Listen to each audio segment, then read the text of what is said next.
Nothing can stop me. No. 'Cause I'm addicted to what you and I realize. Lead the way, I follow. No need to say where we are heading now, babe. I follow to the edge of it all. So tell your good night, 'cause I'll find no matter what. Yeah, susceptible now before the moment flies, before it flies. So tell your good night, 'cause I'll find no matter what. Susceptible now before the moment flies.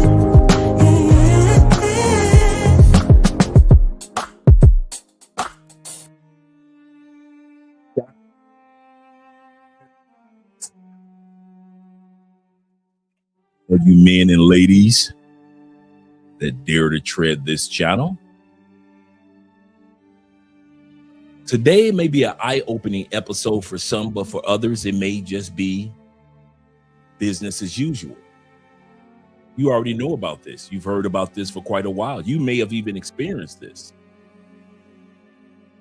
In the West, whether it be all the way in New Zealand or Australia, all the way back to Canada and the United States, in other westernized countries such as the UK and Ireland, Wales, there's been a trend going on over the last 40 plus years. And that is tearing down or the destruction of the average man. Now, we're not talking about well-off men. We're not talking about the destruction of the upper class. They're doing well. They're flourishing. If you're a man of means, by the time the Trump administration is over, you're going to have even more money, more influence, more power. We're talking about the average man. We're talking about the average everyday guy in these countries who has been under attack in one way or another, whether it be by the ladies or whether it be by the laws. We're going to take a look at that tonight when it comes to false accusations, laws that have been set up against the advancement of manhood, what women have to say about it to warn men, as well as what other women have to say about it to use it against men. We just recently, over the past week, saw false accusations against the famous DJ and host of Rap City, Tigger. And we saw how his wife acted. Even though she knew she was on camera, she acted a fool. And based on the laws, he was arrested. So sit back, grab yourself a cup of cafe or some bottled water, and we're going to sit back and have an uncomfortable conversation about the United States of America versus men.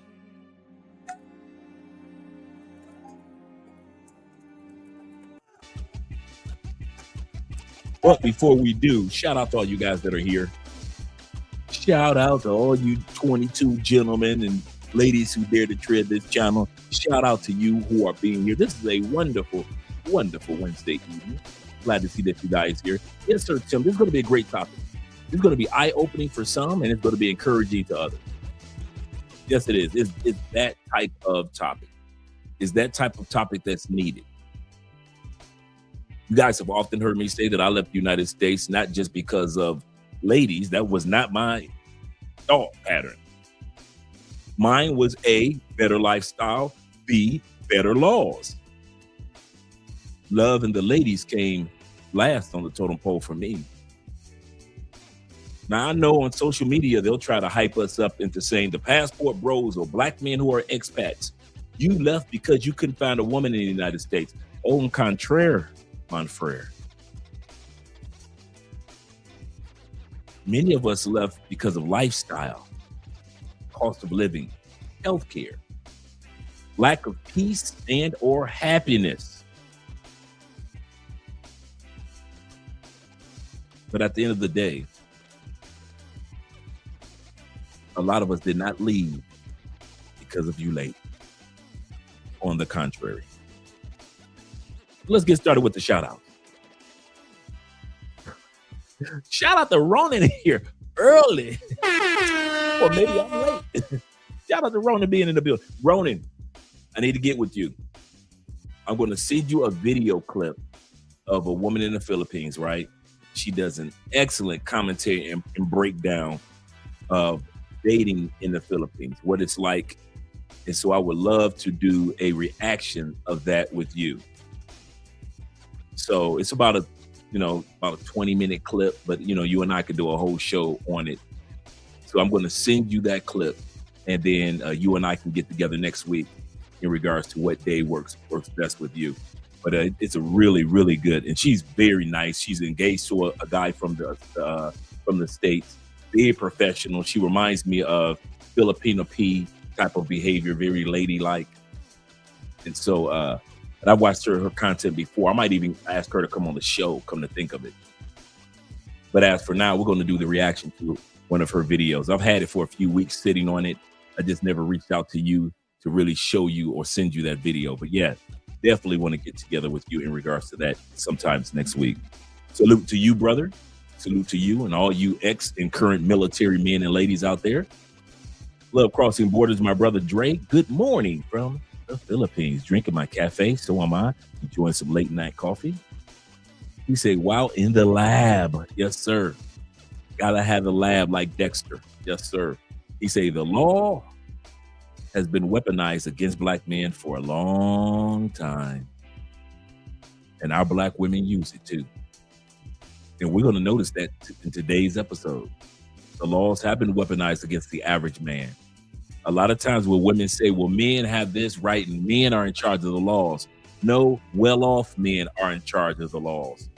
And well-off men, men of means, they're the ones that are able to get away with certain things. But average, everyday men around the world don't have rights. Be a perfect example that women don't realize. Women don't realize that men only had, the average man only had the right to vote only 50 years prior to women. I don't think women realize that. Women think that the average everyday guy has always had the right to vote, and we didn't. Just like you ladies had to fight for the right to vote, average everyday men, because if you weren't a businessman or a landowner, you did not have the right to vote in the United States for many moons. If you weren't influential, if you weren't part of the upper crust, you were not allowed as a average everyday guy the right to vote.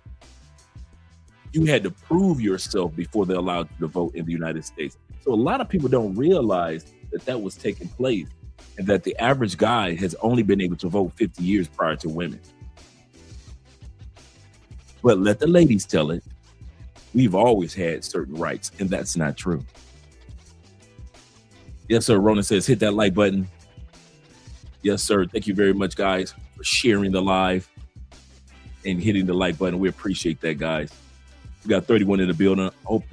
I hope this encourages you, a lot of you guys, not just to relocate, but just to understand the atmosphere or the arena that you're in back home in the States. Like I said, I love all countries. I am not anti-American. I'm very pro-American. Let me put this music on pause for a second.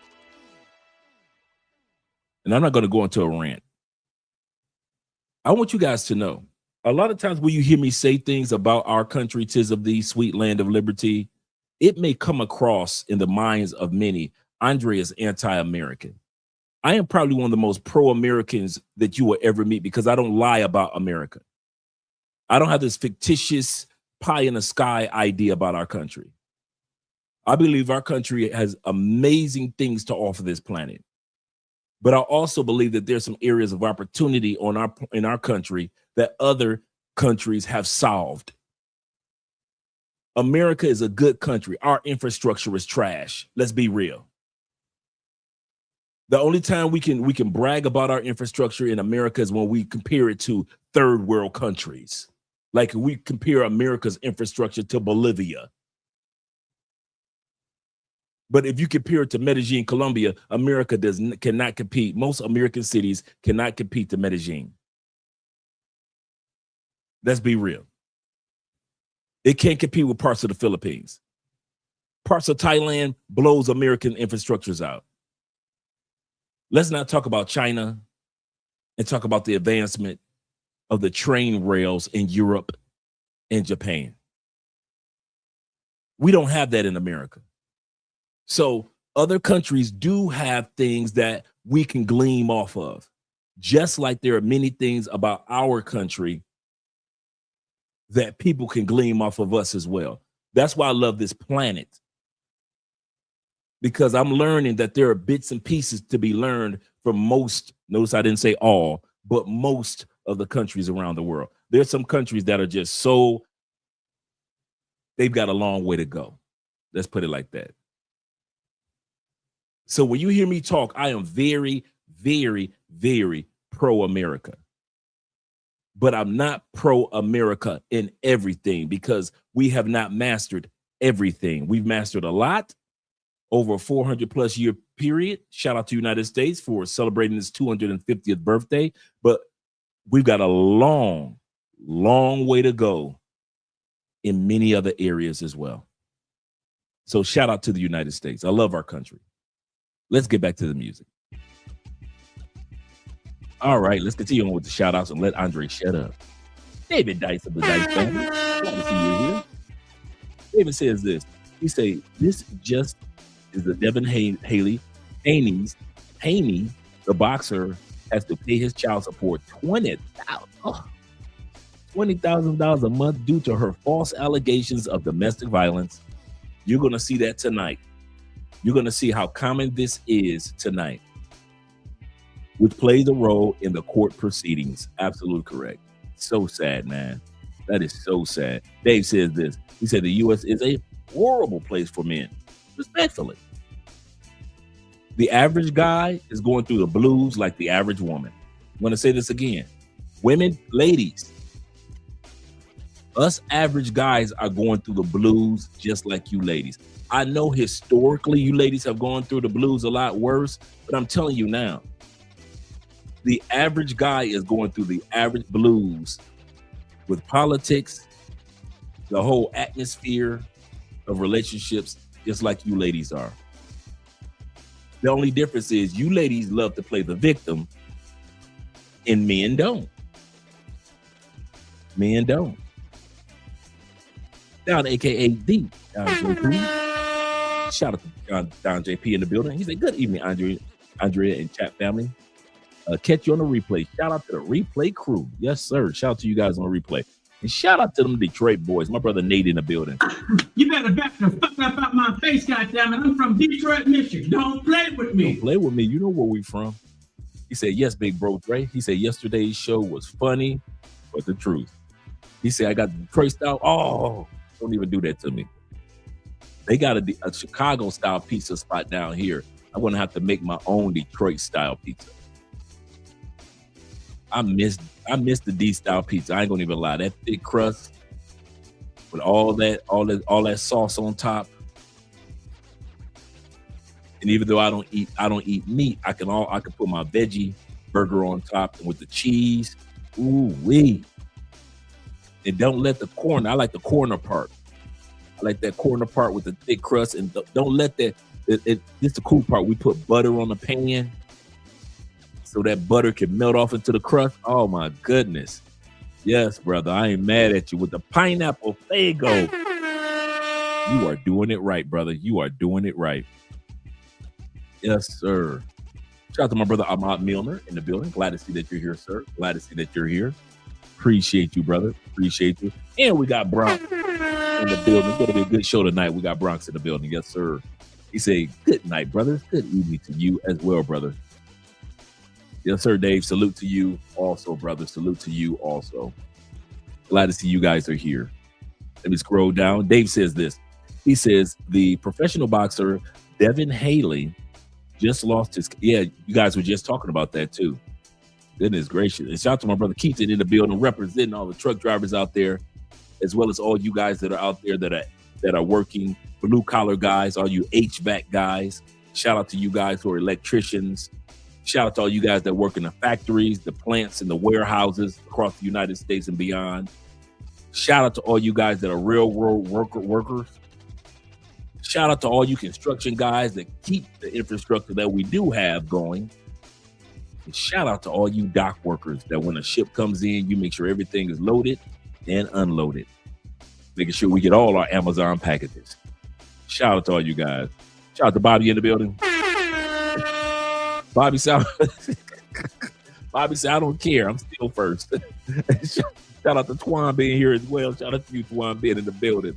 Salute to you as also. And we got my brother T-Mac. T-Mac, I got to get with you. I want to do an episode next week also with you and a couple of other brothers in Medellin in regards to, is Colombia still worth it? Is moving to Colombia still worth it? Because a lot of people are panicking because the U.S. dollar is plummeting in Colombia. It used for many moons, it used to average about 4, almost 5 to 1. And guys got spoiled. When I came to Colombia, it was like a little under 3 to 1. And it's on its way back there. And a lot of guys are panicking that their U.S. dollar doesn't have the strength that it used to have. So the question that I have, I want to put together a nice little panel in regards to that. Is Colombia still worth it, the bang for its buck? To me, because I came down here when it wasn't high, the dollar was not that strong, when it was only 2,700, less than 3 to 1, I was cool with that. I thought I was living in heaven. 3 to 1, now that it's no longer 4 to 1 or 4.5 to 1, a lot of people are panicking. And so I want to do an episode that shows people that, hey, Colombia, South America, Brazil, as well as these other countries around the world, they're still worth relocating to. So I want to get with you, and as well as maybe 1 or 2 other brothers in regards to that. Shout out to Jay Anderson, the great, in the building. Glad to see that you're here, Jay. Glad to see that you're here, Dre. Salute to all the brethren. Yes, sir. Glad to see you guys are here. And my brother Leo, what's up? Oh, we doing it right tonight. And salute to you as well. Salute to you as well, Jay. Mr. 007 himself. Hope you're having a great day, great week as well. What's up, Dre? He said, and chat, he said, if I leave because I can't get a woman in the States, what's it to you? Right. What's it to you? Why do they care so much if we left because of the ladies? Why? We don't care when they leave because of men. Why do they care so much when we leave if it was because of the ladies? Right. He said more women for guys like ASM, Alpha Male Strategy, and less bums like myself to crow around, crow the market. He said, I'll be everything that you hate. No problem. Absolutely correct. No problem. Say what you will as I get on the planes. I'm with you, brother. I am with you. What up, Doe 313? You better back the fuck up out my face, goddammit. I'm from Detroit, Michigan. Don't play with me. Don't play with that man, because we got LJ the Southern Vegan backing that man up. Don't play with the Detroit boys. You know how they get in public. You know how they get in public. Let me scroll down a little further, because I got my brother Zayda with the hola. Shout out to you being here. Glad that things are working great for you. T-Mac says this. He said, black men might have a different view of America because we fit into a system that was designed for us. That's a good way of putting it. He said, we are one of the most patriotic minority groups, despite I would easily say that. I agree 100%. I'm going to tell you something. I think black people love America more than white people. I think black people feel that we sacrifice far more blood for the development of America than white people. I know white people feel like, yeah, we did this, we did that. No, black people did it involuntarily to the point that we did it voluntarily. That's how long we've been at it. We've been building America from the point of doing it involuntarily all the way to the point to where we actually were voluntarily protecting what we did involuntarily. So I'm not mad at black folks for loving America more than white people. I'm gonna tell you that now. That is not a slander. That is not a slur. That's not a put down to black people. It's just a fact. It is what it is. We put in more blood in the game. It is what it is. Yeah. White people, y'all the race car driver. Y'all speed racer, right? But dang it, black people built the engine, the motor, the transmission. Well, the motor is the engine. The transmission, the chassis. Black people put in the muffler. Yeah, you the driver, white people. We'll give you that. We'll give you that one. We built the frame. Black people gave America the paint job. We gave America the turbo. It was America without black people will only be running on a 4-cylinder. With black people have made America be able to run on 12 cylinders.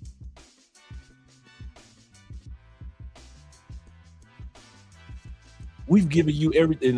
Just in the music genre alone, black people created or mastered every form of music genre there is. Country, we created that.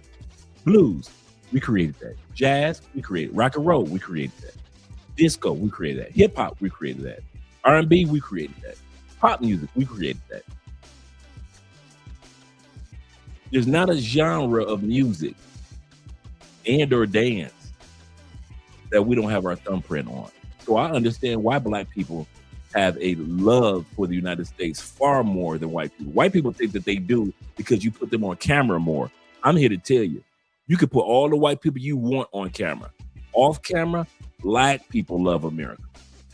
Black people have skin in the game, blood in the soil. Blood in the soil.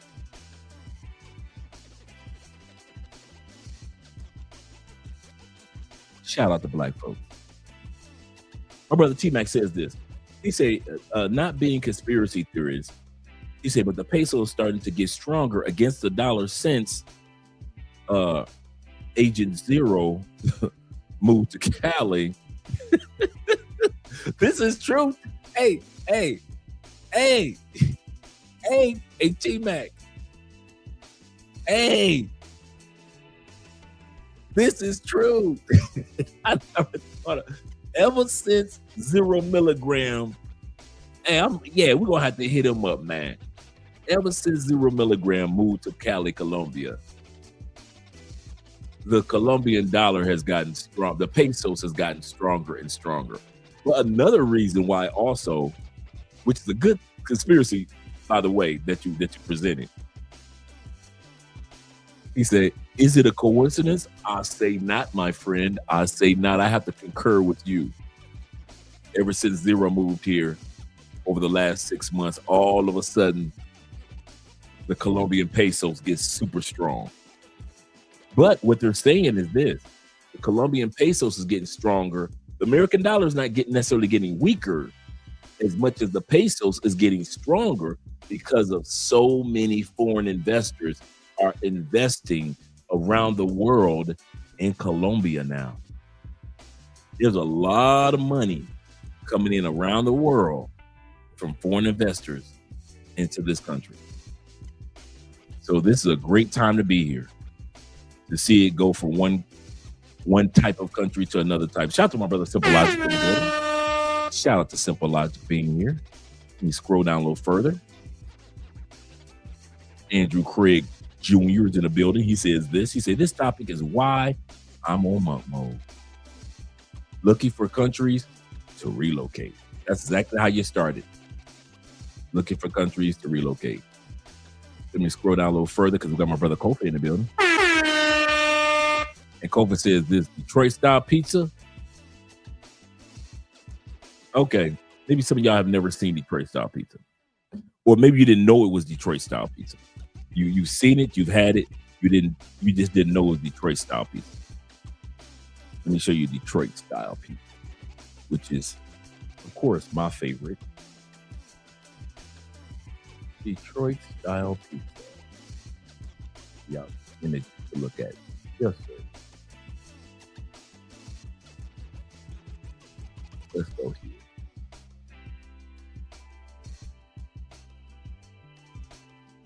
All right, let me move myself out of the way. This is Detroit style pizza. You guys that have had it before, but you didn't know. You see how thick the crust is? Detroit style pizza is the only pizza that's actually made with a thick crust.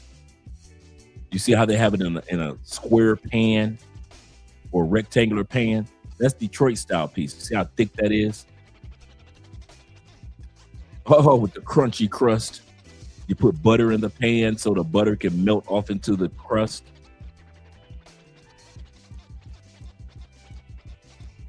So you can add all your sauces to it. That's Detroit style. So some of you have, like I said, some of you have seen it. You just didn't know that it was called Detroit style pizza, but that's what it actually is, a Detroit style pizza. It's like a blend between the New York style. You could blend New York style pizza in the almost like a Chicago style pizza. That's what Detroit style pizza is. We're the only ones with the extra thick crust.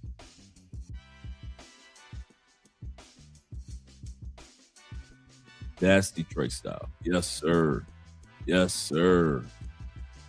Yes, sir. Y'all gonna make me a Detroit style pizza this weekend.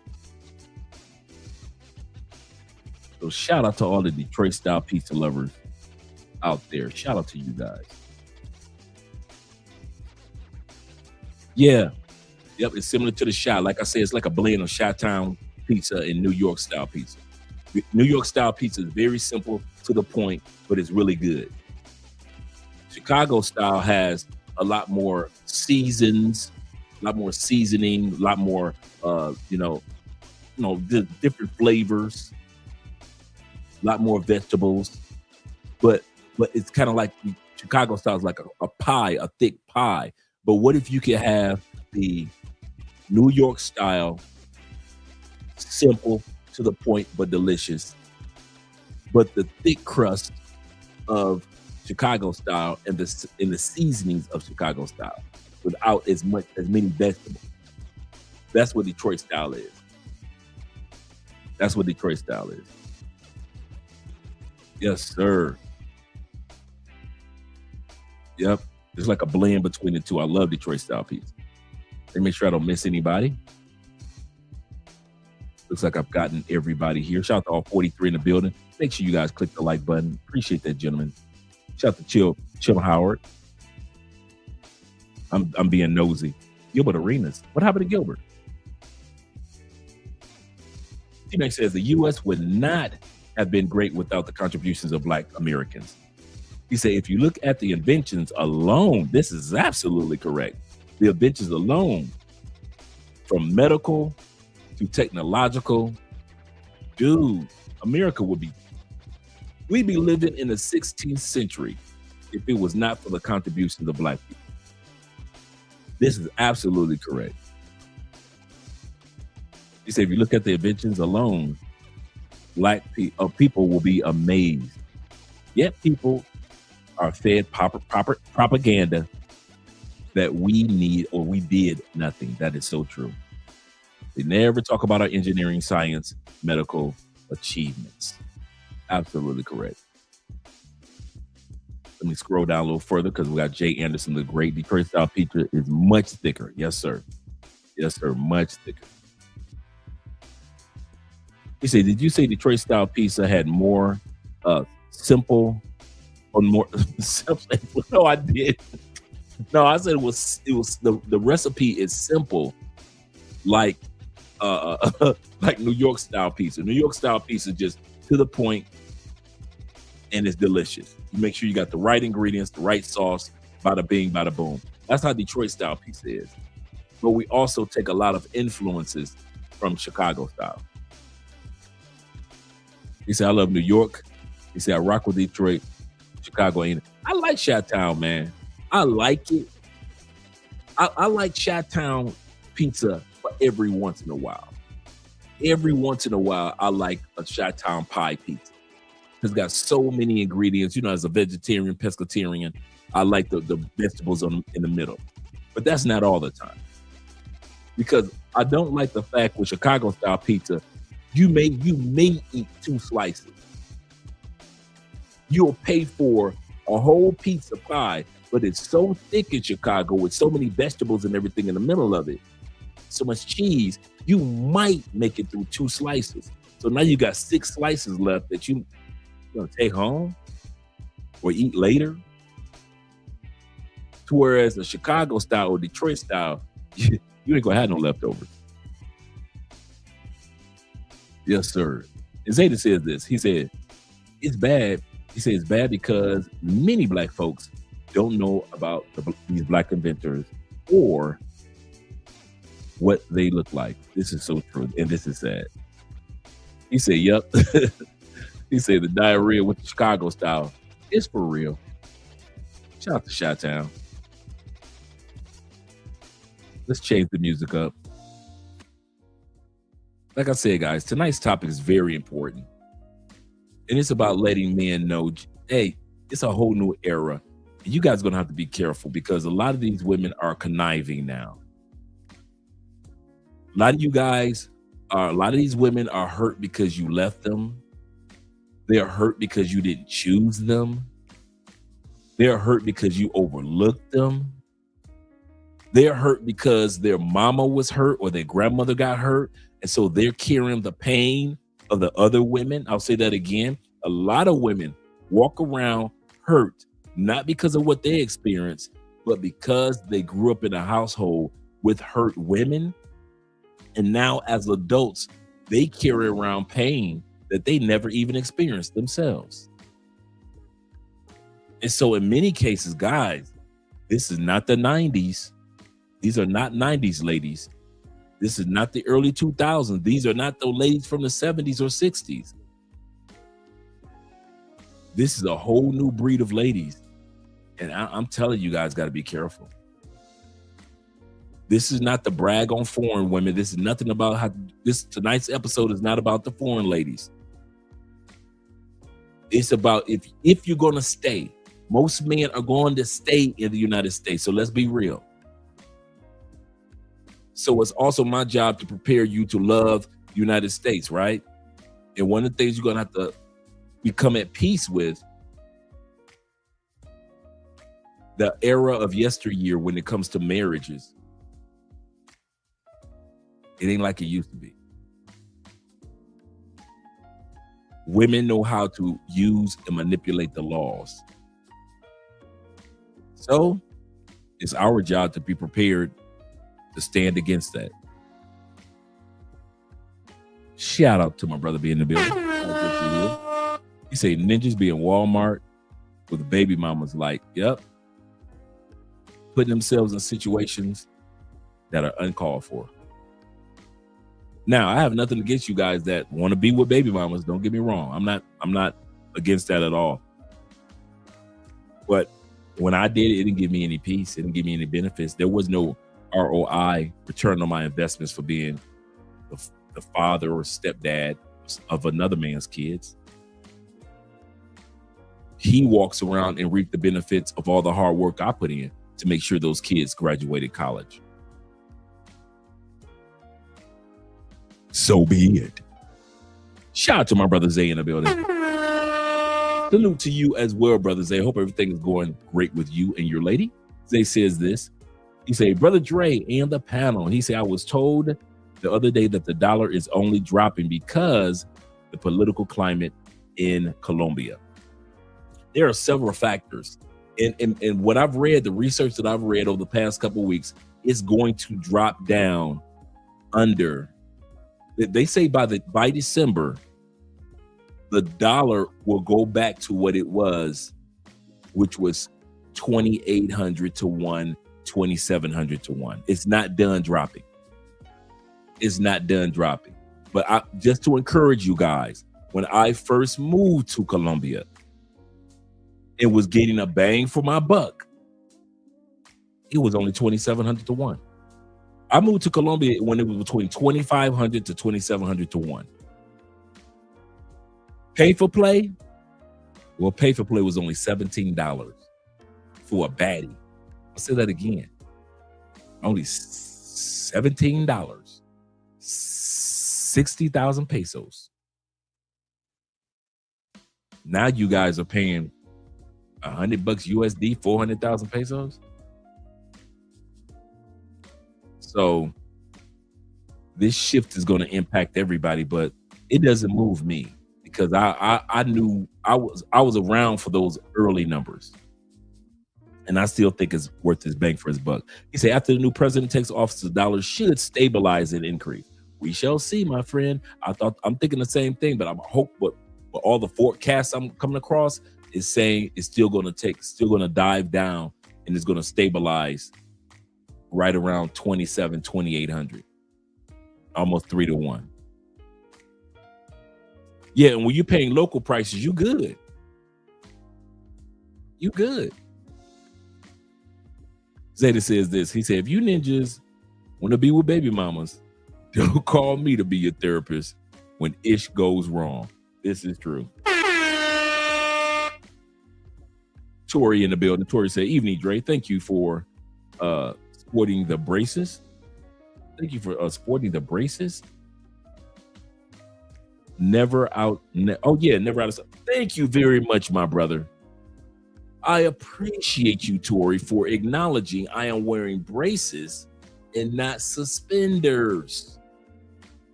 What's the difference? Suspenders are the ones that clamp on at the bottom, clamp onto your slacks.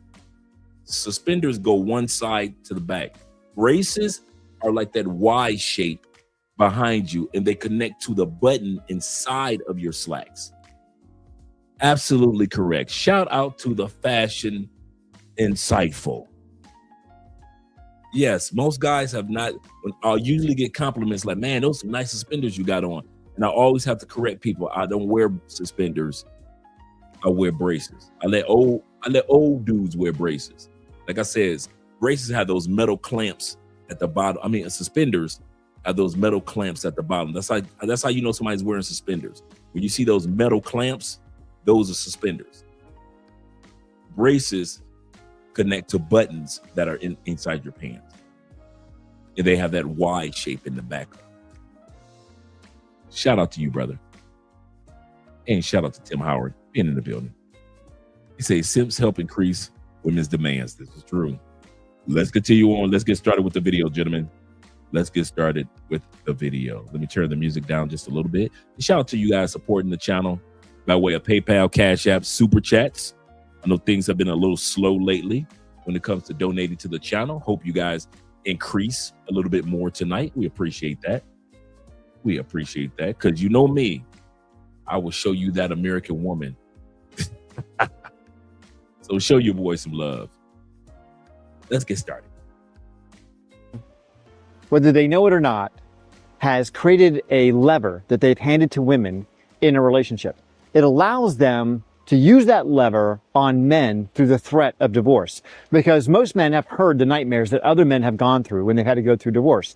The loss of access to their children, the loss of their finances, the emotional devastation, the alcoholism, the potential for losing your life. I mean, there's all kinds of terrible, terrible things. The social isolation, people thinking that you're the bad guy, not to mention all the time, energy and love you put into this relationship. Losing it is the last thing that we want to have happen. And we will, like I said earlier, do just about anything to preserve that relationship. And she knows it. And she knows it. And not only that, but she knows that you've got a legal reason to try to avoid divorce at all costs. She realizes that the court systems are on her side. And so for 50 years, women have ruined men in family court. Women have taken men to the cleaners. They have taken the house, the kids, and put that man on child support and alimony. But now women are getting a taste of their own medicine. Max and I have 50-50 custody, and I recently got a better job than him. He's now saying I should pay him child support, but that's ridiculous. How can you help me? If you make more money than your ex, then it is quite possible that you will end up paying him child support.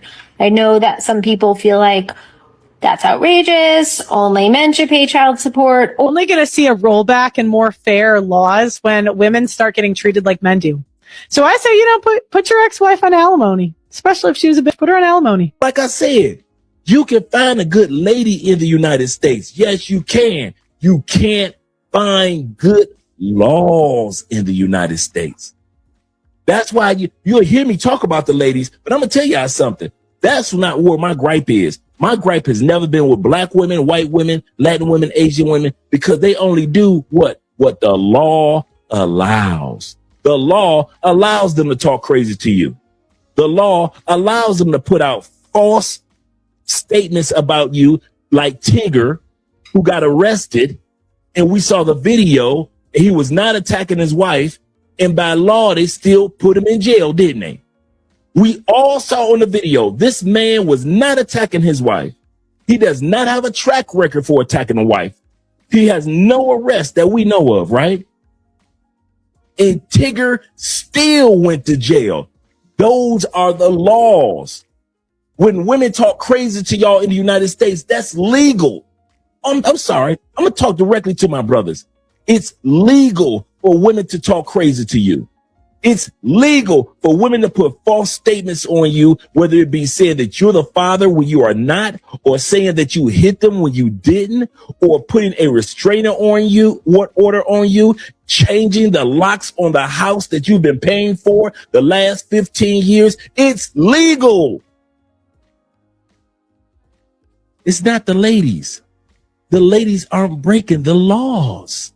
What I'm seeing more and more often, y'all, is men who are getting trumped up charges brought against them, false accusations from women who have not done their work. So what happens is the woman will be emotionally unstable. They will get into an argument and she will call law enforcement and she will lie or she will exaggerate what actually happened. And now this man is getting arrested, or he's fearing for his life because he may get shot and killed due to her emotional state and her calling law enforcement. He could get taken out simply because you call 911 because you ain't got your emotions in order. So, and let's look at it from the perspective of an arrest. Remember, I said this episode is dedicated to us men being careful, especially if you're going to stay in the States. And I don't care who you are. Don't give me that. I got a good one. She treats me like this, blah, blah, blah, blah. I'm happy for you. But you still live in a country full of minefields.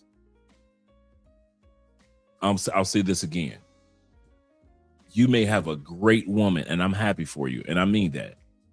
But you still live in a country which at any point in time in your relationship, that woman can pull out the laws on you.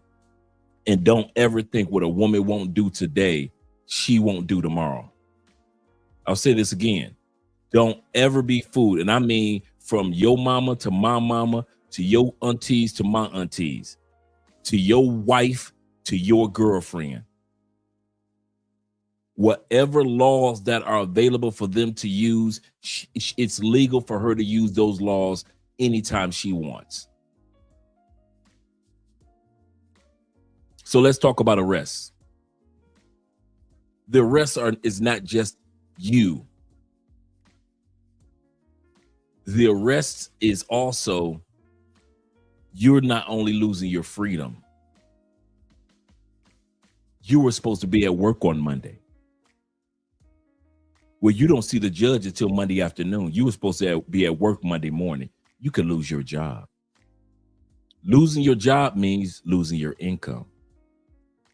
Losing your income means that you might fall behind on bills until you get another job. Falling behind on bills means this could impact your credit rating. Impact your credit rating in the United States means that you put yourself in a position of limitations. All this because you got arrested one time through false accusations. I didn't say you went to prison and you did 3 years in prison. I just said the initial arrest and you didn't make it to work on Monday. Because she wasn't going to call your job and tell your job, well, you know he's sick. She wasn't going to do that. She was the one that got you arrested. You know you can't call collect to your job. You can't call one of your boys and have one of your boys call your job because they're going to say, why is your boy calling and not you or your spouse or your girlfriend? You might be able to pull it off if one of your sisters or your mama call.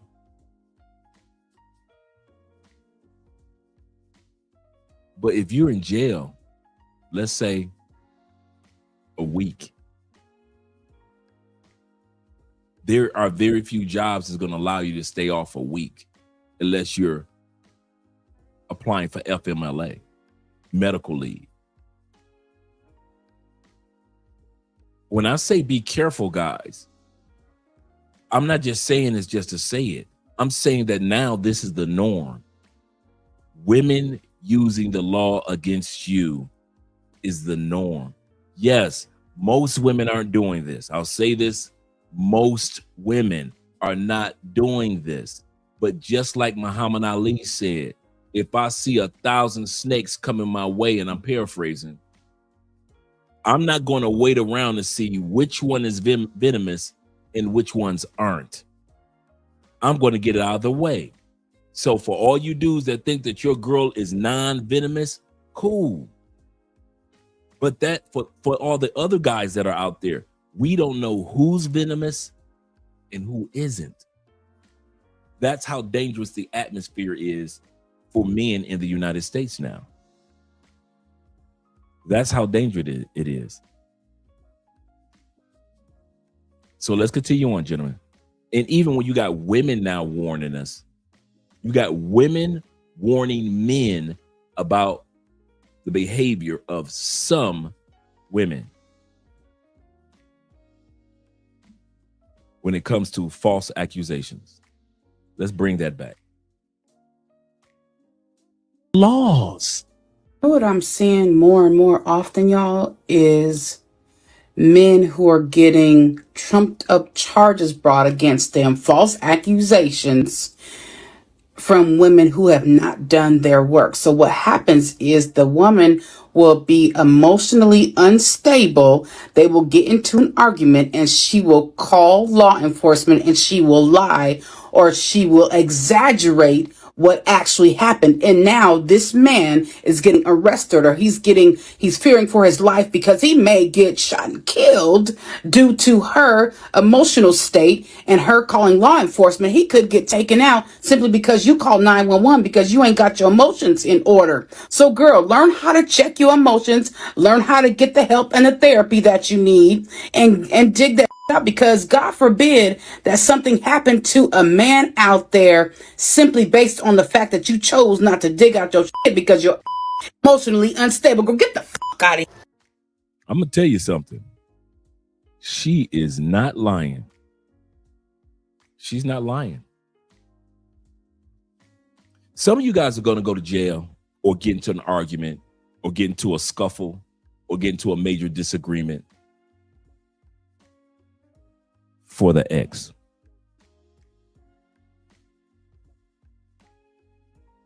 This woman is exposing that a lot of us men are going to get incarcerated or end up becoming incarcerated or have the police called on us because she's still mad at her ex-boyfriend.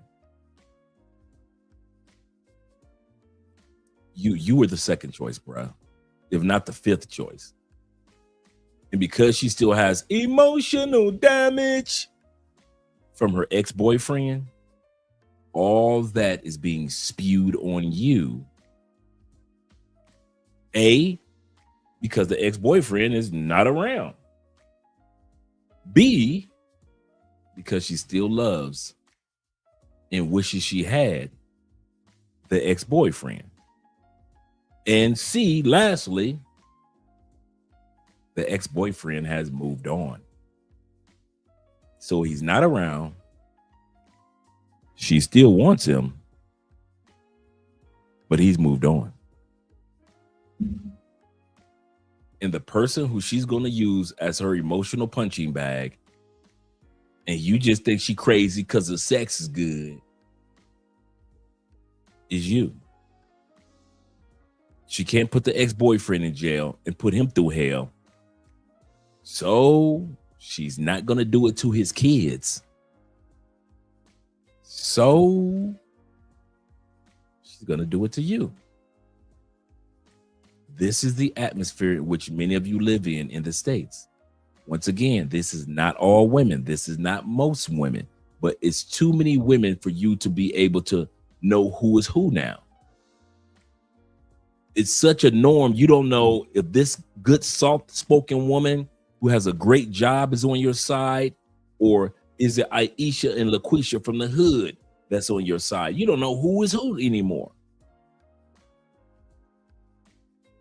Is it the female that's wearing the mini skirt with her breast hanging out that's on your side, or is it the female that's wearing a sundress that's on your side? It used to be the sundress females used to be the ones that you could depend on because their behavior and how they carry themselves was supportive and conducive to a relationship. Now you can't even tell if the chick in the sundress will be the main one to get you locked up or put a hit out on you for insurance money.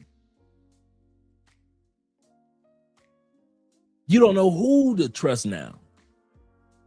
My brother Zay says this. Shout to Zay in the building. Zay says this, and shout to all 57 of you gentlemen in the building. Appreciate you guys. He said, when I went to jail because of false DV charges, I couldn't work. I couldn't get to work with it on my record. Took me 2 years. 2 years.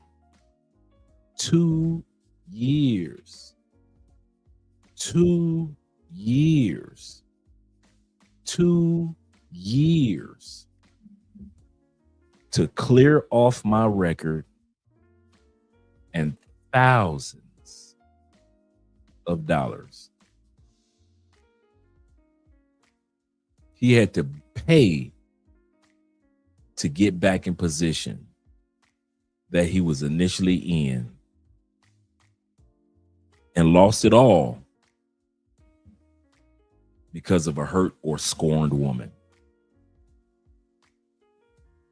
This is one of our brothers who lives here in Colombia now, who's living in a happy, peaceful scenario.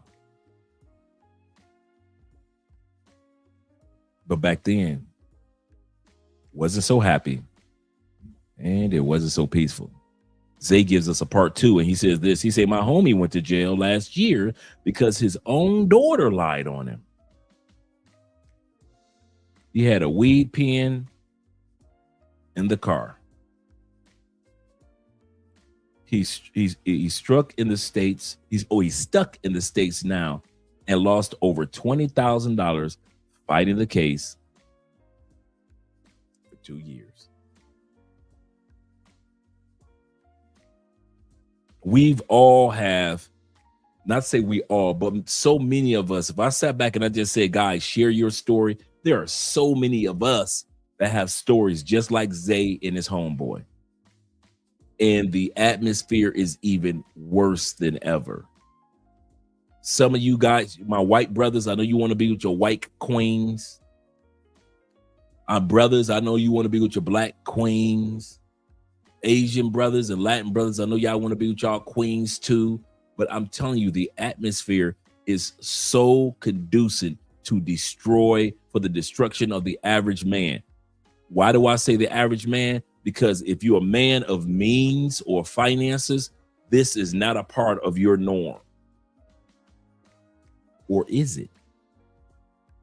Because we're going to see some men that are well off tonight that are going through the same detriment that average guys are going through. Our brother says this. Shout out to Teo being in the building. Mr. Grant says this. He said, I lost my job with a spotless record of 17 years because a new female manager, well, she didn't like me. I've had friends lose jobs because of women that didn't like them. And I've had friends lose jobs because of women that liked them. One woman, a good friend of mine, went to HR, started sharing stories about a friend of mine who was in upper management, who was dating her friend. Okay, why did she do that? Did he do something to a friend? No.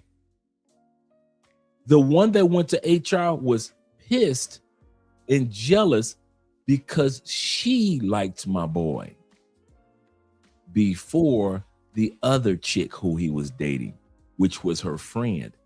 So because she was pissed that my dude chose her friend to be his work wife per se, the hater went to HR and got that man fired.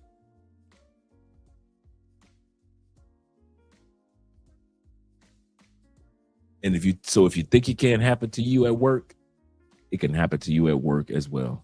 Mr. 007 said, that's exactly why I'm on monk mode until I leave. That's one of the reasons I did. I didn't want any problems. I didn't want any false accusations. That's why I wasn't pretending like I was going to be, because some of y'all dudes will do that. You will lie to a woman in the United States all the way until the day that you're leaving. And then all of a sudden you're like, I'm moving to Brazil. She's like, what? I'm moving to Brazil next week. And she's thinking that it's just next week, but she doesn't know you have been planning for almost 5 years to move to Brazil, 15 years to move to Brazil. She came along 3 years before you got ready to leave, and you've been lying to her ever since. So for 3 years, you've been lying to that woman and not telling her that you're moving to Brazil, knowing that you started your plans to move to Brazil 5 years ago. And so when you say I'm moving to Brazil, she thinks it's something that you just came up with from out of the blue. Some of you dudes got to stop laying. If there was anything that I would say that I did right when I left the United States, is this. I didn't leave with any grieving hearts. Nobody got lied to. I didn't leave and somebody was hurt and torn apart. All the women that I know of are living happy lives that dated me prior to me leaving. And I mean that. Every woman that I know after I left the States, every single one of them are living really good, peaceful lives. Why? I didn't pretend like I was going to still be in the States knowing I was leaving. In other words, I did just like my brother. I went on monk mode. When I started dating Andrea, everybody knew. Why? Because I was on monk mode with the women in the States, so it was easier for me to meet a woman out of the States, and I didn't have to pretend or hide it. I see some of you dudes got to hide your cell phone from your Colombian girlfriend texting. Why? Because you still live with the chick in the States. So now your Colombiana girlfriend, you really can't talk to her like you want to. Why? Because you still lying to stateside chicks. Let's be real. I'm being honest, guys. Because I see this all the time. We will lie to the stateside chick, and then we got to sneak around and talk on the phone or send a text to our Colombiana chick, right? Our chick in the Philippines or in Thailand, right? I'll be back in a couple of months, baby. Yeah, I love you too. Te amo, amor, te amo. Right? Te amo.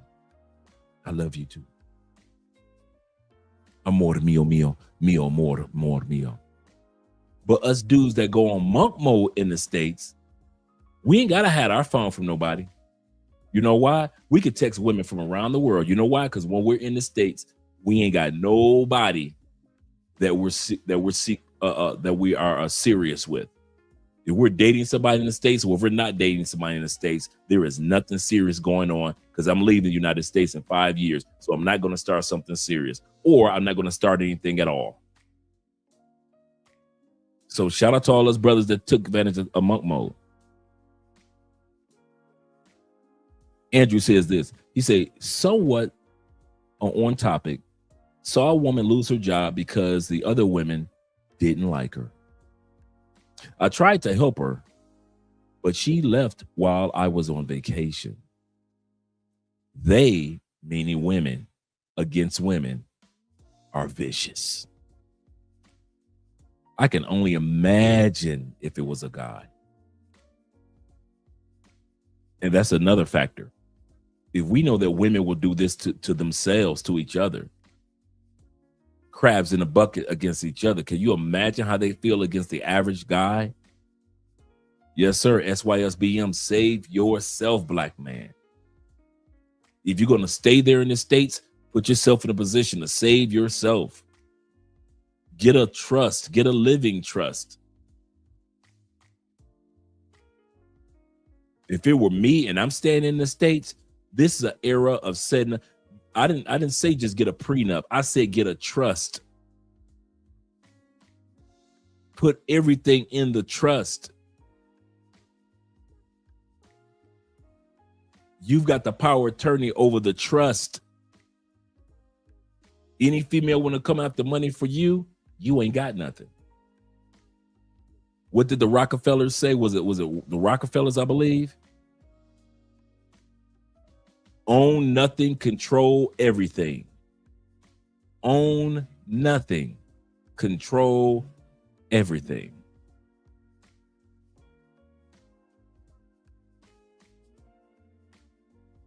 Tori says this. He said, take Theo's classes, become a cloud engineer. Shout out to you and Theo. Work from home. Better leave America. Stay out of the office. Hang up if Keisha calls. Step-by-step instructions. Couldn't have said it better myself. Couldn't have said it better myself. Global Homie says this. Shout out to Global Homie in the building. He said, punch me in the face while I was driving, looked me dead in the eye, and said, what the F are you going to do? Call the police? You're a black man. You're the one that's going to jail. And she was black. For a second, as I was reading it, I thought it was a white girl until you said she was black. When I say that these women are weaponizing the law against many of us men, I'll say this again throughout the show, not most women. This is not talking about most women. But yes, these laws exist so most women can take advantage of them. Even though most women aren't taking advantage of them, these laws are there for all women to use against you. That's what I'm talking about.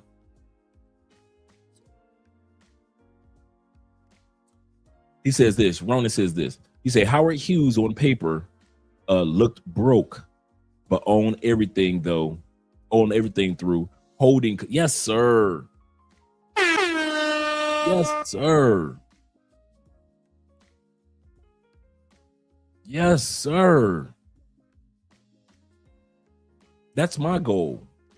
Put us in a position to where I have my holding companies in Panama and my corporations, which will be off branches, will be based in the United States, UAE, and other countries. But my holding company will not be in the United States. It will be offshore. And that offshore company will own the other corporations. And the other corporations will have me and Andrea and our family members as employees. And we'll receive a certain allowance all our bills. And I kid you not, the first time I ever heard of a trust, I was maybe 24 in the feds. True story. In the feds. And it was this older white guy. And he was only doing like 2 years. Even though he got away with like $10 million, he still owned so much of the money. He probably still had 8 million of the money, right? Because he had put it in holdings, and the holdings owned the trusts, right? I mean, the holdings own the corporations. So I had never heard of trust before. So he was trying to explain to me, he's like, Dre, man, when you get out, do this, do that, do this. And he said, I haven't seen an electric bill. I haven't seen a mortgage payment. He said, my kids' college payment, I have never seen a receipt for anything. And I'm thinking to myself, like, you never seen an electric bill? Notice I'm only 24. I'm in the feds. And I didn't understand what holding companies were, and I didn't know what trusts were and all that. He said, Andre, everything that I have, from my utilities to my life insurance policies that need to be paid on, to my money that goes out into my investments, everything is automatically allocated through my trust. He says, so that's why I don't see certain bills or certain receipts that you guys see every month. And this was in the 90s. Remember, this is like 93, 94.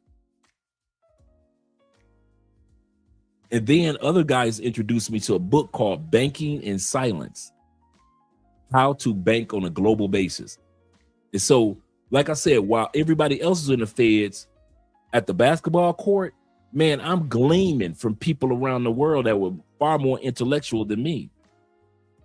So I learned dividend stocks and investments in dividends and ETFs and stock options. I learned to read the Wall Street Journal. I learned to read The Economist. I learned to read the Raw Report.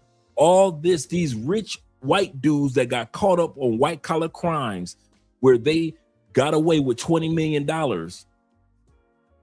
even though the crime was 100 million, they still got 20 million when they get out. These dudes would sit me down, man. I kid you not. A lot of times I was the only dude that would sit down and listen. That's how I got turned on to Toastmasters, the public speaking organization, through white dudes. The other brothers, they were too busy at the basketball court. They were too busy, shooting dice. And I'm not saying that I was special. I was just the only one that was like, I'm not leaving prison the same person that I came in as. I was determined to leave like Malcolm X. That's why I could relate to that movie, because he came in as one person and left as a completely different person, as if the other person never existed before. And that was my goal. So when the movie Malcolm X came out, I was like, man, that's my story. Because I read the book while I was in prison too, like 3 times.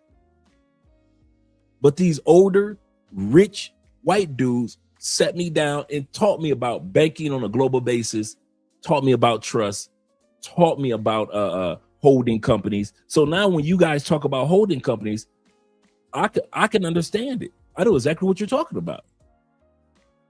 When you day traders, when you talk about stock options, I know what you're talking about. All you guys that buy and sell currencies, I know what you're talking about. Because those guys just showed me so much love, man. So much love. Yes, a lot of pictures. Hey, I got you with that one, huh, Andrew? I got you with that one. A lot of dudes don't know about that Banking in Silence. That book is like $300 back in the day. So it's like $250, between $250. If you go on Amazon, I don't know if it's still there. On Amazon, it's like $250 to $400 for that book, Banking in Silence. He said, I actually bought that book, Banking in Silence. Yeah, a lot of dudes. Yeah. Them dudes taught me everything about understanding the ups and downs and the flows of wealth. And I was like, okay, cool. Some of it I implemented, some of it I'm still looking to implement. So yeah. Shout out to Ronan. He says so many levels of wealth and asset protection. I was just thinking about that, Ronan. Even with you, Ronan, when we interview you and talk to you, and you have so much to share about insurance and assets and protecting yourself, I'm gleaming off of you. I don't just sit back and say, well, let me have this special guest on, blah, blah, blah. No, I'm sitting back. I want to have people on this channel that we all can gleam off of each other. And so, yeah, because that's what I'm used to from the feds.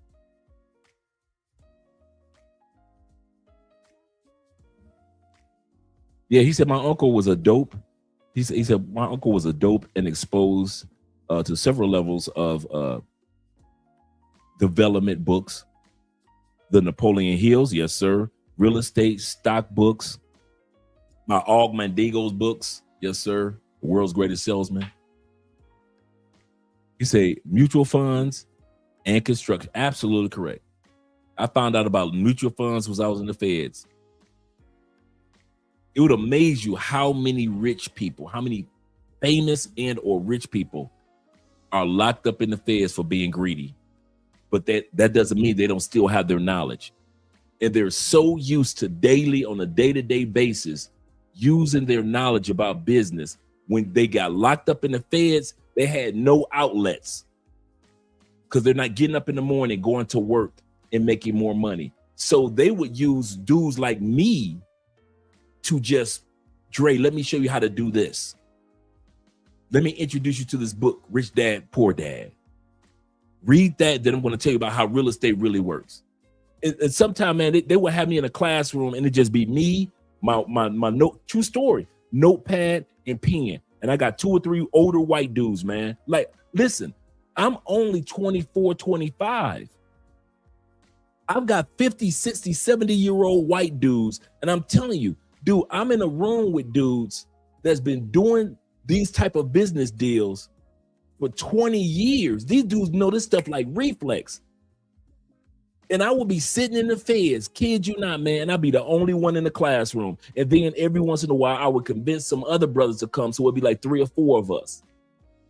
And we sitting up there and we would have the New York Times, or we would have the Wall Street Journal, or the magazine, The Economist. Dude, I'm telling you, if y'all wonder how I got to be the opposite of what you think a person in prison was, it was not just being around the brothers. I realized that we all bring something to the table. So I am not pro just black brothers. You only learn from brothers. You only hang around brothers. You only do stuff that brothers do. I am not that dude, because the people that looked out for me the most when I was in the feds, when it came to knowledge, insight, understanding, and life after prison, was not the brothers. Was not the brothers. It was the white dudes. The brothers taught me the spiritual part. The brothers taught me how to eat better. So brothers taught me about my health, my mental health, my spiritual health. So I used the brothers for my mental and my spiritual health, my physical health. That's what the brothers brought to the table. The white boys brought the intellectual and the business side. The Latin brothers and the African brothers, the foreigners, taught me about looking at life on a global basis. So they would show me their homes in Mexico. They would show me their homes in the first time I ever saw Nigerian city was not on television. On television, they always showed us people with bugs on their face in Africa and everything. I'm looking at these photos that these guys have of their homes in Nigeria. I'm like, that's Nigeria? I said, that looks like a city in the States. Like, no, this is our main. Once again, this was in the 90s.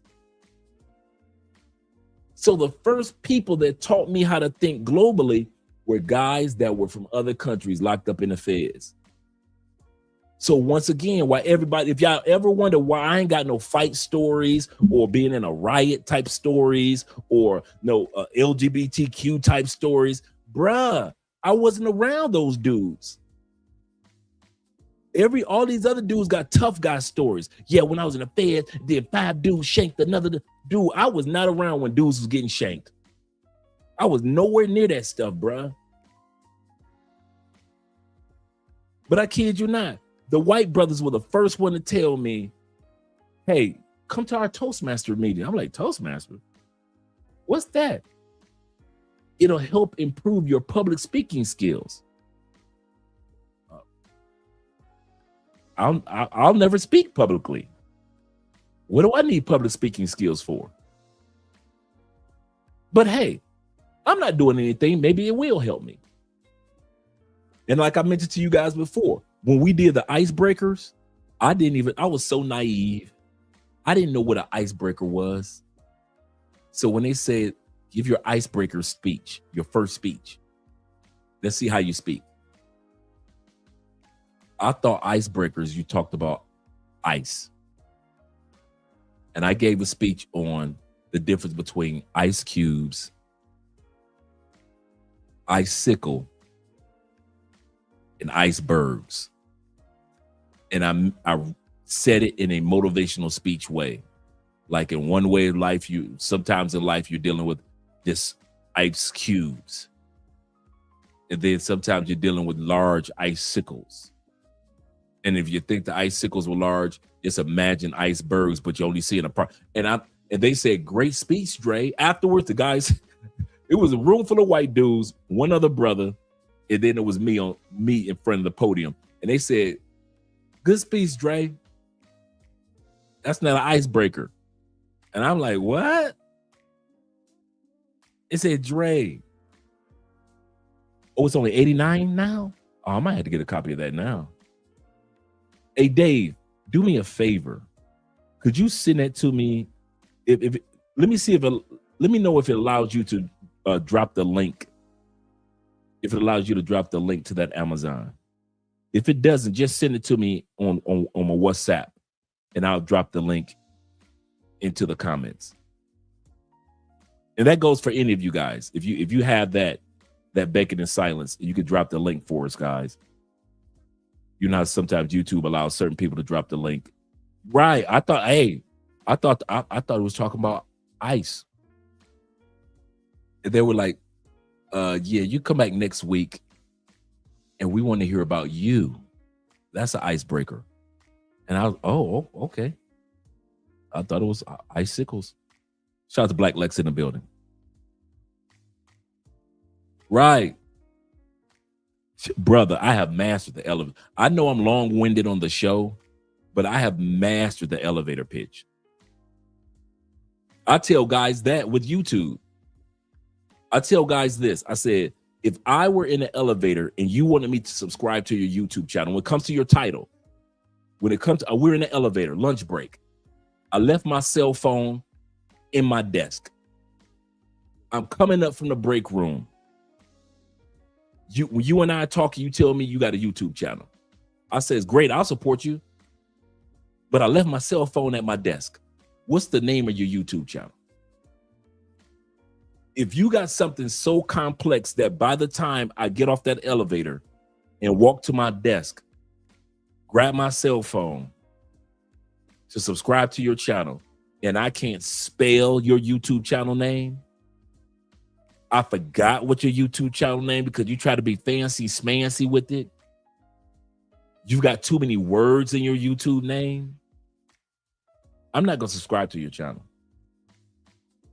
I tell people, keep your YouTube name under 3 words. Love Crossing Borders. Andrea Wallace TV. You want to keep it simple. You want to elevator pitch your YouTube name. But if it's so complex, you got to say, oh, it's spelled with 3 X's or 5 Y's. No, bruh. You got to elevator pitch everything, bruh.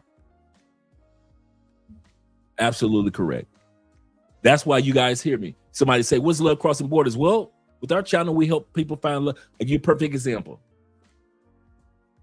Remember, I mentioned yesterday that we're going to be doing an interview next week of the one brother that was kind of joking on Instagram. His video went viral when he was talking about, I met my wife in the jungles of Venezuela type of thing, right?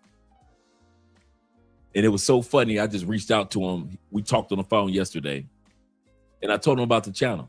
Elevator pitch. What's Love Crossing Borders about? Well, our channel, when it comes to international, we help people find love across borders or fall in love with the borders that they cross. He said, man, that is good. That is good. This guy was in the hospital. He had just hurt his back. And he actually gave me a call while he was in the hospital.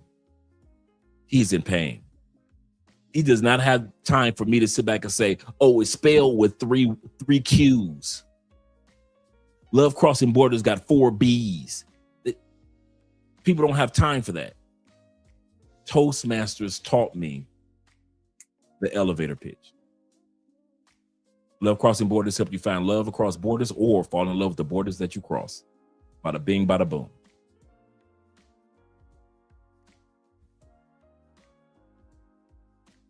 He said, Dre is a perfect example of stepping into the unknown and learn. Yes, sir. Yes, sir. Thank you very much.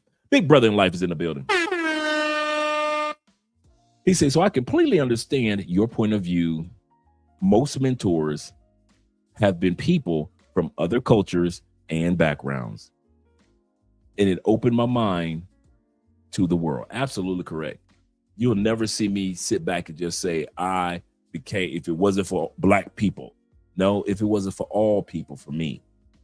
For some of y'all, yes, Black people was the reason why you became who you are and successful today. Nothing wrong with that. As for Andre, no, I'm a globalist. I've learned and I'm still learning from some of everybody from every walk of life. Shout out to my brother JB in the building. He said, just coming in late. You're right on cue, Jay. You're right on cue. Let's get back to the video.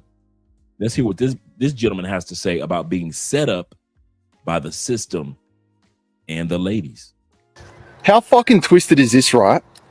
Did you know in New South Wales, Australia, that the state government is giving automatic $5,000 payouts to any woman who makes an allegation of domestic violence against a man? I'll bring that back. Exactly what he said. He said what he said. Really unstable. Go get the fuck out of here. How fucking twisted is this, right?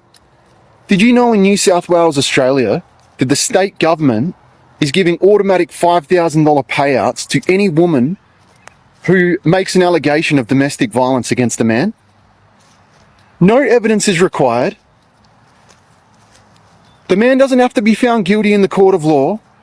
There is no fucking prerequisite whatsoever, except for she needs to make a report to police and that man needs to be arrested and questioned about those allegations. What sort of broken, damaged system incentivizes women to make false allegations against men for financial gain? We are breeding a culture of victimized women in this country who have zero accountability, and I'm fucking sick of it. Just imagine if they had that law in the States. Just imagine if they had a law in the States that women can get $5,000 for false accusations against men, and the government would pay for it. They say a system that wants to enslave men. That's what. Absolutely correct. The Casual Germ says this. He say that's messed up if it's true. He say a huge finesse on the taxpayers. Zay says this. He say, Dre, quick question. Does a revocable trust protect men from civil lawsuits? I'm not sure. And of course, in many of our cases, it depends on the country. And the reason why I'm not sure about the United States, because I'm not in that situation in regard to the States. Leo says, well, Australia's off the list. Yeah, man, that's crazy. Oh, he says it's already a thing in the States. Casual Germ said it's already a thing in the States. If you have more than 5,000, child support or jail. No, this one is, and I can understand that where you're coming from, but this one is saying this. He's saying that the government is paying the women of New Zealand and Australia, certain areas of Australia, $5,000 if the woman accuses the man without any proof of DV. Ronan said yes, it can. So thank you, Ronan. Appreciate that, brother. I thought it could, but I hadn't looked it up yet. So I'm glad that you knew that information. He said Australia has laws where cohabitation is now considered marriage. UK is implementing that too. Colombia has that law. Colombia is like this. For those of you who don't know, Colombia is a cohabitation country, guys. If you live with a chick for 2 years and she can prove y'all up under the same roof, bills coming in her name, bills coming in your name, you might be paying the bills off, but she lives there, her work has her there, she has that address on her bank account, y'all walking around acting like y'all married and boo, and the family members are treating y'all like y'all dang near married, living together for 2 years. Here in Colombia, it's common law. It's a common law country, not just one state. That's why you see a lot of Colombians don't get married, because they already know all the rights and responsibilities of a marriage they're going to end up having anyway through cohabitation. And so when they separate, quite often the headaches of a divorce takes place because of y'all. If the woman wants to enforce it, because you guys were cohabitating, you were considered technically married, just as married as me and Andrea, just as married as Andrea and I. Of course, not during COVID, of course. But yeah. T-Mac says this. T-Mac says, he said, I held my ex-wife's arms so she would stop hitting me. She had a thumbprint on each arm, and I was arrested over it. And it cost me a few thousand. Next time a woman hits me, I let her, and he said, I let her and I covered up. Whew. These ladies. And Casual Germ with the $20 love. Shout out to you, brother. Shout out to all you guys that are supporting the channel tonight. He said, just when I thought that the Essies or the Australians had a hard time with bugs and animals, yes, trying to eat you, now I've learned that the court of public opinion is just as one of the 72 deadliest animals in Australia, the court system. The lovely ladies. Yes, sir. 007 says this. He said, I'm calling the cops as soon as she puts, bruh, I've called the cops on chicks. I have called the cops on chicks. Like I said, that one time a chick pulled two butcher knives on me. Beep, beep, beep. Police show right up. Police show right up. I was moving out. I had my new apartment on the other side of the city. I had like 90% of my stuff in my new apartment. All I came over for was just a few boxes. She wanted to start an argument. I didn't feed into it. She ran into her kitchen and got 2 butcher knives. And my brother was standing right there. And Rob looked at me. He said, you know, men can call the police too. I said, you know something, Rob? You right. Beep, beep, beep. Police was right there. Right there. And of course, she ran and hid the knives. And police stayed until I grabbed my few boxes, and I was gone. Gone. And the police actually escorted me to my new place. He said, better to use a camera They're not. Absolutely correct, Tim. Absolutely correct. He said, don't even put yourself in a situation, just stay away from all of them. It is not worth it. And T-Mac is the last one we're going to look at for right now before we go back to the video. He said, be careful with the DV because it is expensive and automatic charges in some states. Absolutely correct. That is so true. That is so true. Oh, one state that I was looking at the other day that is a common law state in the United States, Washington.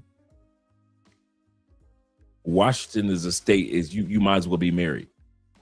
If you with a chick over a certain amount of time, you might as well just jump the broom. The state of Washington does not play, and you will lose everything.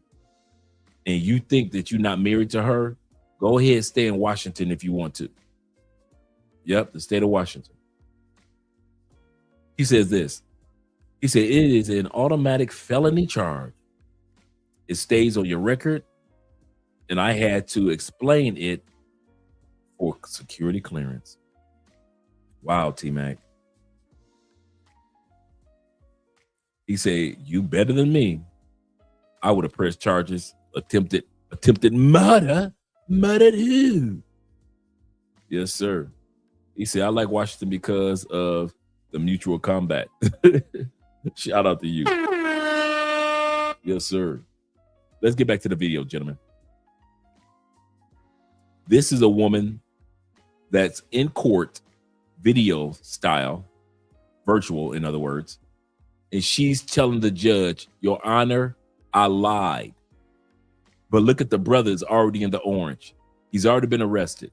They've already pressed charges. He's already had to wait to go to court. The court case is virtual. And so now she wants to tell the truth. Cheating on you for somebody, and I feel like you could have given me another chance, and that's just the honest truth. And if consequences was involved, I definitely wouldn't have wanted to go to jail. I'm going to break that back because she spoke so fast, but I'm going to break it down. This young lady cheated on this young man. Because he wouldn't give her a second chance, she called the police and said DV. They arrested him. As you can tell, he's been waiting to go to court because he's in orange. He's not in civilian clothing. So he's been waiting in jail to go to court for this case, for her to show up and finally tell the judge, I lied. I lied. I cheated on him, and I felt he should have gave me another chance. And he didn't. And for you that don't think this is very common in the United States, it is extremely, extremely common. That when certain women, not all, not most, but when certain women get perturbed, they're calling 911. How you gonna sue the court? Why and how could you sue the court? The courts weren't the one that did anything wrong. If anybody you would do a civil lawsuit against, it would be the woman once you're found not guilty because she lied. The system needs more bodies, absolutely correct, for slave labor, absolutely correct, absolutely correct. Always follow the money when it comes to prison. In the United States, y'all think the prison is about laws and justice. Ain't got nothing to do with that, man. It's about a lot of money being made with the bodies that, in other words, the slave labor that's in prison. That's what it's all about. Absolutely correct, Zay. He said, excellent way to get prisoners or cheap labor or corporations. Shout out to 40 Bill. 40 says this. Please tell us that she was arrested afterwards for filing false police report. I wouldn't know. It rarely happens. It's rare when they arrest a woman for false police report. So I do have records that it has happened, but it's rare. It's rare. Yeah, the Supreme Court is swamped with random cases. That's a good point. from falsifying a fake report. That was so unladylike of me. I don't know where I get that from. And I know I'm not in fear of Ryan Bradstreet. Like, I know his whole family. We are breeding a culture of victimized women in this country who have zero accountability, and I'm fucking sick of it. For me cheating on you for somebody, and I feel like you could have given me another chance. And that's just the honest truth. And if consequences was involved, I definitely wouldn't have wanted to go to jail for falsifying a fake report. That was so unladylike of me. I don't know where I get that from. And I know I'm not in fear of Ryan Bradstreet. Like, I know his whole family know me. Why does it take until you get into a courtroom and a man is in orange for you to tell the truth? You cheated on him and put him in jail. There's no accountability for nothing. There's no way y'all think that we are worse than y'all. Look at this innocent man. And you think that we worse than y'all? That's why I be harping on the laws. And I'll keep on harping on it. And I'll keep on harping on it. And I'll keep on harping on it. I don't care nothing about the ladies. The ladies are only behaving by way of responding to the fact that they know it's legal to talk to you reckless, to treat you like trash, to empty your bank accounts. It's all legal. Okay, how many times y'all seen a woman get locked up because she emptied her husband's bank account and ran off? I'll wait. Never. You ain't never seen a woman empty a man's bank account and then the police come lock her up because she took all his money and ran off. You ain't never seen it. And you ain't gonna see it. Why? Because what that woman did, I don't care how much you want to cuss, fuss, cry, she did it, and it's legal in the United States. If y'all got joint accounts, she could clean your ish out. It's legal how they treat y'all. Be a man about it. What you gonna do about it? You gonna cry and do YouTube videos about it? What you gonna do about it, player? I did something about it. I got the hell on. See, I wasn't worried about the ladies. I'm gonna tell y'all something about that now. I did not leave the United States because of the ladies. I'll say it again. I not once thought about the women in the United States or Canada or in the West when I left. I thought about the laws. The laws was one of the reasons I left. Lifestyle, laws, then love was one of the reasons I left. I left because it was a better lifestyle. Number two, I left because of the laws that was trash towards men in the United States. And then ladies or love of women in other countries came last. They didn't come first for me. Some of you dudes leaving the United States because of the ladies. I'm not. I left because of the laws. Better lifestyle, better laws, and better ladies. Get it together, fellas. Stop lying. Don't be mad at these women for doing something that's legal. It's legal. They talk to you crazy, it's legal. It's so legal that if you don't accept it, they can call the police and get you arrested, Tigger. Ain't that right? Tigger. They could call up Tigger. They could call the police on you. And even though you ain't never been arrested, you got a record coming now, don't you? Facts. You know why? Because how your white wife acted a damn fool on that floor, even though she knew she had warrants out for her arrest in Maryland, even though now today your wife who you married is in jail and she got another man locked up on false accusations in B-More years ago, and that man has done 11 years on 20 for a crime that he didn't commit. You still married her, Tigger. Tig, hear me out. You still married that heifer. Every time I see this woman, I just think about not just Tigger, but I think about this young man right here. I think about this young man being locked up has done 11 years on a 20-year bid. And based off her track record, look how young this man looks. 11 years. Brother still got 9 more years to go. He'll get out in 2030 something. On a lie. And this is the woman that Tigger married. I swear our self-esteem is so shot in the United States as men. I don't want to just say black men. I want to say as men.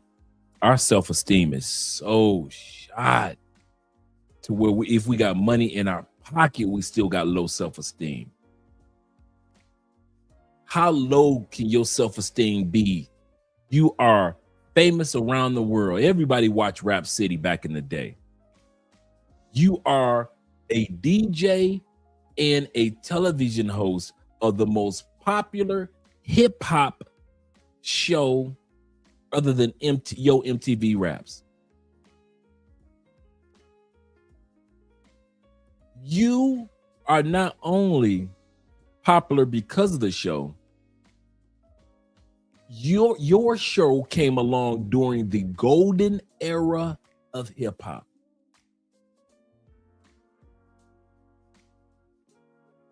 The golden era of hip hop. I mean, money upon money is just flowing your way. And the best that you thought that you could do is this woman right here with warrants out for her arrest in another state. And she's gotten several guys locked up, including this young man doing 20 years. Our self-esteem is shot. When I hear men say, all you need is money, I don't believe it with American men anymore. I'm gonna say that to American men. It takes more than money to have confidence in yourself. Money might give you an ego, but it doesn't give you confidence. Money might give you an ego about yourself and, you know, my car and my house, but it does not give you real confidence, because a lot of American men got the same sports car you got, huge bank account you have. A lot of American men have a really nice house like you have, and they will marry and date something like this. This is an average neighborhood jump off. There is nothing special about this right here. This is not a doctor, an attorney, a specialist. This is just LaQuanda Shanika from the hood.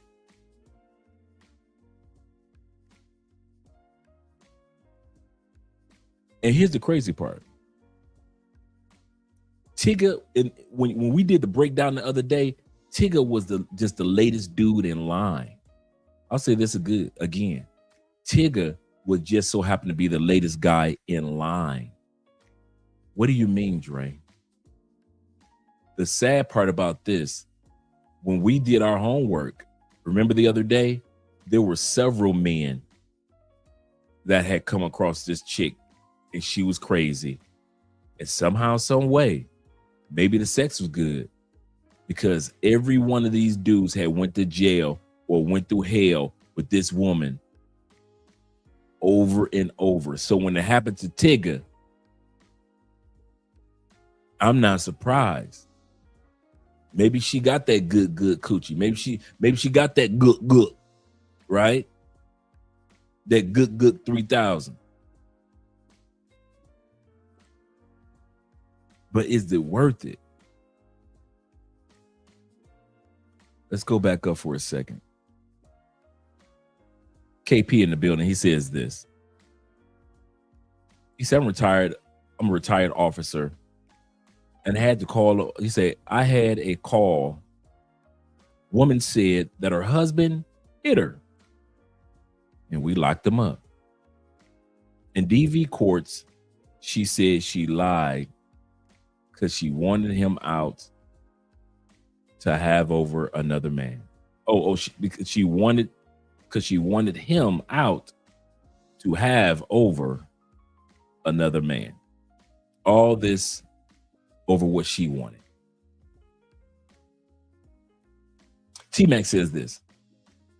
He said, I'm just glad that my second ex-wife was not as dirty as my grimy, like my first ex-wife. I can leave her with access to the safe and she wouldn't touch anything. She still protects my assets like they are hers. That's the part you don't know who's going to be good and who's not. That's the crazy part. You don't know who's on your side and who's not these days. Kofa says this. He said, everyone says that he knew, but I haven't seen any receipts. He said, I blame that broad more than Tigger. I do too. But that's just me. That's who she is. Tigger's just the most recent. That I concur with. Once Tigger is done with her, there will be even though she's known everywhere now, there will be another simp between her legs. Guaranteed. Guaranteed. Yeah, Zay, the lovely FBA queen. Tori says this. He said, before getting married, or even as you think about getting married, do yourself a favor. Do a background check and get a prenup. If you're going to spend $15,000 on a woman per year, which the average man is already spending when it comes to being in a relationship, the average man is spending $15,000 a year, according to stats. Get some protection. Correct. Get some type of protection. Abstract thinker in the building. He says this. He said, F that good. He said, I want peace and sanity first. Absolutely correct. There were probably warning signs. We men, we know we're quick to ignore some good old fashioned warning signs. He said, did anything ever happen to her for lying? And you know how long? I don't know. But did you know how long she did? I don't know. I don't know if the young lady that lied about the guy, even a lot of times, let's think about it, guys. Let's be honest. If women went to jail every time they lied on a man and he ended up in jail, there wouldn't be enough jails in the United States. So we already know in most cases, women don't get locked up. If they got locked up every time they told a lie about a man, there would not be enough jails for all the women that have lied on a man. So I'd be wasting my time trying to research to see if this young lady went to jail, when we know 9 times out of 10, no, she did not go to jail.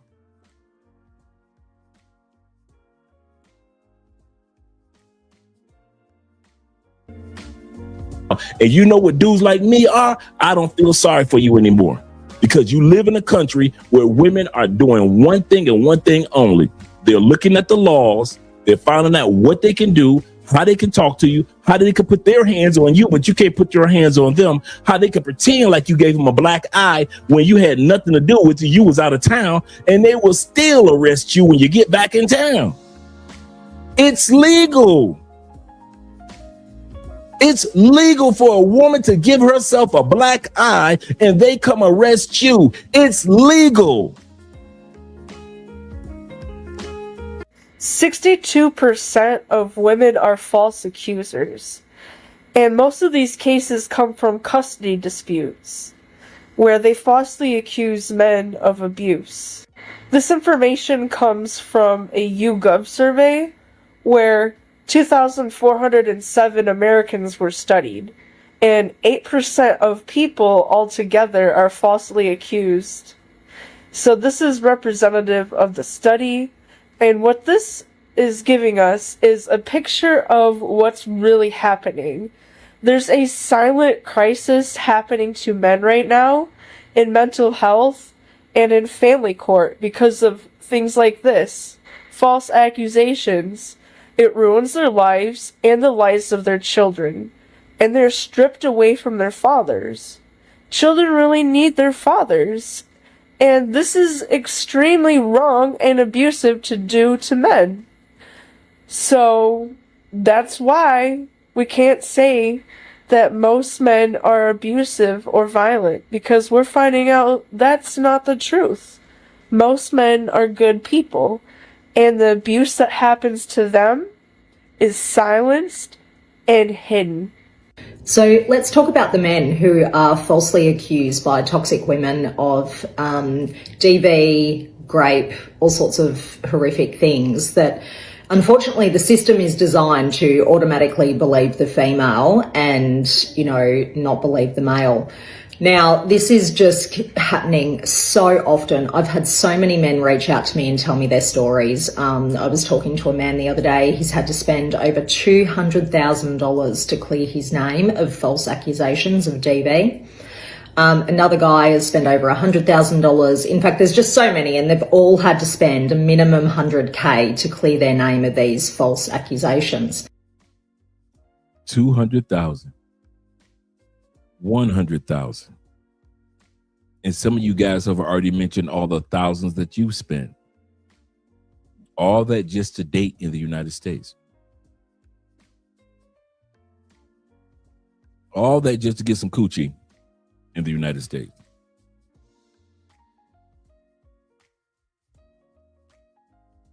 Most of you aren't going to leave. No big deal. I got you. I understand you aren't leaving. You're going to be right there. But at the end of the day, you at least need to know your terrain. In the book, The Art of War, one of the steps of war is know your terrain. Know if it's uphill, if is it flat land, are there rivers or lakes around? Can you be backed up in a corner because there's ocean behind you? Know your terrain. Is it soggy? Is it hard? Is it like cement? Is it dirt? Know your terrain. This episode is dedicated to all you guys that, hey, you're not going anywhere. You only watch Love Crossing Borders for entertainment, and that's cool. Or for some of you guys that might be leaving, but it's going to be a few years down the line, right? Hey, Dre, I still got my daughter or son to raise, my mom to take care of. It may be a good 10 years before you solidify living outside of the United States. I got you. I got you. But while you're still there, know your terrain. Know that this is happening on a regular basis. I didn't say live in fear. I'm not talking about the Chicken Little, the sky is falling mindset. I'm just saying, guys, be careful. The dating arena is not what it used to be. Women are out, in many cases, they're out for two things. To inflict financial and emotional damage on you. If they're not out to get money from you, financial damage you, deplete your income, deplete your bank accounts or your investments, whether it be through dating, whether it be through, if you really cared about me, if you were a real man, you would send me. That's financial damage or abuse. Or they use emotional and physical abuse. Be careful out there, fellas. All coochie ain't good coochie. You should not be between everybody's legs. It should not be that easy for every woman to get to your zipper. It's not like it used to be. And if you think it is, that's how a lot of you end up in graves or in jail. 200,000 to 100,000. You would have had the box for the rest of your life overseas. Absolutely correct. My brother Tori said the case took a significant turn. Alicia Brown, meaning Tigger's wife, is no longer only an alleged victim of domestic violence, or DV, case involving Darian Big Tigger Morgan. Absolutely correct. She's also facing her own criminal matters back home in Baltimore. So that's why she got arrested. This woman was so evil with her emotions to destroy Tigger, she forgot that she had warrants out for her arrest. Just think about it. This woman is married to Tigger. They're doing runway shows. She all out in public. They're doing interviews, magazines. Because people like Big Tigger. He's never been a problematic brother. Good dude, solid brother. The whole time you got warrants out for your arrest. When you supposed to be keeping it on the low, you got warrants out for your arrest for missing child. Not no warrants out for your arrest because you miss some parking tickets or whatever tickets, right? No, you got a missing child, and you just all on at the red carpet events while your husband's interviewing people, and so she gets so emotional, traumatized, and got so comfortable that she sat back, and now she arrested. And just imagine you see your wife get arrested. Okay, let me ask y'all. I know what some of y'all would say. Okay, let's say you got a wife or a girlfriend in the States. You find out she got warrants in another state. She gets arrested. What do? Don't be fake. I'll leave her there. I know all y'all ain't gonna leave her there. What would you do? I want to hear what you guys have to say. What would you do if that was your wife or girlfriend who you really love? I'm not talking about some puppy love. I mean some real love. Like you figure this is wifey for lifey. What would you do? I want to hear. Now me, yeah, I'm snitching. I'm doing like Lou Rawls. I'm holding telethons. I'm holding telethons like I'm Jerry Lewis. I'm telling it all. I'm holding telethons. Especially after she got me put in jail. Oh yeah, I'm telling it all. You know how dudes be talking about, if you leave me and you're an immigrant, I'm calling ICE on you. If you leave me, yeah, I'm calling ICE. I'm calling ICE. Yeah, she had warrants. That's why she's locked up right now. She had warrants in DC for her missing daughter. She had a 7-year-old daughter that came up missing. She kidnapped her daughter, allegedly, from foster care. She had lost. Come on, Casual Germ. I know you know about this. This Tigger's wife had warrants in Washington, D.C. I'm sorry, had warrants in Baltimore, because she had a daughter. She's got she has 3 children, I believe. I know 2 of them live with Tigger. The other one, the youngest girl, in 2014, this woman left inside of a car in the freezing cold, 2-degree weather, while she went inside of a casino for 8 hours in 2014. They took custody of the daughter from the father, who probably wasn't in financial position to do anything, and took custody of that child and pressed charges against her, Tigger's wife. Tigger's wife flees. Not going to court, she flees. Did she flee alone? No. She went to the foster family's house where the daughter was staying allegedly kidnaps the girl, and the girl has never been seen again. Fast forward, she pulls a Lori Harvey, or not Lori Harvey, but a Steve Harvey wife. Like, I'm this Miss Innocent woman. Let me marry this man with money and fame and forget about my life and be more.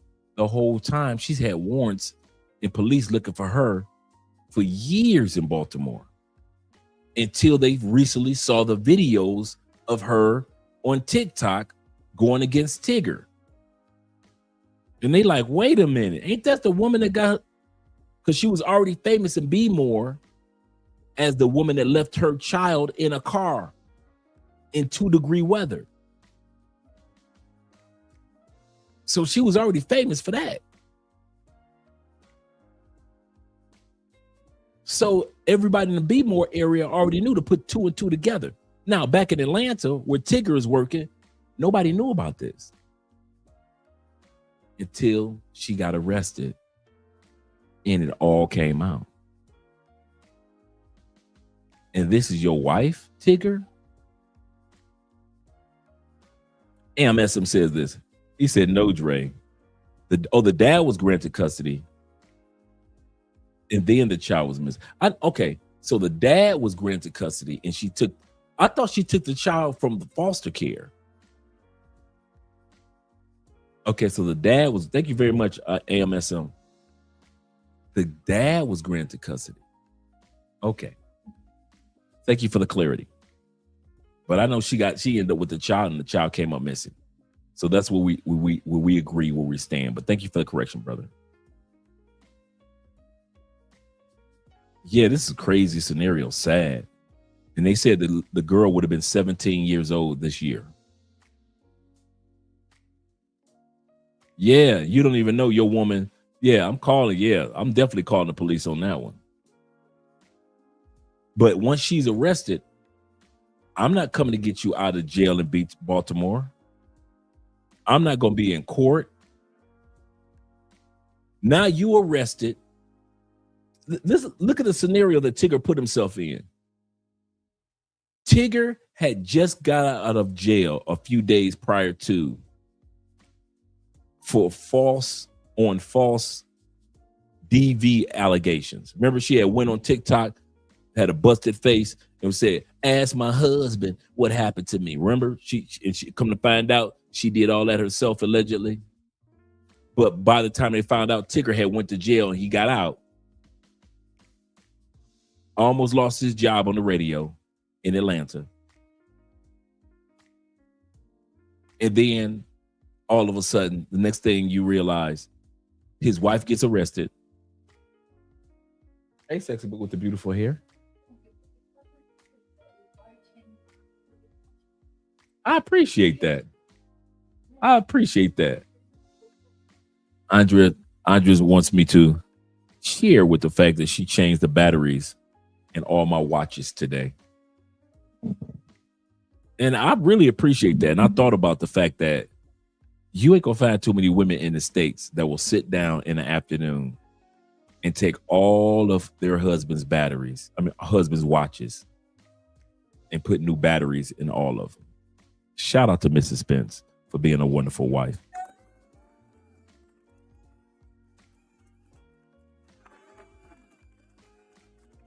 It's the little things that these women do in other countries. I don't have to worry about that. Andrea got a bunch of warrants out for her arrest in Medellin when she lived there for 2 years. Yeah, me. And now Tigger in a situation. Who's living with Tigger? Okay, wife arrested. She's in Baltimore. I'm not sure if Tigger has a daughter or a child with her. Who's still in the house with Tigger? The stepson that recorded everything. Get off my mama, Tigger. Mr. Tigger, get off of her.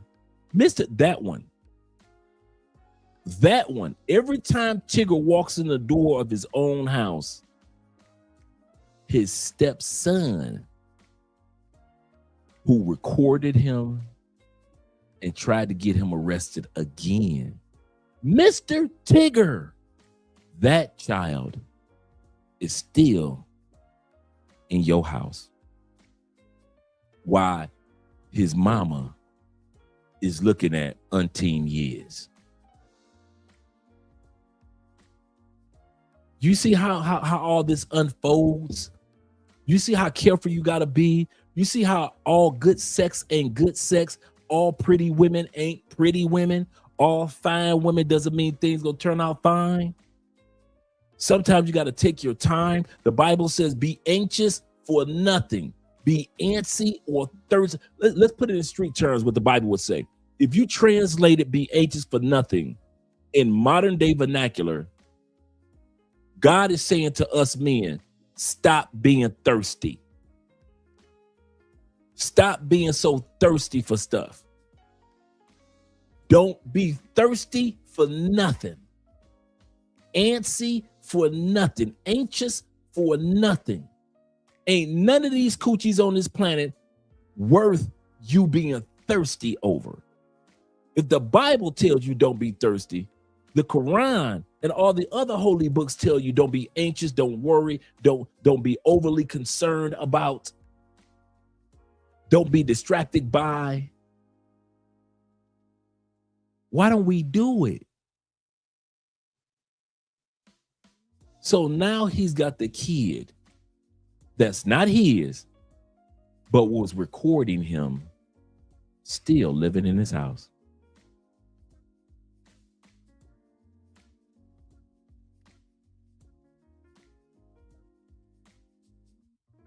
Mr. Tigger, are you going to get my mama out of jail? Mr. Tigger, are you going to get my mother out of jail?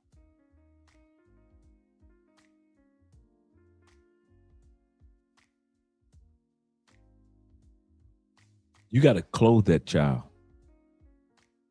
You married that woman. All you stepdads, you wasn't expecting this, huh? You got to clothe that woman. Take care of that woman. That woman's child. That child go in the refrigerator, it better be some food in that refrigerator. Even though that child's mama is in jail and that child tried to record you and get you arrested, you still got to feed that child. You got to make sure that child get to school. Make sure that child get good grades. Christmas, that child is expecting you to buy him a new cell phone so it can record you even more clearer. Ain't nobody talking about the child that's still in this house that tried to get him arrested. Mr. Tigger. Mr. Tigger, get off my mama.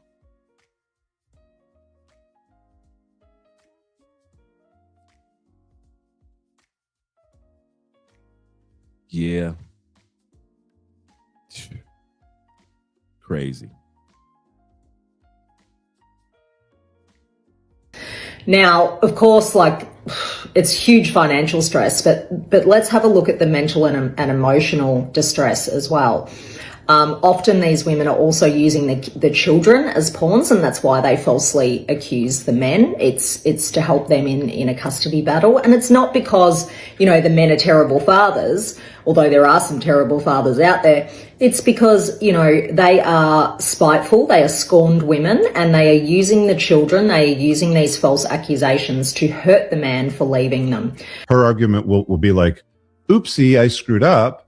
But then she'll take him to family court and she'll involve the government and she'll say, well, you know, he's been acting like, Billy and Bobby's father for the last 5 years.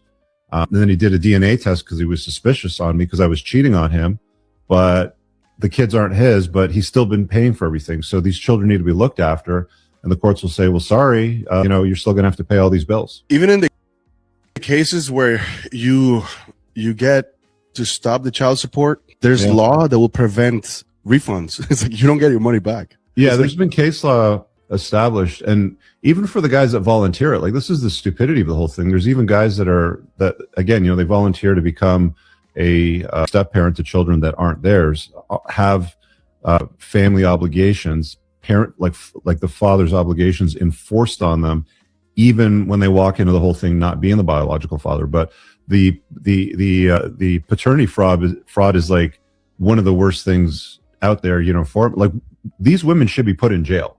If you're screwing around on the guy that's acting like the father, who you tell is the father when you're pregnant, who takes on the role and the burden and the protection and the provisioning and all that sort of stuff, that is the biggest, most duplicitous lie that women have pulled on men throughout history. And these women should be put in jail for this sort of stuff. This is totally unacceptable. And why women get away with it today is just a complete result of the toxic feminist narratives. In some countries, you're not allowed to run paternity tests on children. That's ridiculous. It's also ridiculous that the worst thing that can happen in terms of consequences for lying about this is that the payments stop. But so you don't have to pay anything back. And there's like not even a slap in the wrist. And that's the other part that you guys are going to have to acknowledge if you're going to mess with women with children in the States. It's a game to where you could end up paying child support once you leave that relationship. I'll say this again. This is starting to become more and more common that in the United States, as well as other countries, those children are either not biologically yours by DNA tests, or those children aren't biologically yours because y'all want to put on a cape and be Captain Save 'em All. And because she give you some good gook, you decide to get with a baby mama. Y'all didn't get married, but y'all living together. You helping the kids do homework. You are helping the kids when it comes to making sure their room is clean. The school bus stops. Hey, who's the one that's standing there at the bus stop to pick up the kids? You. Who's the one that drives up to the kids' school to pick up the kids when they let out at school? You. Who's the one that's picking up your stepson or your boy or your girlfriend's son? Y'all not married. Girlfriend's son in the States when he joins Little League football. You. Not the daddy. You. And guess who the courts can say they gonna come to for child support? You.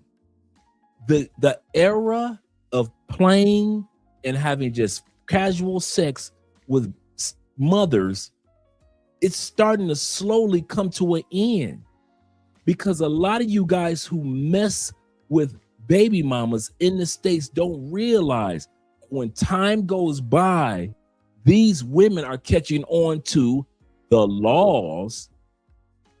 They're catching on to the laws, and they realize if he stays with us just one more year, this is a state in which I can get child support. He doesn't know it because he's just a stepdad or a step boyfriend. But I'm going to keep him happy. I'm going to give him that good gook for 2 more years. I mean, for 1 more year, because after 1 more year, the law says in this state, I can get child support because he played the father role. Y'all need to stop messing with a kid. Y'all not. I don't know why y'all love baby mamas. I don't know why y'all, don't get me wrong. I get it in South America. The most attractive women are always the baby mamas. I get it, bruh. I see it all the time. Don't make that a habit. Because in the States, bruh, y'all gonna pay, and then you're gonna be mad because she's getting child support. Especially for paternity fraud, the system will be making a killing. Absolutely correct. Kofa says this. He say facts. He said you be considered the only father the child knows. Absolutely correct. It's almost like common law divorce. Absolutely correct. And this is becoming more and more and more common. Do not tell me. Stop telling that lie to yourself, gentlemen. Well, everybody my age got kids.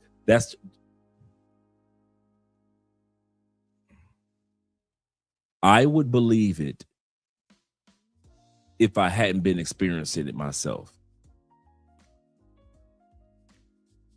There are a lot of women out there that do have children, but there are a lot of women, even in their 40s and 50s and even in their 30s, that don't have any kids. You smash fine baby mamas because you don't know how to say no to fine baby mamas. It's all on you. Any of this happen, y'all can cuss, fuss, cry about it all you want. You can call her evil. You can call her mean. You chose her. You know, when we tell women that you chose him to be your baby daddy, you open up your legs. It's the same rule that applies to you dudes that mess with women that got kids. I have no empathy, none. I don't have 1 ounce of, I have more empathy for a man that comes to Colombia and get drugged. And y'all know how harsh I am on those guys. I've got more empathy for them than I do for you dudes that mess with modern day baby mamas. I have none. You might as well walk around with a dunce hat on. You might as well have the clown hat on. You might as well put clown makeup on and look like the clown in It. You might as well.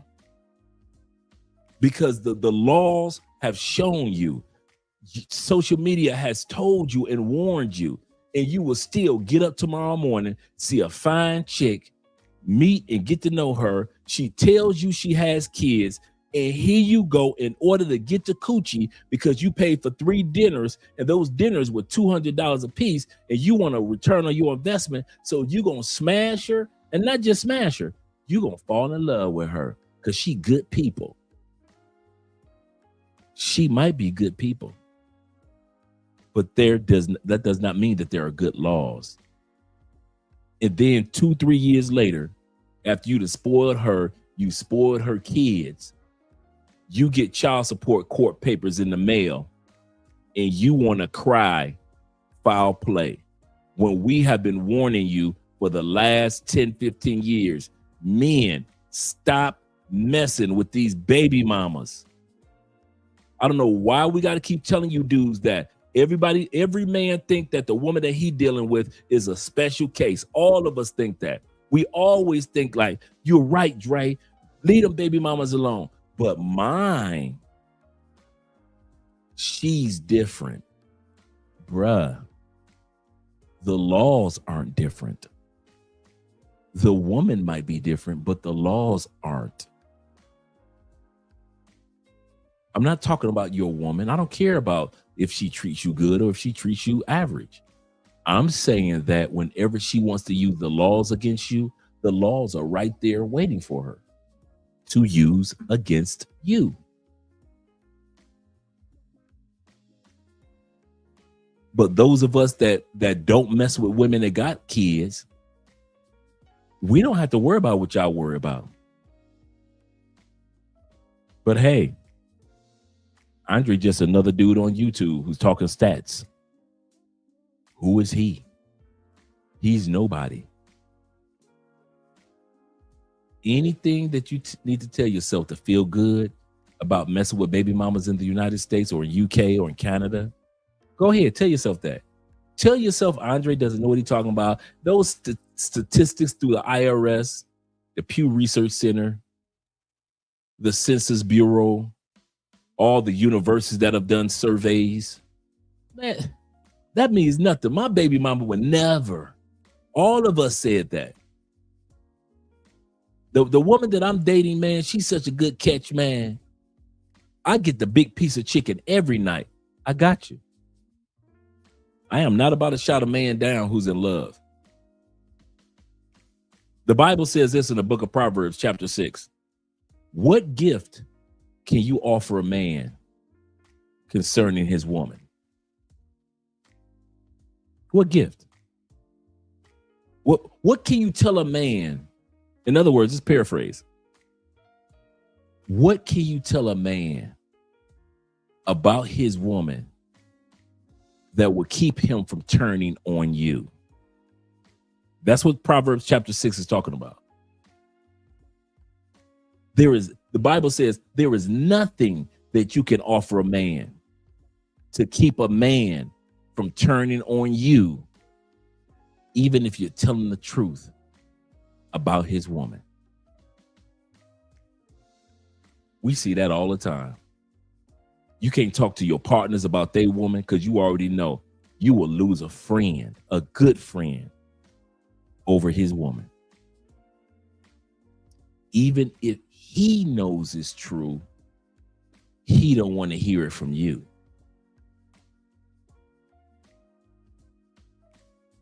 So when this live stream goes off, I already know most of y'all gonna keep on messing with baby mamas.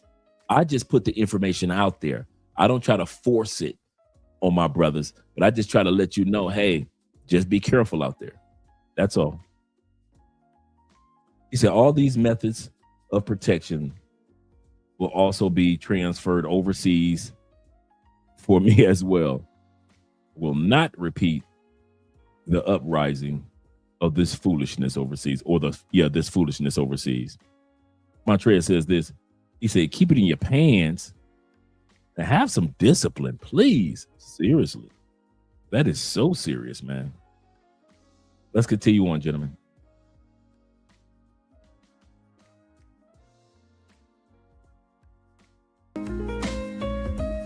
Y'all gonna stay right there. Stay right there. Right up under them same laws. Notice I didn't say the same ladies. I'm gonna say this again. I have nothing against the ladies using the laws on you, because you ain't gonna do nothing. You gonna stay right there for that coochie. I love American women. Can't nobody tell me about my FBAs. Can't anybody tell me about my WASP wives. I love my Amish girls. Stay right there, white boys. White man, stay right there. Brother, FBA, y'all stay right there too. Asian brothers, y'all keep on opening up businesses and going to stay right there. Middle Eastern dudes, keep your butt right there. Because the one thing the laws understand, laws don't care nothing about what race you are as a man. All y'all women are using the laws against you. Asian dudes are losing out just as much as Middle Eastern men are losing out, just as much as black men are losing out, just as much as white men are losing out, just as much as Latin men are losing out when it comes to the laws in the States. Ain't nobody that's a man winning. Ain't nobody that's a man winning. But y'all go stay there. Y'all go ahead and stay there. I mean that one. Go ahead and stay there. Since y'all don't know what we talking about. Y'all left because y'all scared. No, we left because we ain't stupid. The ladies might change, but the laws won't. The ladies might change, but the laws won't. Nothing worse or nothing scarier than a woman who knows her rights. Y'all need to learn all your rights. So when they start sending you stupid pictures, when they start doing this, when they start threatening you, screenshot, send it to the lawyer. Because if men aren't afraid out here like y'all are walking around afraid and in fear, y'all doing it wrong, because y'all not supposed to be playing fair in an unfair world. She said if men aren't afraid, then y'all doing it wrong. If men aren't afraid, then y'all doing it wrong. If men aren't afraid, then y'all doing it wrong.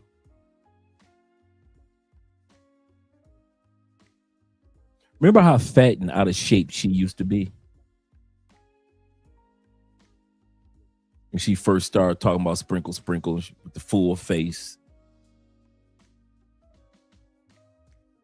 And used to have the green screen of a nice house in the background, but we knew it was just a green screen. Her husband was still alive.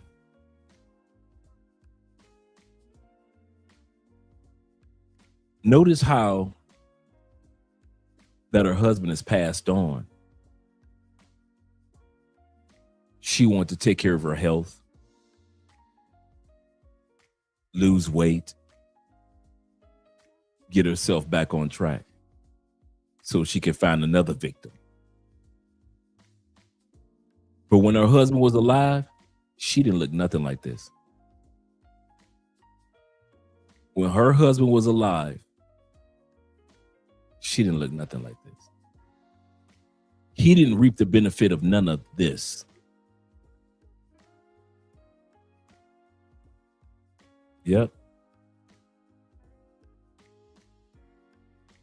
Yeah, I think they got married.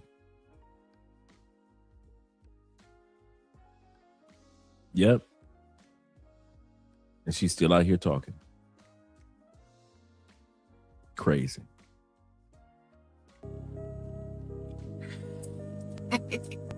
Y'all need to do research and have all the legal things that men are not supposed to be doing during the dating process.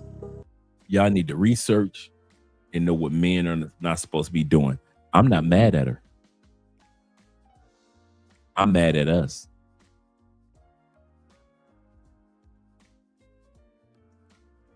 We would rather take what's between those legs than get to know the laws. You see how women talk to each other? Women don't tell each other, girl, you need to get you some good sex. What do women tell each other about? The laws. What did I say one of the reasons I moved? The laws. What do I always say? The women, whatever they're doing to you that you don't like doesn't matter. They're not breaking the laws. Women are out here learning the laws against you, and you too busy worried about some coochie. Sometimes I think our side of the species is doing it bass backwards, bruh. Sometimes I think we are so amazing as men. And then there's other times I think we're the stupidest people that ever walked this planet. I think men, in some cases, we are still Neanderthals. We're still coming out of the caves of Europe or the jungles of Africa.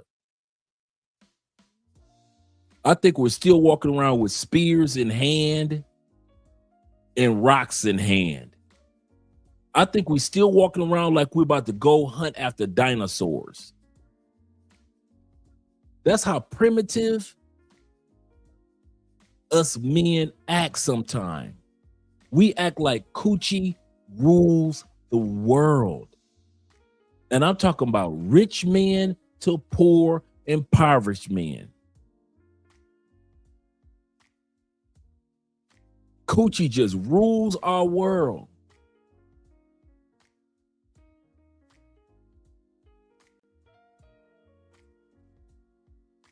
These women are plotting. She's not the only one.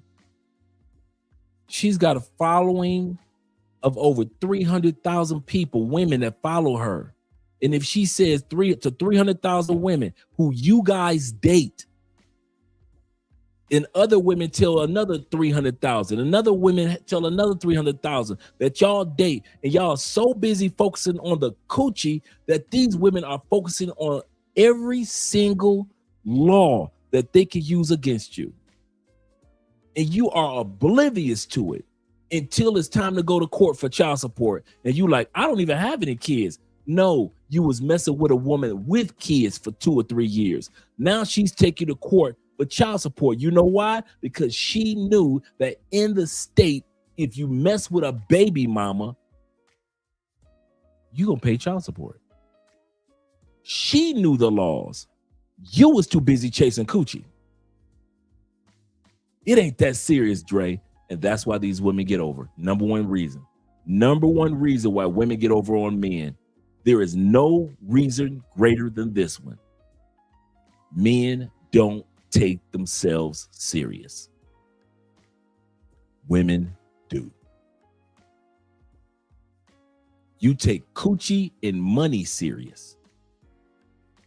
But men do not, we do not take ourselves serious enough to where we know the laws of dating just as much as women know the laws of dating in relationships, in mating, state to state. The only time we hear about the laws is during divorce Child support. Now all of a sudden we know these laws. But while the woman was spreading her legs, she knew them laws. And when she got out that bed, she knew the laws. While she was giving you head, she knew the laws. And she knew that you didn't know a thing, nothing about the laws. Dang shame.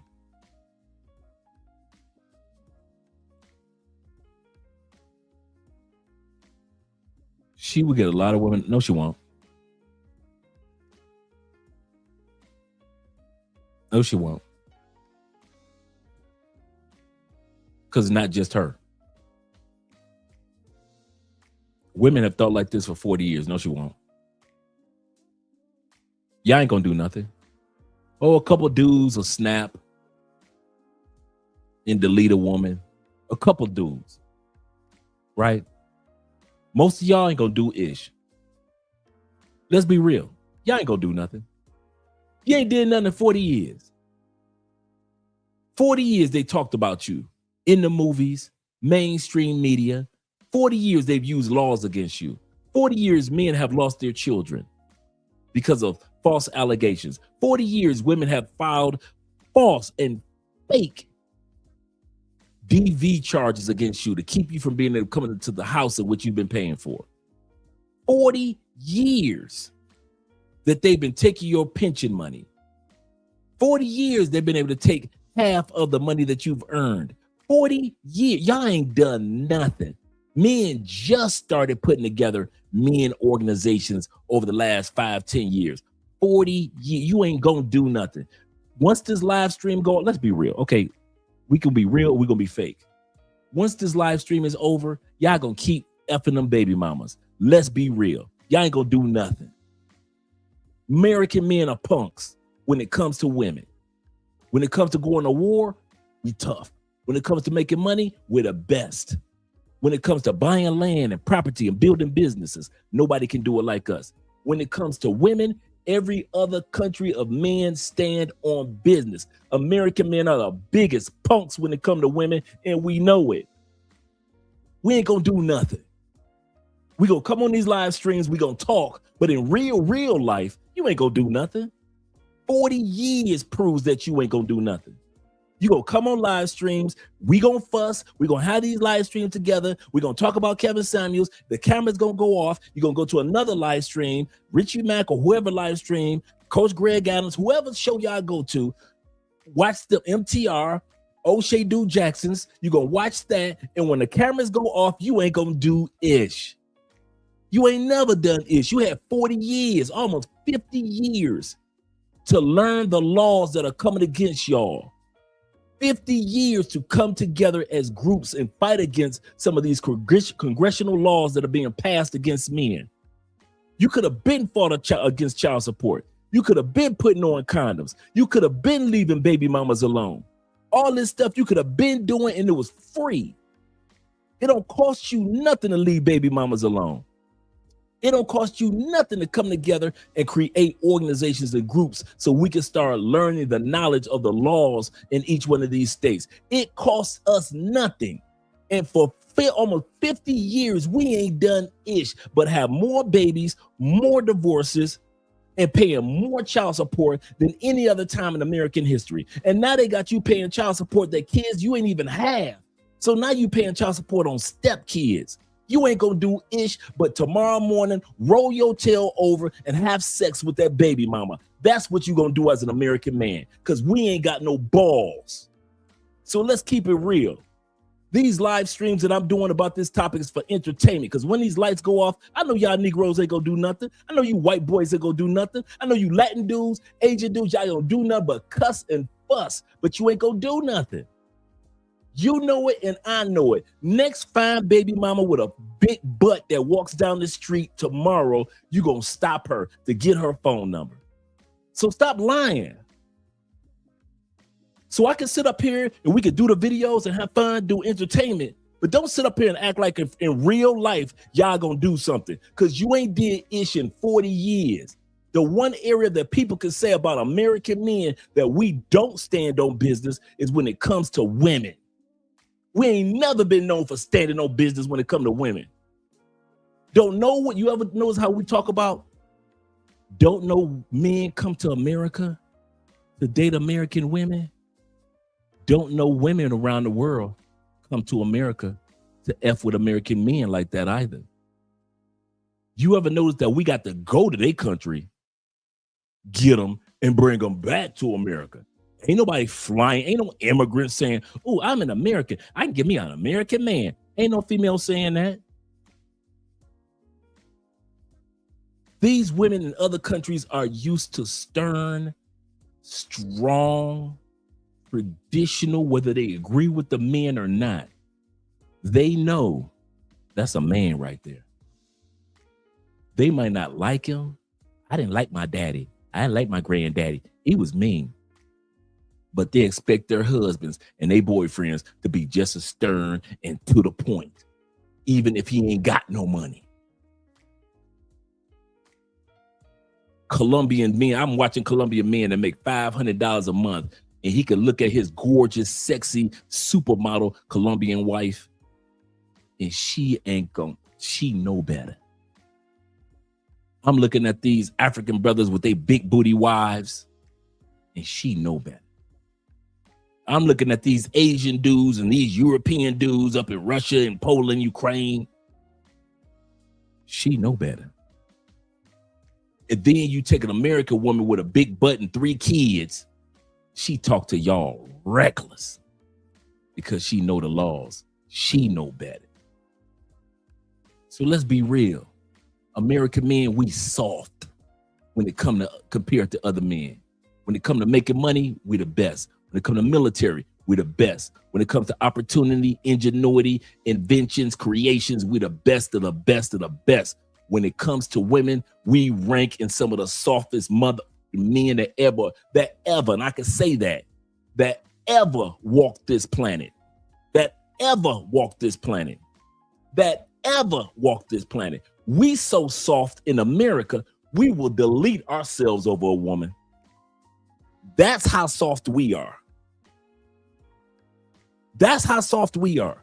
We will delete ourselves over a chick. Colombia, they ain't doing that. You can ask T-Mac, who gonna get deleted, T-Mac? Is he gonna get deleted, or she? Either it's gonna be a dual deletion, or it's gonna be her. These Colombian dudes ain't running around deleting themselves. These Brazilian dudes ain't running around deleting themselves. It's either gonna be both of us, or it's gonna be her. But in America, here we. She don't love me no more. Her and her kids didn't even. Soft asses. Soft. I said it, Anton. And all the rest of you dudes. I don't care. Right now, I do not care what American men think of me. So stop me. Okay, if I'm lying, tell me why I'm lying. Put in the comment section if you think I'm lying about American men being some of the softest men in the history of the world when it comes to women. Not when it comes to business. Not when it comes to military. Not when it comes to sports. Not when it comes to ingenuity. No, I didn't say none of that. We at the top of the top of the top when it comes to all that other stuff. But when it comes to women, I do not know what it is that makes us American men so soft in masses. These women telling y'all, I'm learning the laws, and I'm gonna teach the other women how to learn the laws. And they gonna teach other women how to learn the laws. What laws? The laws to regulate and destroy men.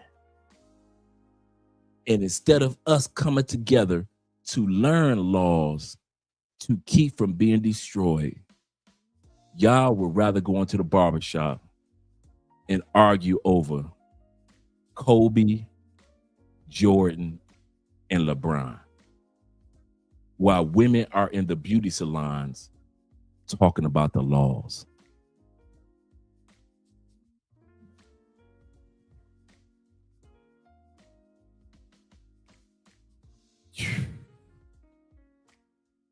And you wonder why I always say, I am not here to convince American men or women to leave America.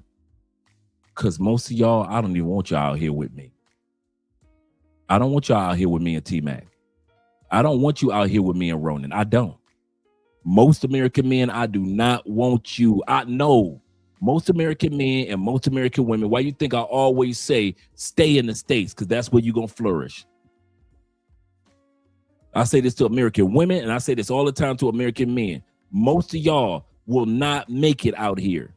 When I see American men and women run back to the States, good. Every time I do a video montage of American men that saying I'm going back to the States, good. Whenever I meet an American man that says, I think I'm gonna go back to the States, good. You ain't built for out here. Most Americans in general, no matter what race, color, creed, you ain't built for nothing but America. You'll not have to make it out here in the real world. Go on back to the plantation where you belong. Play among the little kids. You ain't out here for you do not belong out here on the big kids table. Go on back to where it's comfortable and it's safe and it's fun, and you know your neighborhoods, you know your streets, and you know everything else, and you don't need to know the laws that women are putting against you. I'm gonna say this again. You go back to your country or stay in your country where you feel comfortable not knowing the laws that the women are learning about you. Stay right there. You ain't built for out here. You built for vacations, not relocation. And that's why I don't tell American women and American men to leave America. Because I know most of y'all ain't built for this.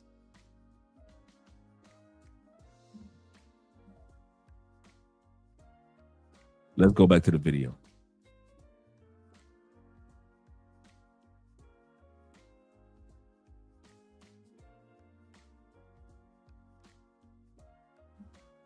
Let's see.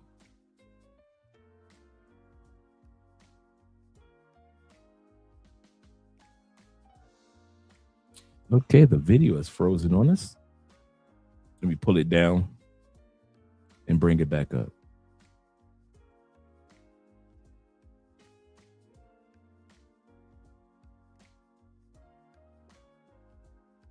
Let me remove it and I will bring it back.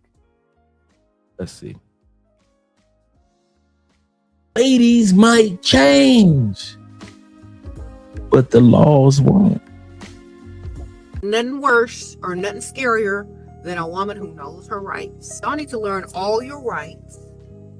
So when they start sending you stupid pictures, when they start doing this, when they start threatening you, screenshot, send it to the lawyer. Because if men aren't afraid out here like y'all are walking around afraid and in fear, y'all doing it wrong. Because y'all not supposed to be playing fair in an unfair world. She said, y'all not supposed to be playing fair in an unfair world. Y'all not supposed to be playing fair. She's saying this to the ladies. And ladies are going to share this with each other. Ladies, she said, y'all not playing fair, or y'all not supposed to be playing fair in an unfair world. And these ladies are telling each other, stop playing fair. Why you so busy focusing on sex? My brothers.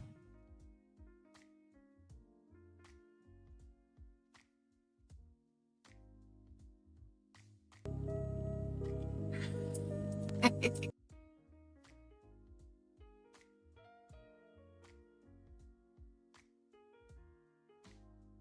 move this forward. Is widely known as gray divorce. It is. Let me bring this down and bring it back up. I'm going to remove this out of the studio and then bring it back up.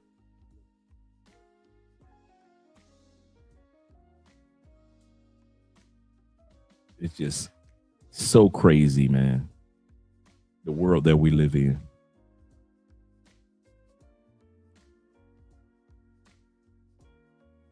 Let's see. Here we go. Whether they know it or not. Give it a second. Give it a second. She didn't let it go. She pursued legally. They got to be scared of you just a little bit. A lot of it. Ain't nothing worse or nothing scarier than a woman who knows her rights. There's just a scandal that came out. This woman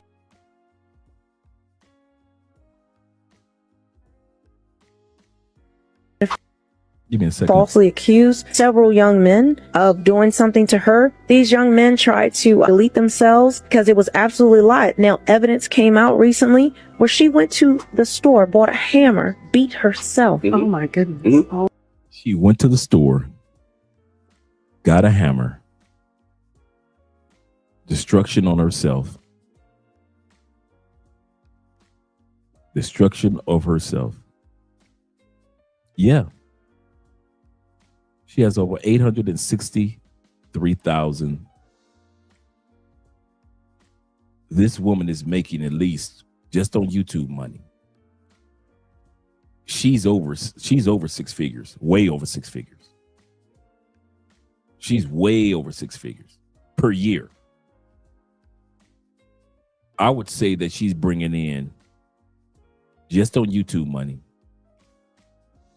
maybe 260, 270, almost 300,000 a year. Almost 300,000 a year. Just in YouTube. Not her books, not her courses, not her consultations.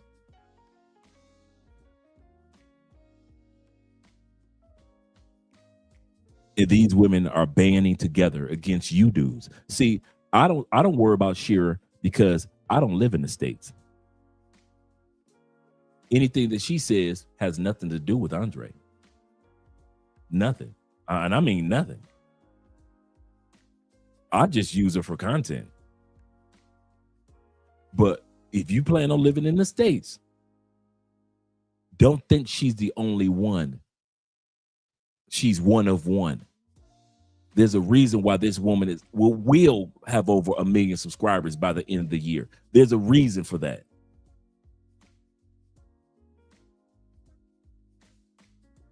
Because the more these women are laying their foundation, and the longer that men only focus on money and coochie, these women are running laps around you. Around you. I don't live there. They ain't running laps around me. They are running laps around y'all. And I ain't mad at them. I ain't mad at women. Hey, fellas, if y'all want to be dumb enough to only focus on money and coochie, so be it. I'm serious. American men, I'm serious. If all you really want to focus on is making money and getting coochie, if that's the sole source of your life, however you make money in business, investments, however you do it, how you get the ladies, and you get one lady or you get three midgets, I don't care. Hey, so be it. I ain't tripping on you. You're a grown man with a grown man's life, right? Just don't come to us on social media crying when these women, 80% are divorcing y'all. They're divorcing y'all after the age of 50 and after the age of 65. They're taking your houses. They're taking your rights. And all you thought about was coochie and money. These women are running rampant around y'all. And who am I to get mad at them if you ain't going to get mad? I'll say this again. Who am I to get upset and perturbed with the women if you aren't mad with the women to change something and you live there? It would be stupid of me because I don't live there. So have fun, American men. I mean, from Omar, Dr. Umar, to Tariq Nasheed, all you dudes that's running around in purple, Hebrew Israelite brothers, Nation of Islam, all you brothers, all y'all, all you white boys from the hills of Kentucky, the Appalachian Mountains, all you white boys that's rednecks all the way in Arkansas, Arizona, Oklahoma, all y'all white brothers, all you Latin dudes in Miami, Chicago, New York, Texas, LA, y'all ain't gonna do nothing. That's the part. Y'all want dudes like me and others to kind of like, yeah, brother, yeah, that's wrong, brother. They shouldn't be doing that. These cameras go off, and the same women y'all complain about, y'all gonna be trying to smash next weekend. So what's the point of me and Richie Mack and all the other content creators telling y'all about opportunities on a global basis if y'all gonna sit back and you gonna stay in the States, which is cool, I got you, but you ain't gonna do nothing. You ain't gonna do nothing. Tariq Nasheed ain't gonna do nothing. He gonna stay in the States and deal with them women, even though he gonna come out with all these books and lectures and all that about the topic of blackness. True, but then when he ain't talk about the topic of blackness, he got to deal with them regular American women. Dr. Umar, soon as he get off that stage, he got to deal with regular American women. Alpha Male Strategies, soon as he cut that camera off, he got to deal with regular American women in Atlanta. So all these dudes that's giving y'all advice about this, that, and this, and they're professionals in this, and professional basketball players, and professional baseball players, professional businessmen, professional military men, presidents, congressmen, senators, judges. I got all y'all. Y'all are great at what you do. But when it comes to that one topic, women, American men, we are lames. We are great in everything we touch. But when it comes to women, all we want is what's between their legs, and they are focused on what's up here. And we wonder how it's so easy for us to get scammed and hustled when we get to other countries. How did that Colombian woman that dropped out of school in the 3rd grade was able to hustle you for over $15,000 out of your Bitcoin account? A Colombian chick. How was that Brazilian chick? You are a dude. You have been a master in your craft for over 20 years. How the hell did a Brazilian chick coerce you into giving her over $10,000 in over a 2-year period? How the hell did that happen? Because you always thinking with your little head and not with this one up here. That's why when it comes to American men, I applaud us in every area. But women.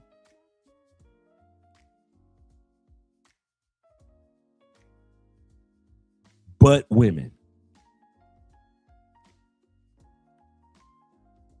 When it comes to women and American men, you swear they just invented women yesterday. You swear that we looking around for an owner's manual and how to do this and how to what we supposed to do with it.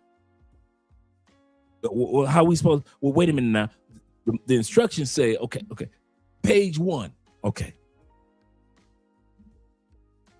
That's how we do with American women. Everything else, we are masters at it. We create corporations. We've got male trillionaires. But when it comes to women, we dumb as a box of motherfucking rocks.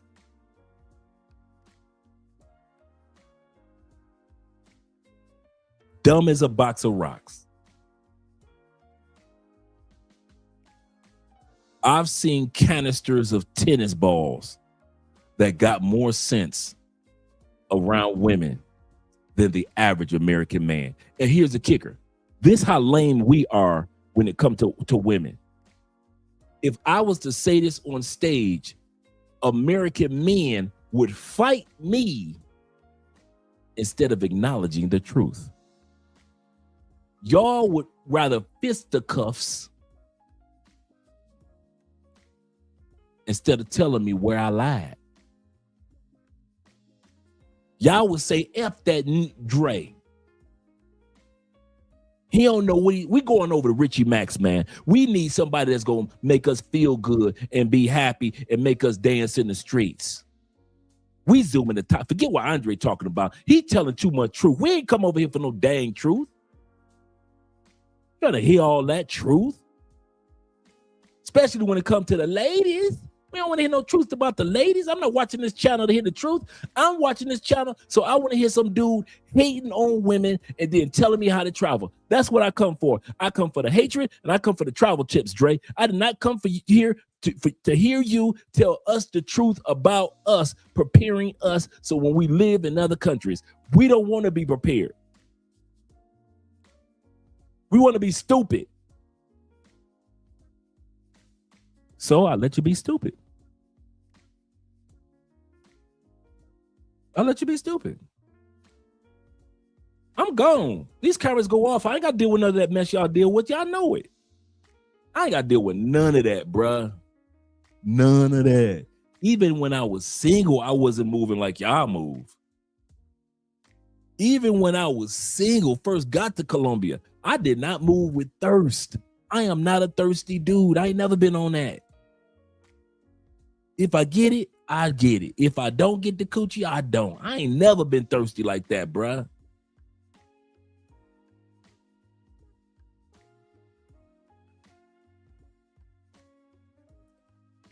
You say, dang, Dre, have some faith in the stateside brothers. Why? Y'all ain't got no faith in y'all. If I didn't care about my stateside brothers, I wouldn't say 80% of what I said tonight. I said what I said because I love us and I want us, notice I use the word us, to wake up to what these women are doing when they get out that bed and they get on the phone in their WhatsApp groups and they talk to each other over the phone and how they're thinking. We think it because if I could give her good sex and make her have orgasms, then everything gonna be all right. And women are thinking 15 steps ahead of us, American men.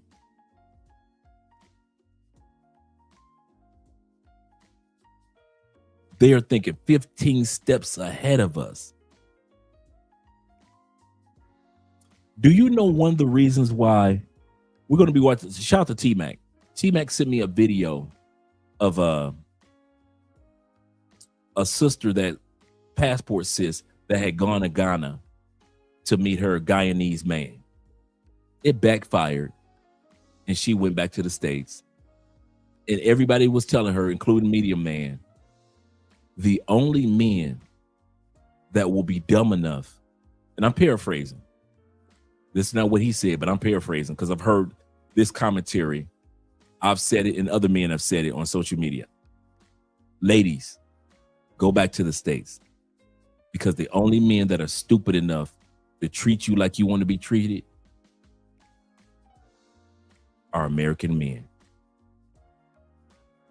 Colombian men are not stupid enough to treat women from America the way that American women want to be treated and spoiled, and I could smack you upside the head, you ain't gonna do nothing. I got the laws on my side. You gonna take care of my baby. Ain't nobody gonna do that in Colombia for no American woman. They can't go to Belize.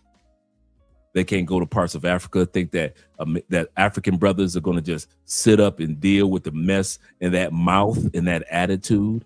They cannot go to Asia and think that Asian men are going to deal with that mouth and that attitude. They cannot go to Europe and think European men are going to deal with that mouth and that attitude. The only men stupid enough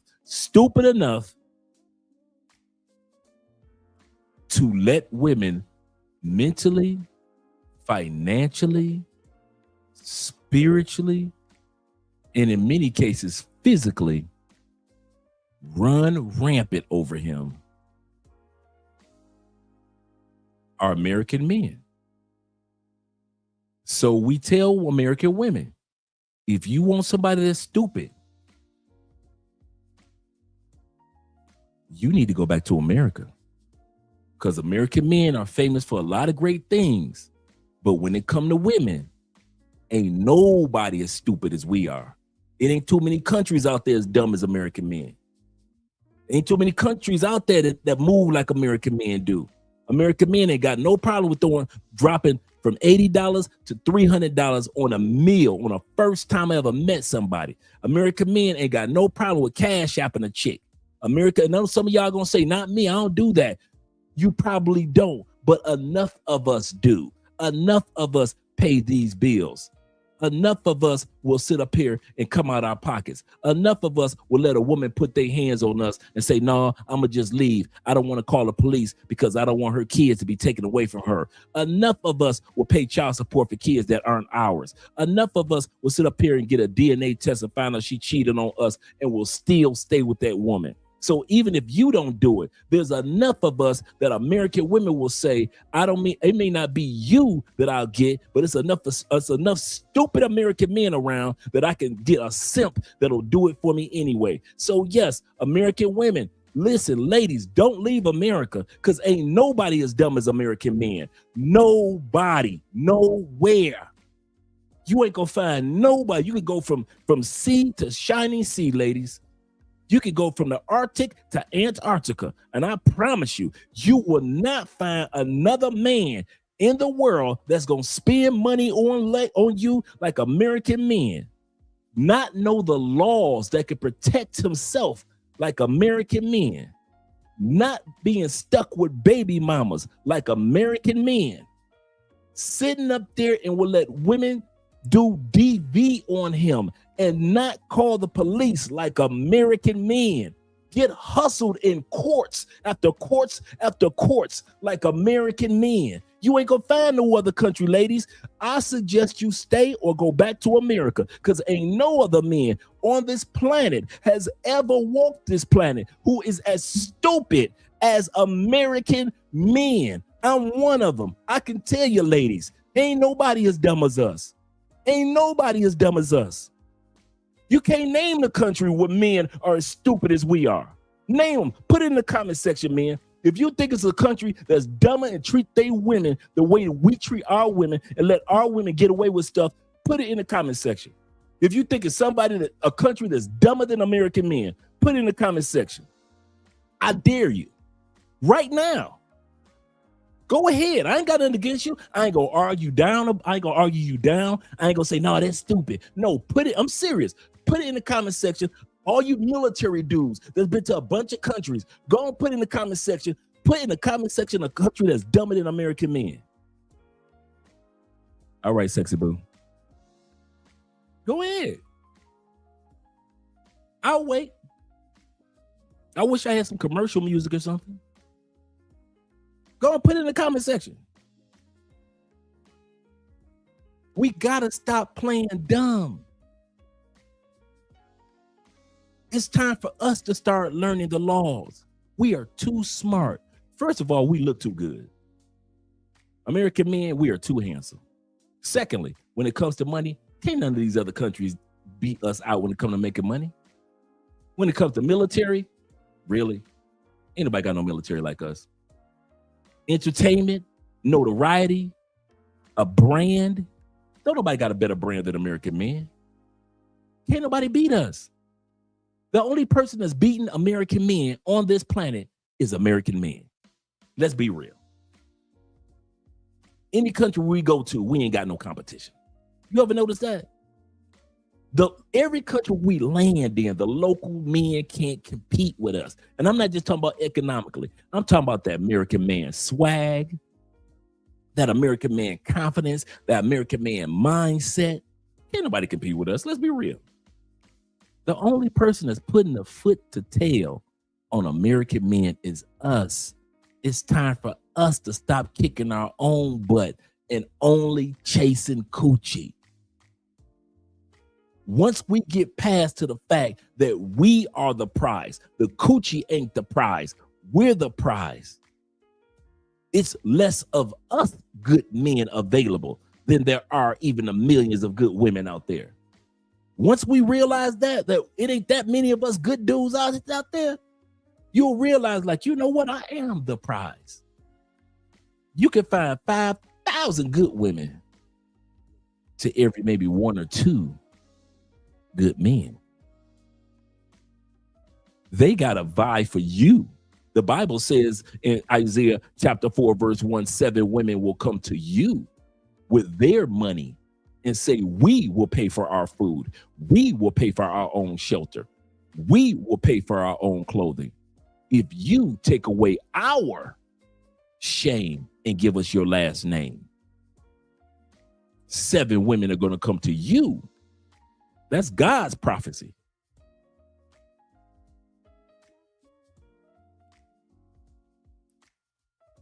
But until we get better, guys, I promise you, the best place for American women is with us idiots in America. A man supporting man. Shout out to you, brother. You were kind of like inspiration for today's video with that clip that you used the other day. Shout out to you, brother. I just want to give you credit where credit is due. He said, I have a young tender I dealt with that listened to Shira 7. She tried to listen to her in the car with me, and I said, put your headphones on. I don't want to hear that BS.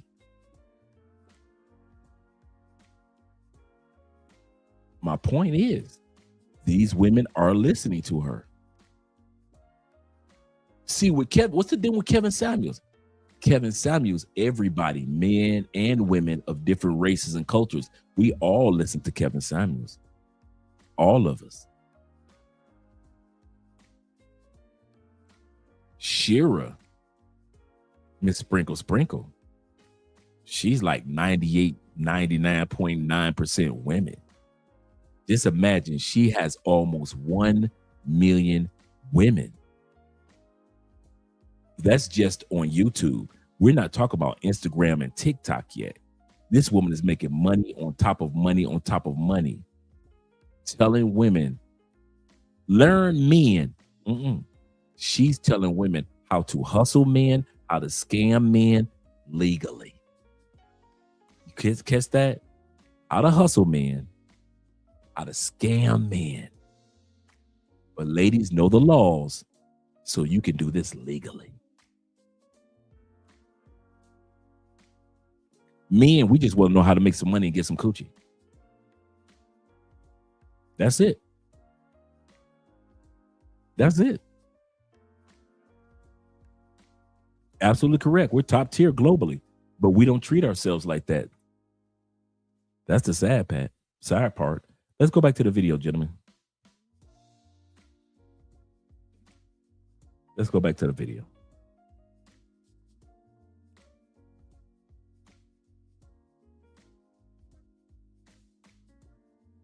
Oh my God. These young men, if it wasn't for other men, I don't know why this is coming around and supporting these young men and just, let me bring this down again and bring this video back up. I don't know why it's doing that.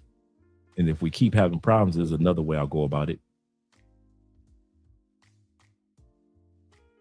Remove that from studio and bring it back. And we'll try this like this one more time. Whether they know it or not, has created a lever that they've handed. So let's see.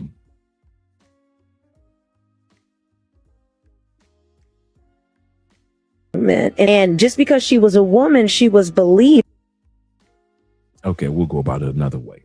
We will go about it another way. And I'm not saying that doesn't happen. I actually come from a family that's happened. Yeah, I know what I'll do. But I still know several stories of women who have falsely accused, ruined these young men's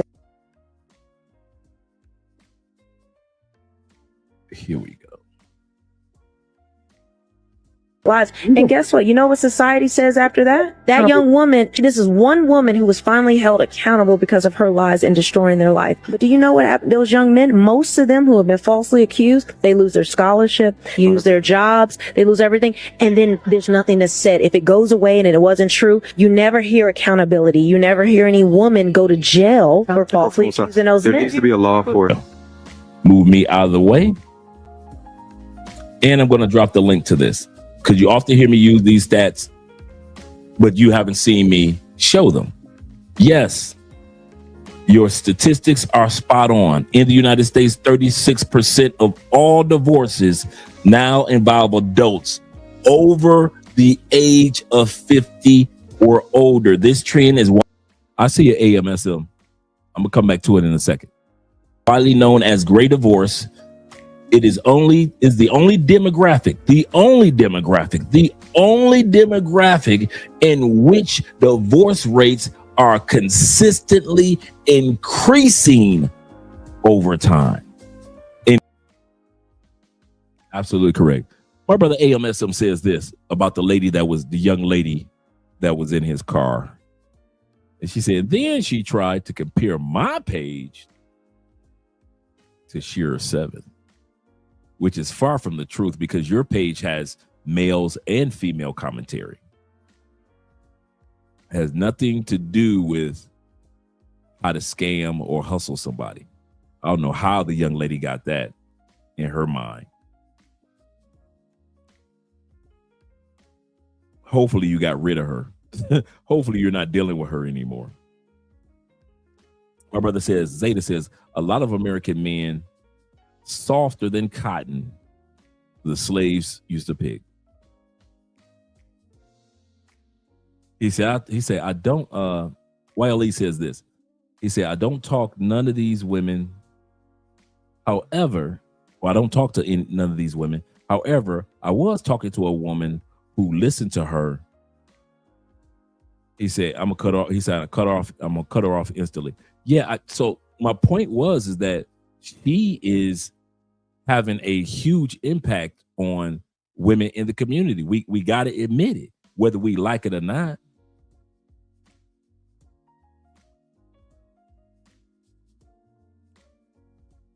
And she's not young. She's almost 50. Yep. He said, I've been falsely accused before, so I know firsthand the feeling.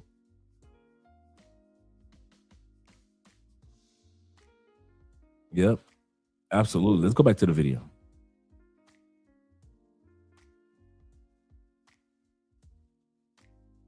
I don't know why the video keeps freezing like that. Increased over time by a bowling when those U.S. women green study. What do you mean? They've been scoping you guys for years. We've already done Leo. We've done several videos over the last 3 years of American men being scoped. American men get drugged and scoped all the time. They made movies about American men getting scoped. That movie with J-Lo and the Asian woman called Hustlers, with a true story of how the strippers were scoping men, rich businessmen, and they did like 2 to 3 years in jail. And these were all famous strippers. These were all strippers that were scoping and drugging rich men. That's how common they scope men in the United States. It is very common in the United States for men to get scoped and robbed. Yeah, we've done a lot of videos showcasing that. Yeah, Cardi B said she used to do it. Cardi B was in that movie with J-Lo. And they was drugging them dudes. I mean, they was drugging them and robbing them. Okay, we're going to pull this down. We're going to do it a different way. And then here's some more information on the studies. So, yeah, I'm going to remove this. I'm going to go here. Screen share.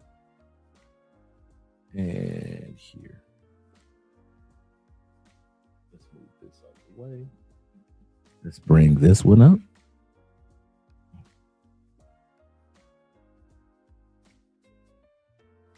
Screen share. Okay, so we'll look at it from here.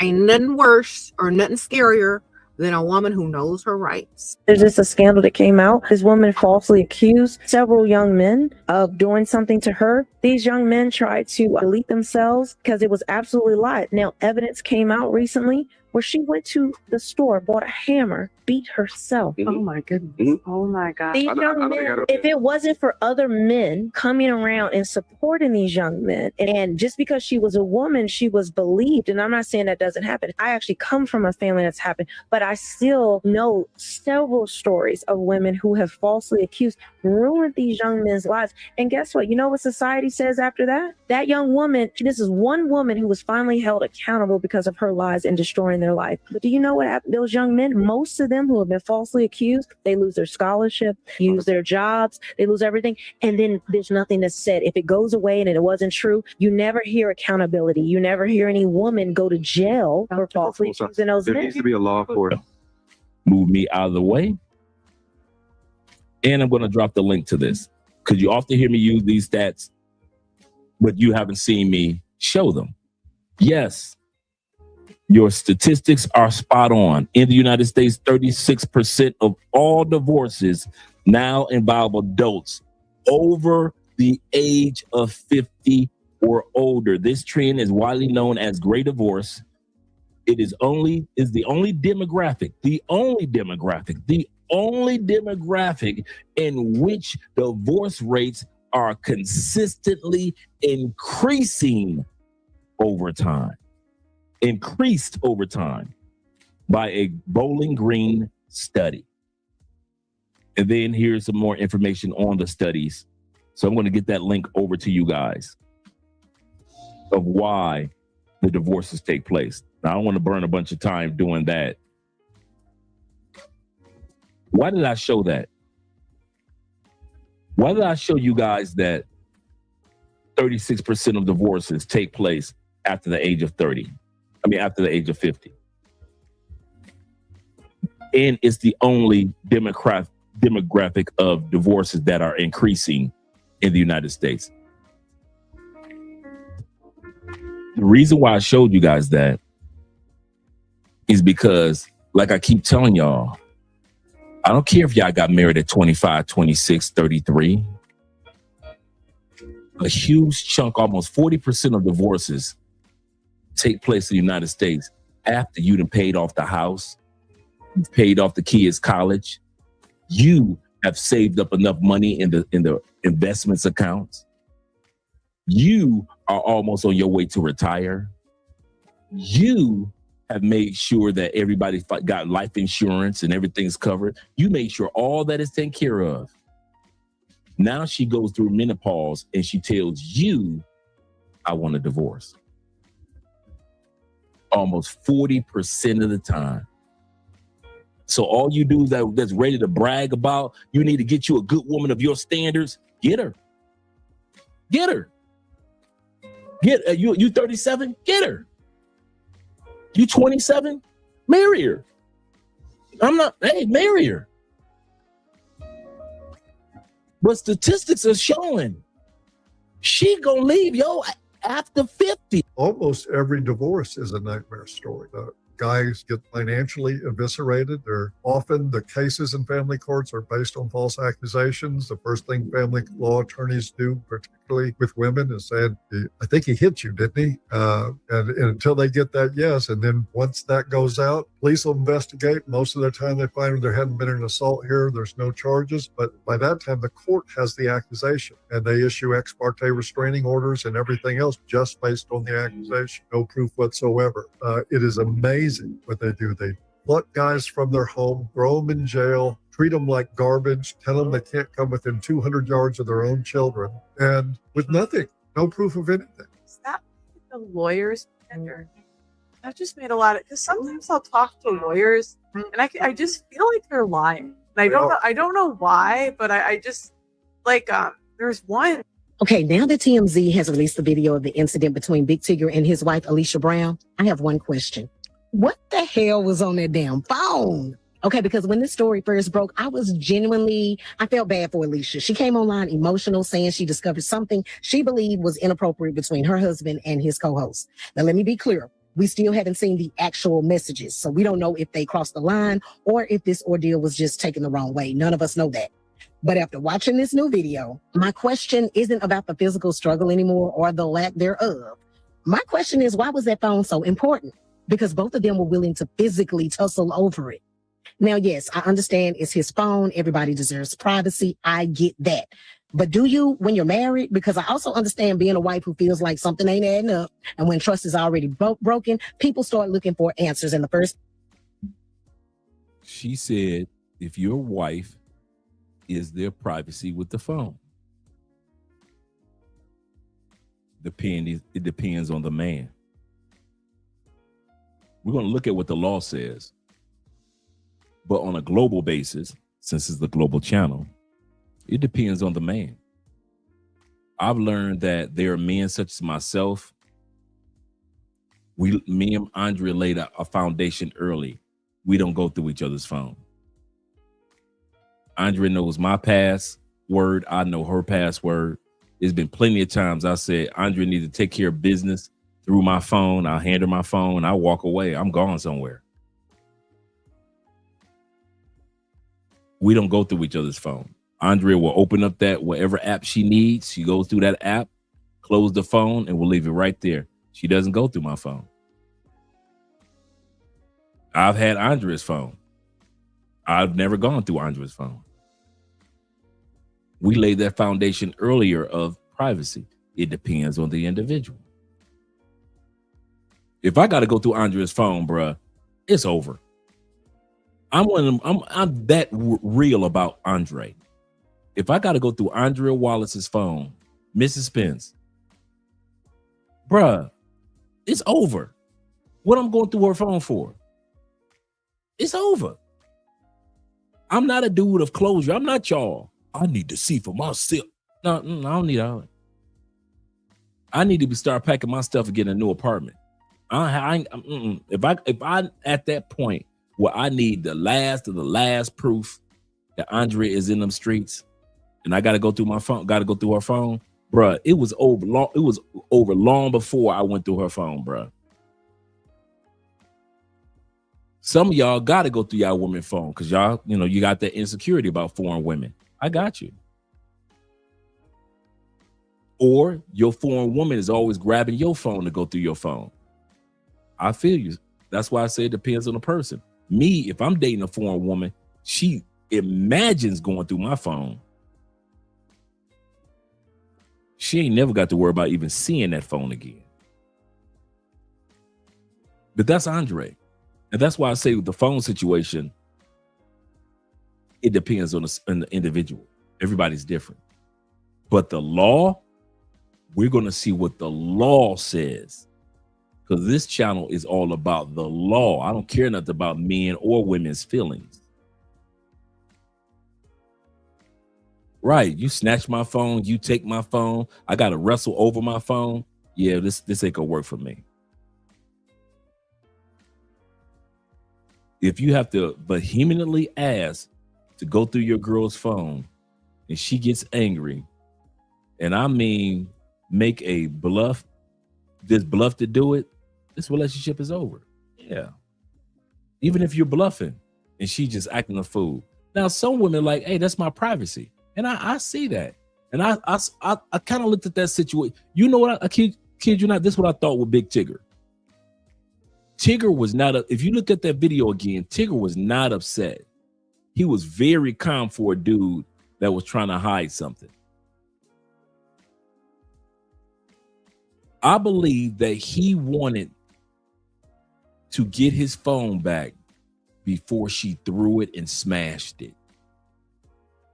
I believe Tigger knows his wife more than any of us. That little 30-second clip that we saw, Tigger's been with her long enough to know how his wife is. In my mind, from the first time I saw the video, I thought to myself, if she stands up she's going to throw that phone. She's going to smash that phone. That's what I was thinking. I was not thinking, what's in the phone? That's women. Women think gossipy stuff like that. They thinking about what's in the phone. Why is he all like that? What actually, for a man that really, he was really calm. If you look at it, Tigger didn't even raise his voice. He just was like, give me my phone. I'm not stepping on her. Give me, very monotone. But in my mind, I'm thinking if she stands up, if she gets a chance, she's going to smash that man's phone. And we all know a lot of women that are like that around the world. They're just violent to be violent to be violent. But let's go back.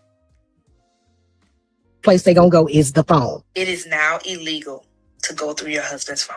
And this is for every ear that can hear me. This is not just a Texas issue. This is also a federal crime. So now you know the answer, gentlemen. All you dudes in the States, it is a federal crime to go through your girl's phone.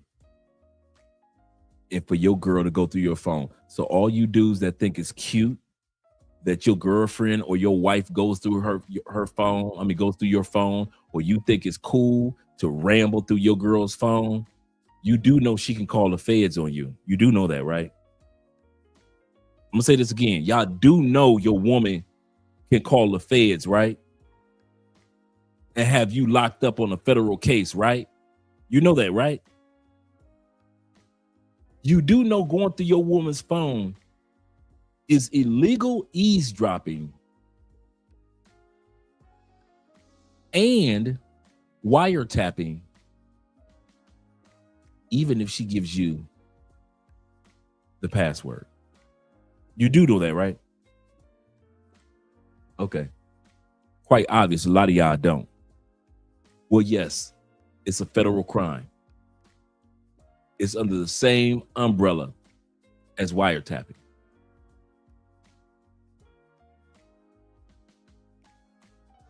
The Federal Wiretap Act states it is unlawful to intercept any wire, oral, or electronic communication. It is also unlawful to disclose the contents of the wire, oral, or electronic communication. Y'all know what's considered electronic communication? Text messages, emails, DMs. And it doesn't matter if you're in the community property state, saying that the phone is community property will not work. Even if your husband willingly gave you his password, it still would not work. The courts feel that even if he did give you the password, you went beyond the scope of what he thought you would reasonably be doing with his phone, such as taking screenshots of a text message that you would eventually use against him in court. I was in court waiting on my turn, watching another hearing before me. It was a divorce case, and the wife was on the stand talking about adultery. Her attorney then started the process of admitting text messages into evidence that showed the husband was talking to this woman, and it was very inappropriate. The text messages 100% proved husband was cheating. There was photos, there was conversations about the other night. All of a sudden, husband lawyer jumps up and says, Your Honor, I think you need to admonish the witness about her Fifth Amendment right to self-incrimination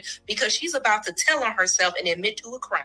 Then he turns ever so slightly and says, I think you might want to tell her lawyer as well because they'll both be in jail together. Judge then proceeds to tell her that how... Absolutely correct. Going through somebody's phone and being the attorney using evidence that was in somebody's phone can get you and the attorney locked up. Absolutely correct. That is federal law. Some of these laws are under the same umbrella of going and opening up somebody else's mail. You can be charged for opening up somebody else's mail. Can't you? We all have known that. It's the same thing electronically. You don't have the right to go through that woman's phone. I don't care how jealous you are. I don't care how insecure you are, American men. You have no right to go through a woman's phone. So when she calls the Fed on you and you lose your job trying to prove that she cheating on you, which you already know she cheating on you with a coworker. You already know it. You already sense it. You can tell the change in her behavior. And now you want to go through her phone. Don't worry about it, bruh. When she called the police, don't be a punk about it. Go and put your hands out. Get the click clacks on you. Go on down to jail. Hope that they give you a bond before you need to be at work on Monday. You got to see the judge before you get a bond. So you're going to miss Monday or Tuesday. All that because you want to go through some heifer's phone. All that because you've been coochie whipped. All that because you didn't know how to stand on your manhood and stay out that woman's phone and just move on with your life. All that because you got coochie whipped. All that because you got the wrong chick pregnant and now you stuck with a baby mama that you didn't want to get with. So now, instead, you got two choices to leave her. You can leave her by going to jail, or you can leave her by going about your business. But you gonna leave her alone. She gonna get another man. I'm gonna say this again for all you brothers in the States. And when I mean brothers, I mean everybody, all men. She gonna get another man. Either she gonna get another man when you go to jail for going through her cell phone, or she gonna get another man because you finally left her alone. But either way, she gonna get another man. So which way you want to play this game? We can do it the easy way, or we can do this the hard way. Which way you want to do this? Yeah, I thought so. You want to do it the hard way. You so controlling over these women, over coochie, you will wrestle and tussle a chick down over her cell phone. You will smack a chick around over her cell phone. You will get mad at a chick over her cell phone. If my woman won't give me her cell phone, it's over. Bruh, if you knew it was over long before you asked her for that cell phone. I'm so tired of American men trying to play like we stupid. We ain't stupid. We are far from stupid, brothers. If you know that you are at a point where you got to go through that woman's phone, I don't care if it's been 3 years or 3 weeks, that is not the woman for you. I don't care if she had your baby. That is not the woman for you. I don't care if y'all purchased a house or a seal together. Y'all got a pet seal walking around the house. I do not care if y'all got a pet Wolverine. That is not your woman. The day that you think you need to go through her phone, that's the day. Or if you scared to even go through her phone, that too. But the day you decide to go through her phone, don't worry about it. Even if you don't find nothing, it's over. Because you too insecure, bruh. That woman got you whipped. You too weak. I said it, you weak. So you telling me you ain't go, man, I never been through any woman's phone. So let's not do that with the Andrea thing. I ain't never, ever in the history of Andre-dom ever went through a woman's phone. You know why? Because I ain't never been with a woman that has gone through my phone. I don't play that. I don't play that. I had one woman dare touch my cell phone to call herself going through it. You know what happened? In less than a year, I filed divorce on her. The one woman that dared to grab my cell phone in the name of going through my phone, in less than a year, I had me a new apartment on the other side of Tampa, and I was filing divorce papers. I do not wait around. I ain't that dude. I ain't weak like that. I'll let other men be the weak ones, not me. You touch my phone and go through my phone you want to. You ain't got to worry about no arguments. You ain't got to worry about no cussing, no fussing. I ain't going to argue down about going through my phone.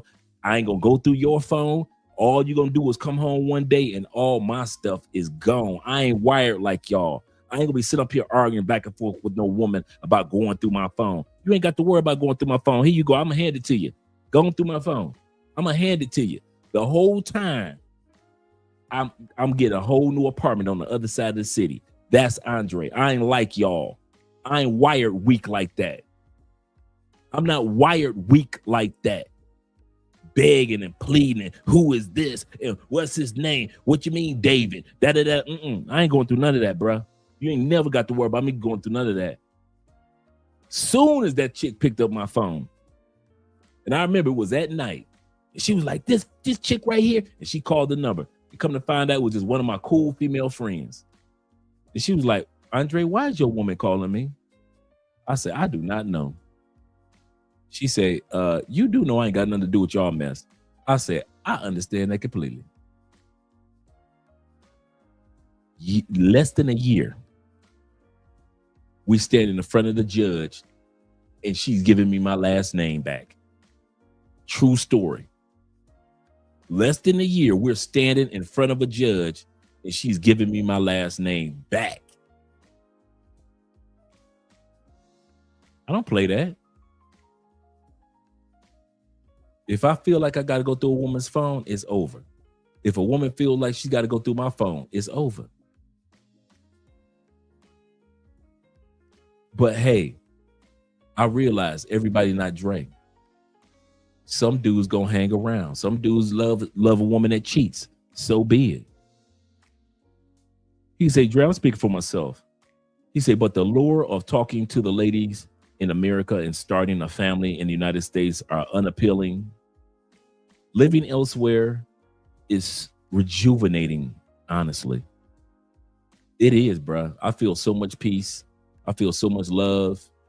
I've told Andre the other day that I really believe, and I told her this about a year ago, I really believe the only time I've ever been in love is with my wife now. I thought that I was in love with somebody. I mean it. I thought I was in love with a lot of women. But when it comes to real lifetime love, I gotta admit, this is the only time in my life I ever been in love with somebody. Ever. I thought I knew love. But then when I got out here in the real world and wasn't with training wheels, love the United States, United States, we have our version of love. And then you find out that America's version of love is nothing but training wheels. You find out what real love is, when somebody really got your back, when somebody really down for you like 4 flat tires. You start with love that you can kind of like relax with and like, okay, I'm good.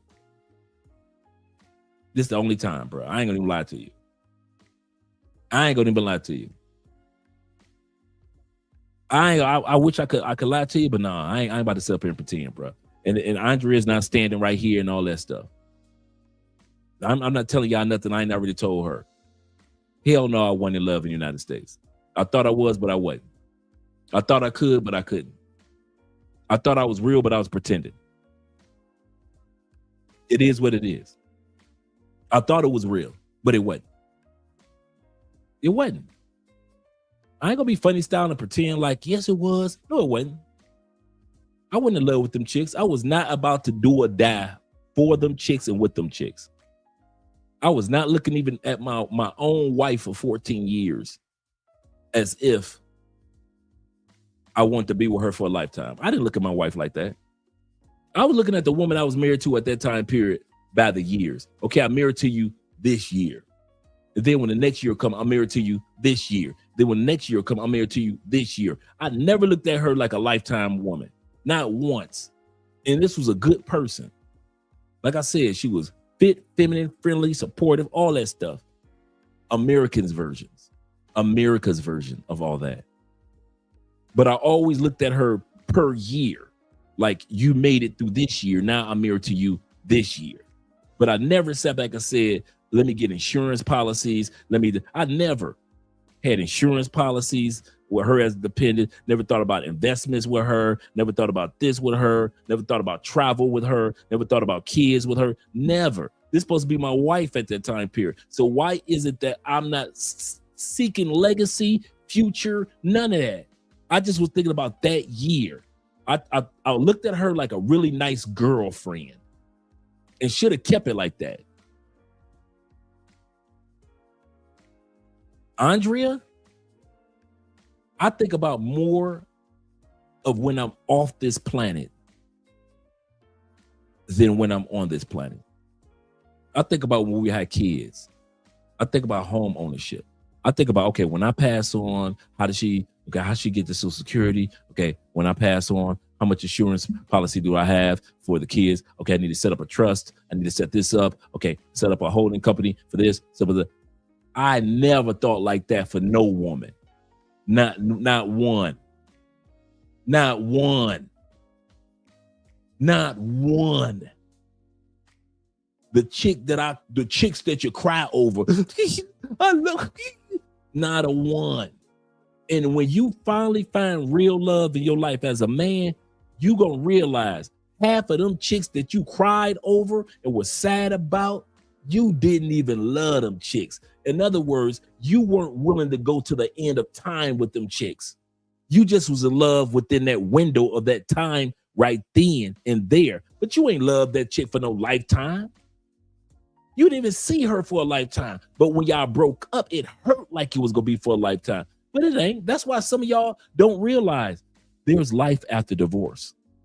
There is life. And a lot of us can tell you there is life after a divorce, bruh. A lot, it's scary because you don't know what's on the other end of the, bruh. There is so much life after divorce. A lot of us in the comments can tell you, bruh, your life is far, far, far from being over. Some of y'all can't, not even a divorce, a breakup. Some of y'all think that a breakup is just going to obliterate your life. No, it won't. Even if she won't let you see them kids when them kids are 12, those kids will be 22 one day. And by God's grace, you can enjoy your kids from their age of 22 all the way to your child is almost 42, 52 years old. You're going to have more time with your kids than time without your kids. Them 7, 8 years that she kept your kids away and it just hurt you. I get it, bro. That's pain. That's pain. I understand. But I'm telling you, life goes on, bro. Life goes on. So if you're trying to stick around for them kids, all right.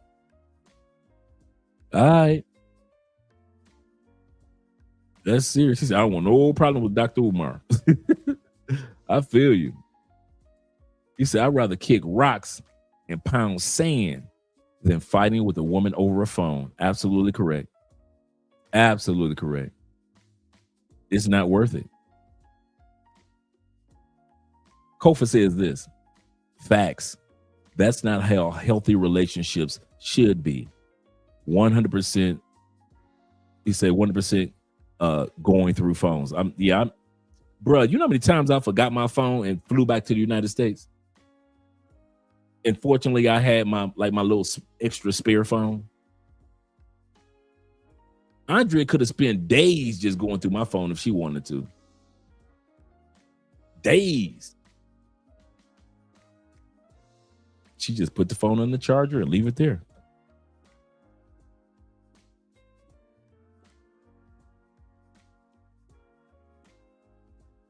I am not going to fuss with Andrea over her phone. I'm not that dude. Let me see your phone. If you guys ask me, go through Andrea's phone. Why? I have no reason to suspect Andrea. The day I got a reason to suspect Andrea, you ain't got to worry about me going through no phone. That's the last thing I'm going through. If I ever suspected my wife of anything, she ain't never got to think it's the cell phone that I'm going through.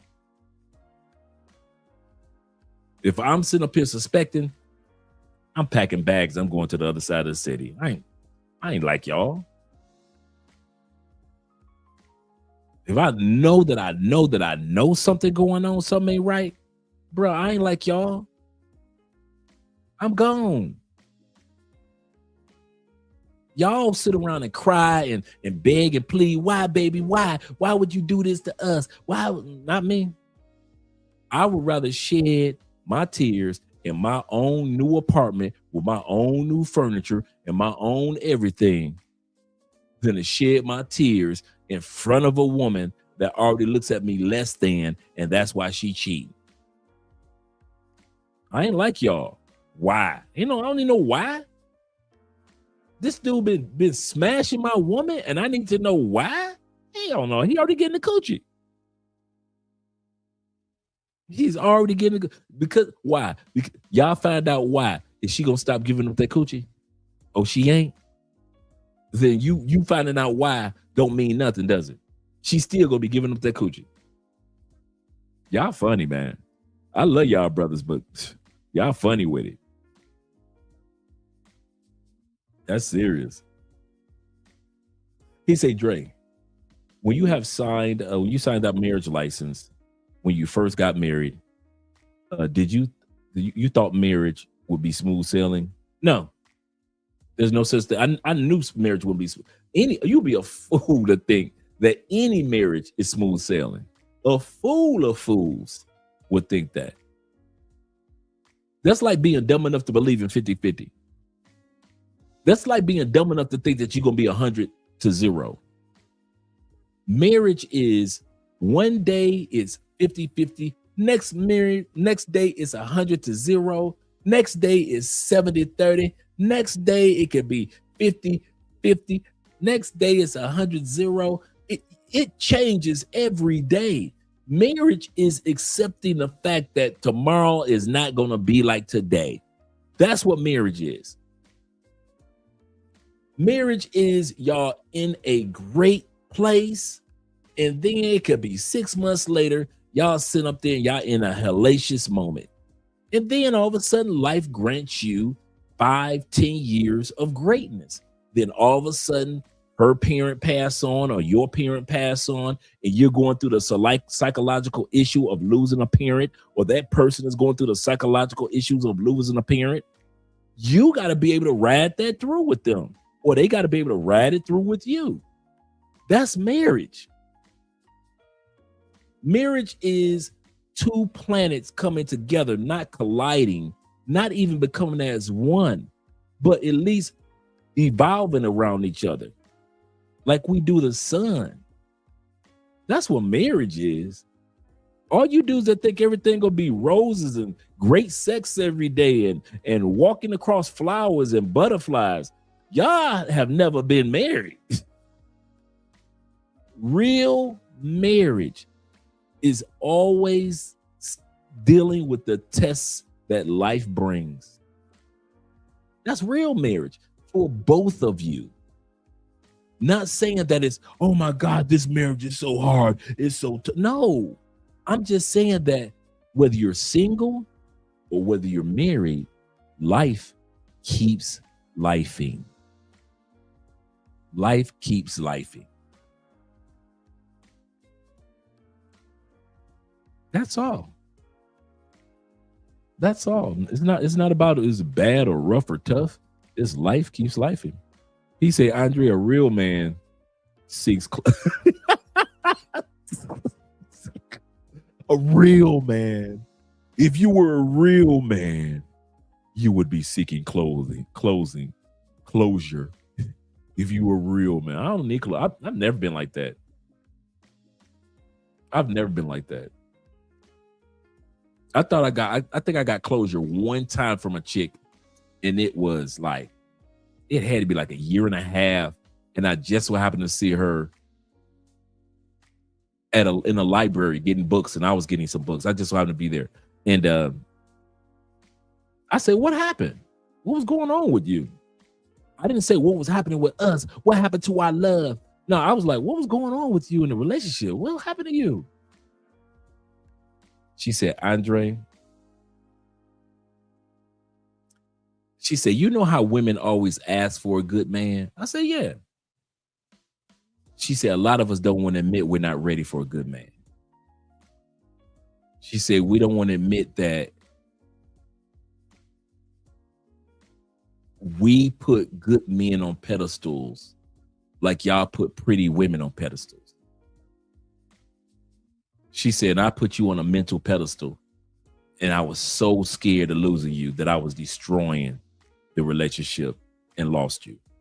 That's exactly what she said. She said, I put you on a mental pedestal. She said, because you were so smart, you were so this, you didn't let life get to you, you were so focused. She said, and I had never met a man that like dressed like you and behavior like you. She said, most dudes out here just like on some hood stuff. They're not ingenuitive. She said, they're not educated. She said, look at where we are right now. We're in a library getting books. Most men ain't in libraries unless they're trying to fill out for job applications because they ain't got a computer at home. She said, it's stuff like that that made me put you on a mental pedestal. She said, and I was so scared of losing you that I was destroying everything. She said, and the sad part is I lost myself and I lost you. All right. And I walked away and kept pushing. I wasn't like, well, it's all right. You know, things happen. I ain't say none of that. I was like, all right, grab my book, checked out of the library, kept pushing. I don't even need closure of the closure. I'm not one of them dudes like, well, what about? I ain't do none of that. That little short part I told y'all, that was all I heard. I was like, okay, and walked out. That's it. Shout out to D. Kirk in the building.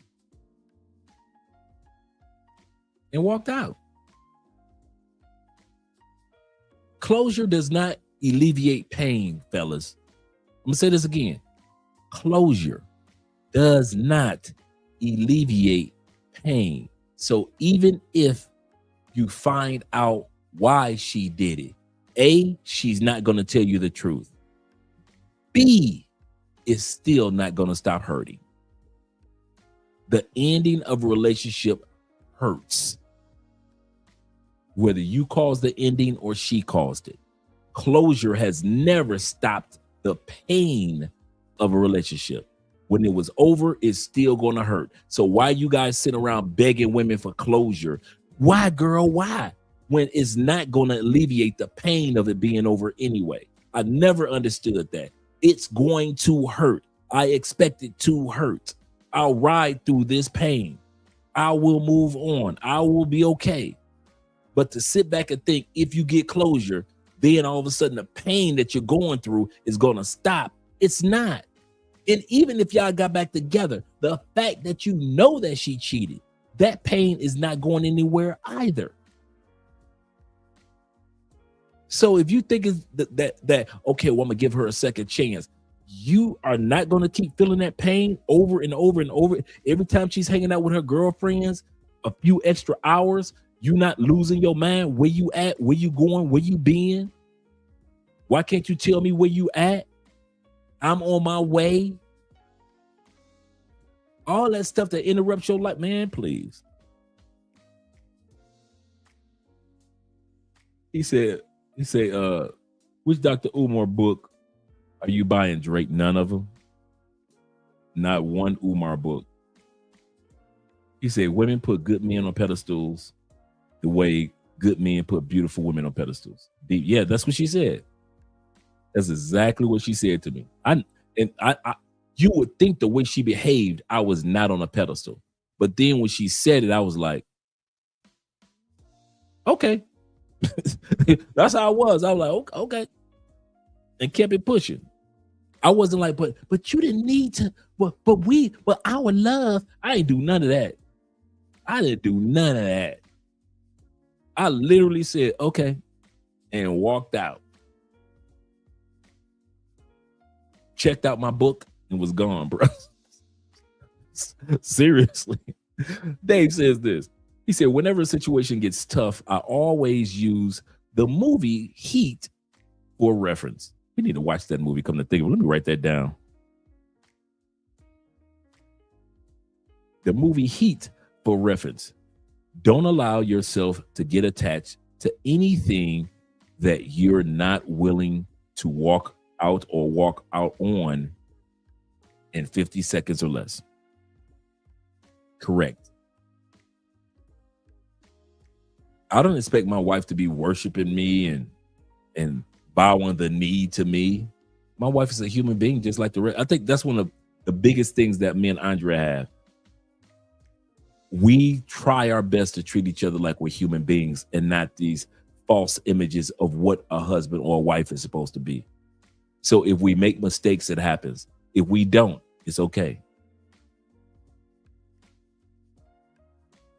I know, right?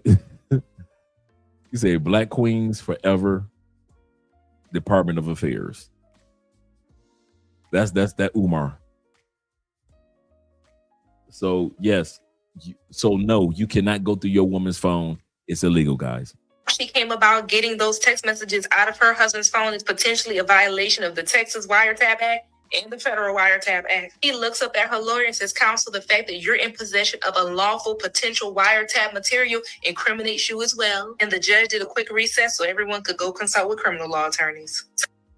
You can be fined up to $250,000 for going through your significant other's phone. And I just want to say that I'm so glad that I'm single right now, because I definitely would have gotten in trouble for this. This is all thanks to the Electronic Communications Privacy Act, which is a federal law.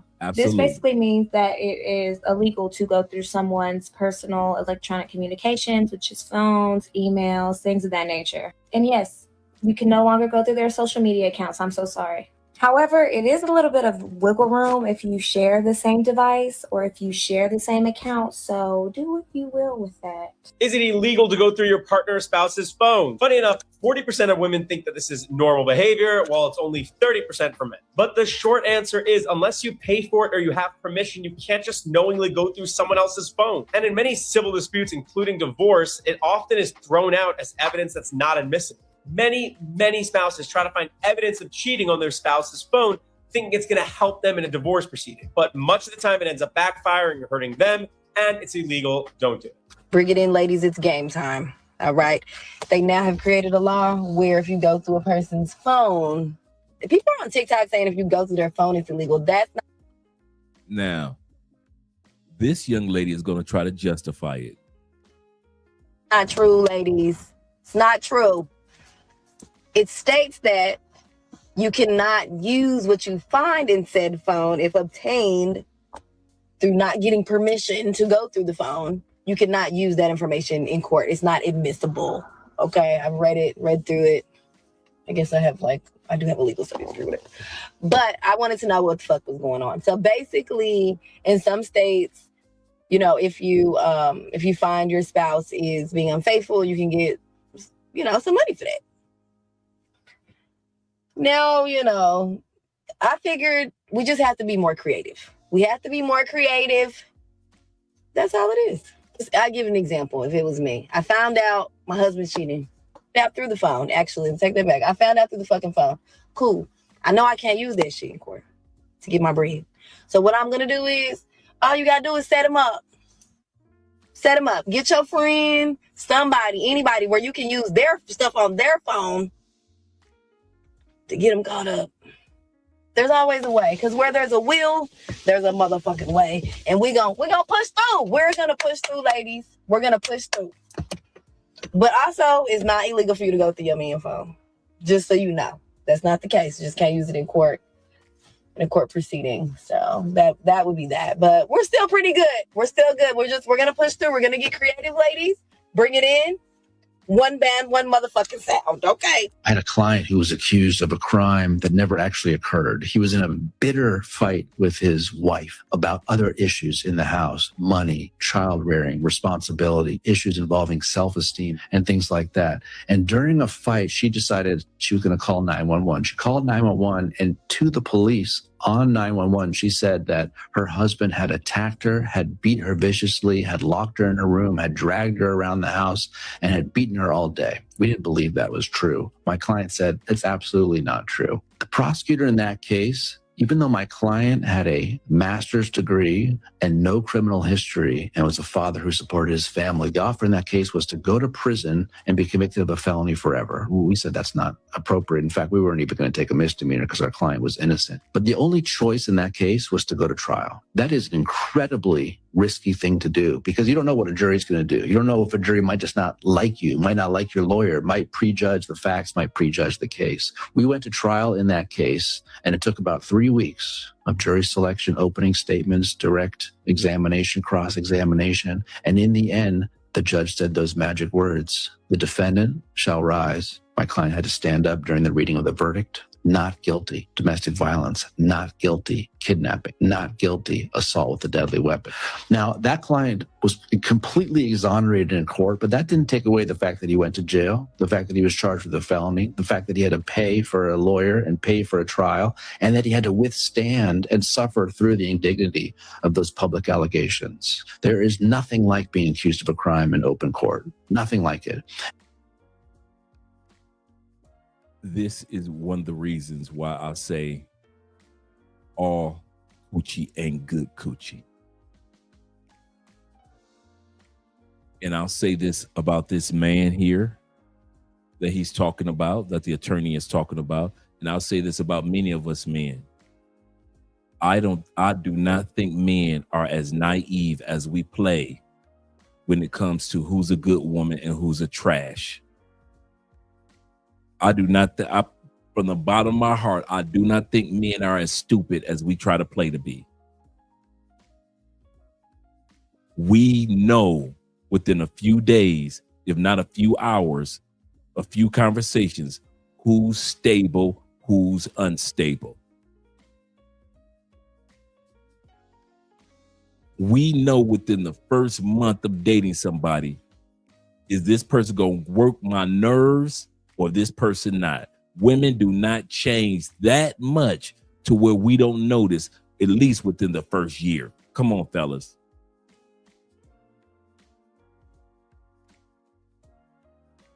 My hypothesis is we know that she ain't the one, but we get comfortable.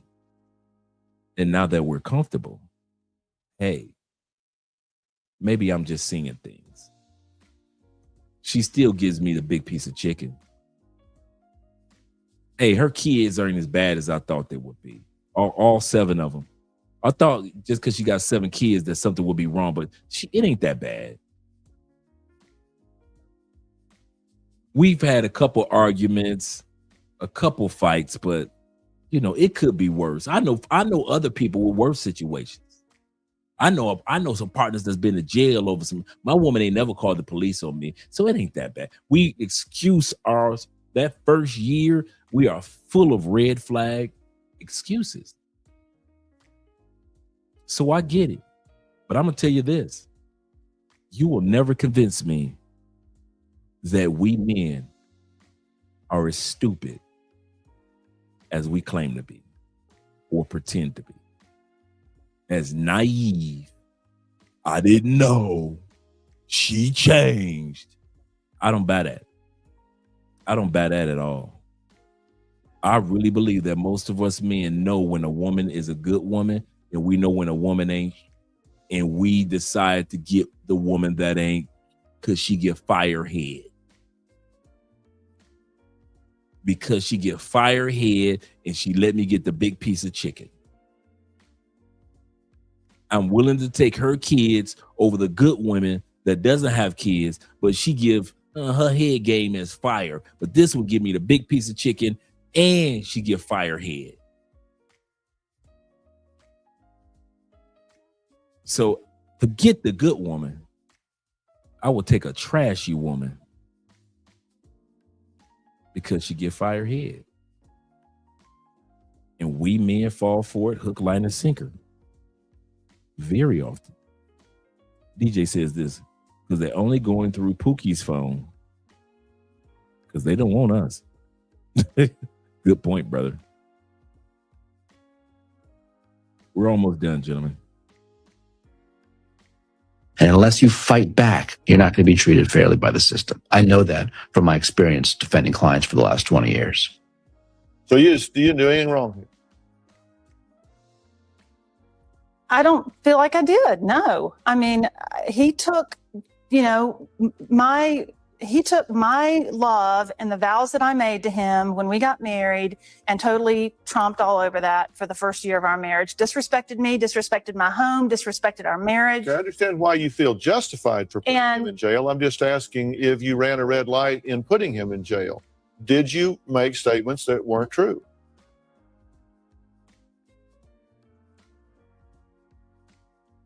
I may have said that there was punching or hitting, and there was not that to my to my recollection, Well, you but there was didn't maybe say it. You either said it or you didn't. You either said he hit me and punched me or you didn't. Did you I say did. You did. I did. And did he hit you and punch you?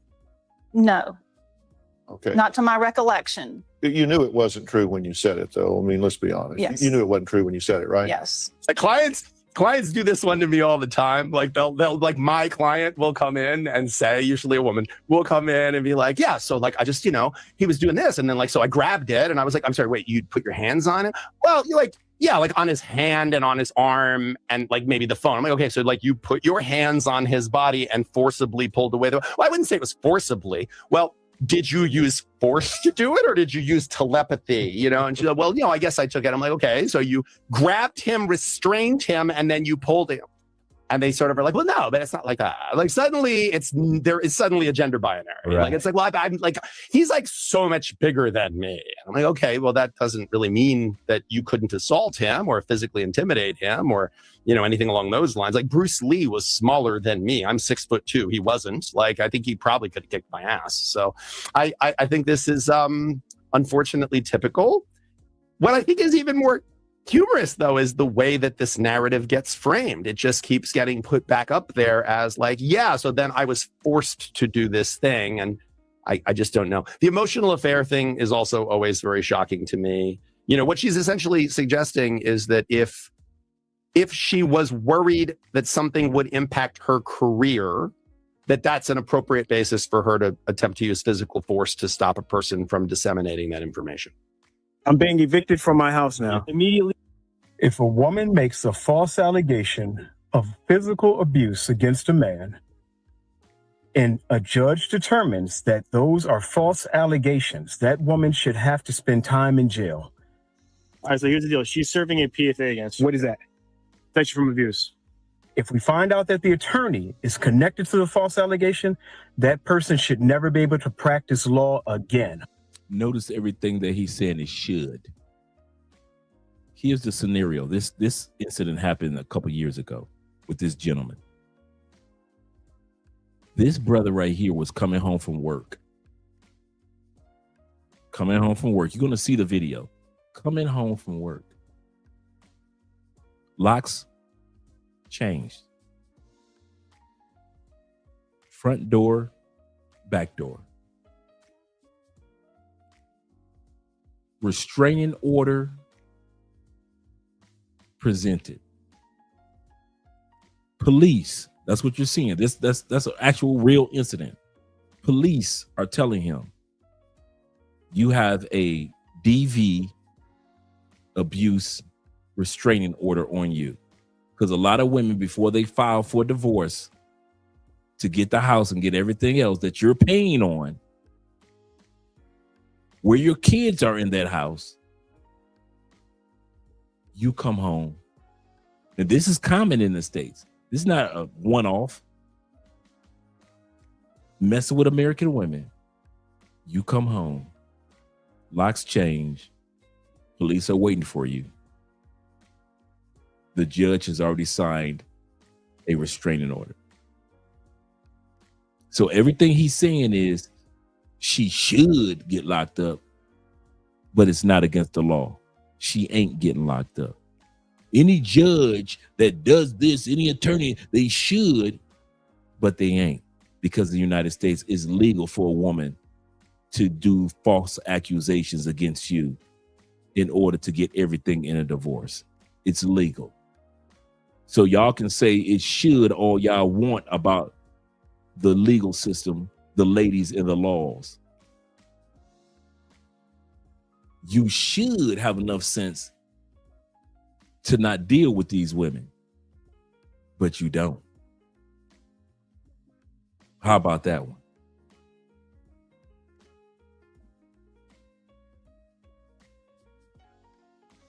T-Mac says this. He said, this is common practice in divorce. Lawyers recommend women do that. And I've heard that before.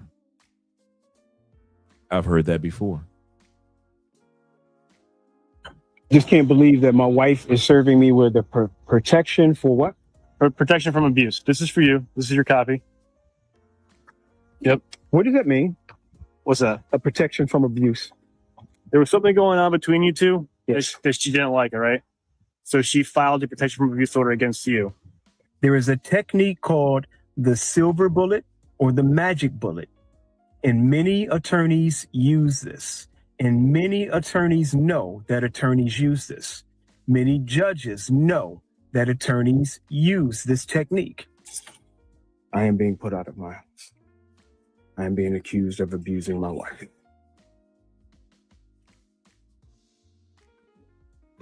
The technique involves having a woman make a false allegation of physical abuse in order to have her husband removed from the house. A woman who is willing to do this should be sent to jail, should be given a very stiff financial penalty. Should.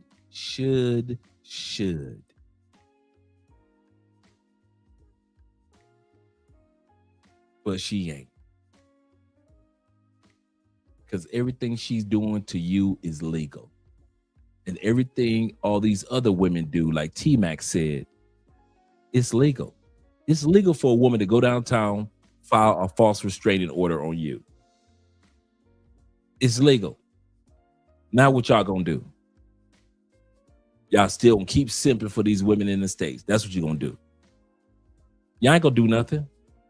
Y'all gonna go on social media and talk. Y'all ain't gonna do nothing. Yeah, there's a few male advocate groups out there, but y'all ain't gonna join them. What's the use of me, Andre, joining American male advocate groups from Colombia? You live there. Why don't y'all join them? Because you ain't. Y'all not gonna go online tomorrow morning and look up some male advocate groups that helps fight for the rights of men. Y'all ain't gonna do that. Y'all gonna, the next piece of coochie you can suck, that's what y'all gonna do. Let's be real. And then when it goes left, like with this dude, you want to blame the judge. Let's be honest. Let's be real, because we know nothing happens in one day in a relationship. I'll say this again. Nothing happens. Okay.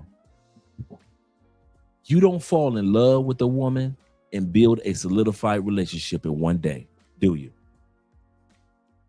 It takes time. So it is with the erosion of a relationship. When a relationship is falling apart and she files the restraining order, you knew and I know that relationship was over 2-3 years ago when you should have been left. And that's probably the part that disappoints me more about American men than anything else. We refuse to leave. We think that it's an honorable thing. I'm going to stand strong for my marriage and my kids and everything. We think that's honorable. Women don't give a dang about your honor. Women do not care that you said I will fall on a sword to keep my family together. Women don't care. Women ain't falling on no sword for you. Women and them kids ain't falling on the sword. The cat and the dog ain't falling on the sword for you. That house is not falling on the sword for you. Those cars are not falling on the sword for you. Nobody at your job is falling on the sword for you. But you are always talking about, I will fall. Men love unconditionally. A man will fall on the sword for his family. Man, bruh, your family ended 3 years ago. And instead of making preparations to protect ourselves, we will still walk around like ain't nothing happening. Did I not say this all the time? Women circle their wagons before filing for a divorce. Always. Everybody knows that she's going to leave you before you know she's going to leave you. That's globally. Her mama knows. Daddy, cousin knows. Her gay friend knows. All her girlfriends know. Her co-workers know. The pastor, the imam, and the priest know. That dog knows, and that cat knows. The kids, she done already prepared the kids for when daddy gone. Ain't nobody running to the window talk about something. My daddy, I want my daddy. Them kids been prepared for about 2 years for when you get a restraining order and for the day that you are no longer in them house. Them kids are sitting up there watching cartoons. Hey, daddy, I see you getting your stuff. All right, daddy. I love you too. They still watching cartoons. Them kids are still sitting up there playing Xbox. Dang, Dad. You good? You good? All right, Dad, I'll holler at you. I love you. No, my mama just kicked my daddy out. He good. He that's my dog. He good. Everybody prepared, but you want to fall on the sword. The only time that men in the United States have the balls to divorce women or leave relationships, statistically, 61% of the time, and you've heard me say it a million times, when we are stepdads. Stepfathers are the only ones that leave at a 61% clip. But all the rest of you dudes, you cowered, hoping things would turn around, and they get worse and worse. And in those 3 years, all she did was prepare bank accounts, set everything up in order. So when she gets everything, she's straight. You torn apart. Even though you may be making good money, you're torn apart. Don't ever think women divorced you on the day she filed for the divorce. Don't ever think women left you on the day she got the police restraining order on you. She been left you, bruh. She left you when you should have left her. I'll say that again. A woman will leave you mentally the same month that you should have left her physically. So I never get women. You'll never see me get mad at women when it comes to American men and when they file divorce on y'all. You will never see me. I do not think men are that. The reason why I don't get mad at women for filing divorces on American men at an 80% clip, because I do not think American men are that stupid to believe I didn't know. You will never convince me of that. You will never convince me that you walked in a house one day and all the doors was locked and the police standing out there give you a restraining order and you didn't see it coming. You may not have saw a restraining order coming, but you already saw the end of that relationship coming 3-4 years ago. Some of y'all saw the end of the relationship and y'all ain't even have no kids. You hung around when you should have left. Now you got 2 kids by a woman you should have left 5 years ago. You got a 1-year-old and you got a 3-year-old by a woman who you didn't want and she didn't want you. But you were such a coward. You stayed in a relationship for a woman with a woman that didn't want you. You end up with 2 kids that you now paying child support for when you should have been gone. That's why I feel sorry for men, because you know you should have been left. I never feel sorry for men. You will never get me to feel sad for you, because what these women are doing to you all is legal. It's the law. Everything that they do to y'all is the law. Is it fair? No. Is it legal? Yes. Is it fair? No. Is it legal? Yes. You will never get me to convince that we were just walking around stupid, and all of a sudden we know how to build businesses. We know how to go to the military. We know how to do all these other things. We know how to sit back and be ingenuitive and create products and other things and invent things. Then all of a sudden us men, oh my God, what is that? A restraining order? Well, Toto, you looking at the dog like he, Toto, where did that come from? Where did the restraining order? Mother, you been knew that relationship was over. You been knew that relationship was over 3 years ago. Why the hell you want to pretend? Well, I thought we had a chance because we got kids together. She didn't think that. When she filed for that divorce, did she think about them kids? Oh, she didn't know.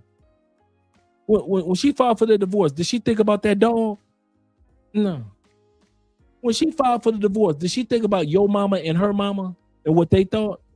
No. When she filed for that divorce, did she think about what your coworkers and your friends had to say about you or would say about her? No. She wouldn't care if every one of y'all called her out of her name. She's still filing for divorce. She still gonna get that house unless y'all have to sell it. She still will rather sit up there and lose economics because according to statistics, women lose economics during a divorce far more than men do. She would rather go broke and start all over again than to be with you. And you ain't see that coming? I'm gonna say that again. According to statistics, women lose out during divorce economically 3 times as much as men do. In other words, men economically bounce back faster than women do. A woman would rather be broke and have to start from scratch than to be with you. And you trying to convince me that you ain't see that coming? You ain't see none of that coming. I saw my divorce coming. Oh, I saw that motherfucker. That mother was right there like a Mack truck with lights on that hit the light. I saw that coming. Oh, I saw it. I ain't gonna even lie to you. We all see breakups coming, but men like to play stupid. That's the part that I don't give us grace with. I give us grace with a lot of stuff, but when it comes to playing stupid with the ending of a relationship, you saw that, bruh. You saw it, man. But she was mean. Yes, she was. But she was evil. Mm-hmm. She was. But she was demonstrative.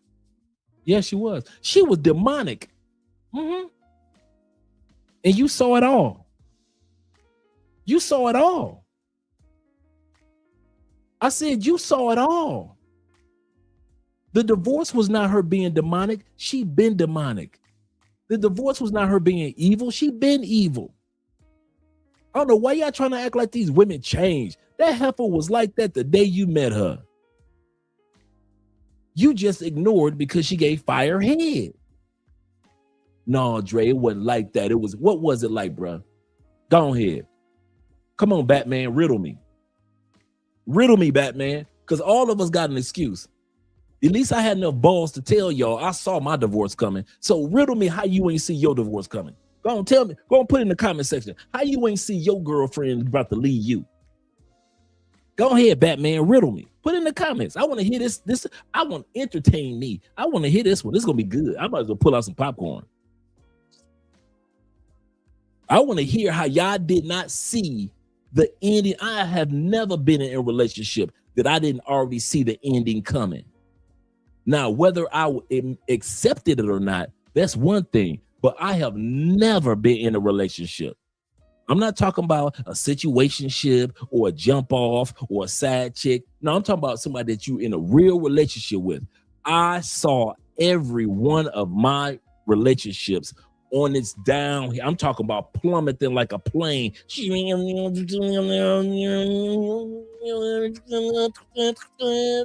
I saw both motors turning off on that plane.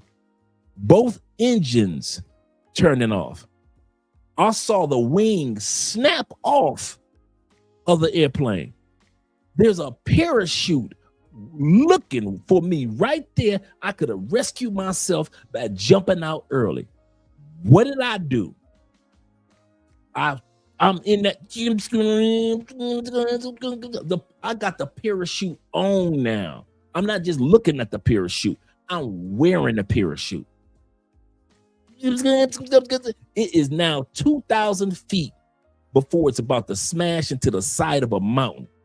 I'm still trying to maneuver this plane with no motors. One wing broke off. At 2,000 feet, the rudder pops. Wow. So I can't even maneuver this thing. I got a parachute on. I could have left one when it was at 50,000 feet, 40,000 feet, 30,000 feet, 10,000 feet. It's at 2,000. Now it's at 1,100 feet before it's about to crash into the ground right on the side of a mountain. And we men will sit there with a parachute on and lie to ourselves, talking about it ain't as bad as it looks. So go ahead, riddle me this. Put in the comment section how you ain't know. Because I have never been in the serious. I've only been in 4 serious relationships, 4.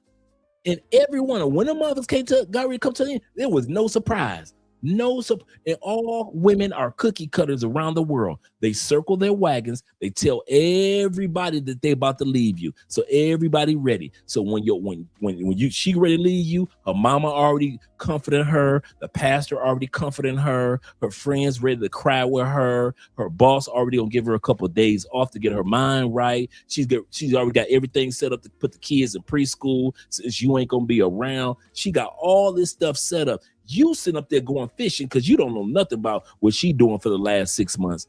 She done got the restraining order put on you. The lock's going to be changed on Wednesday. Soon as you go to work, there's a locksmith coming over at 12:30 that's going to change the locks and everything in that house.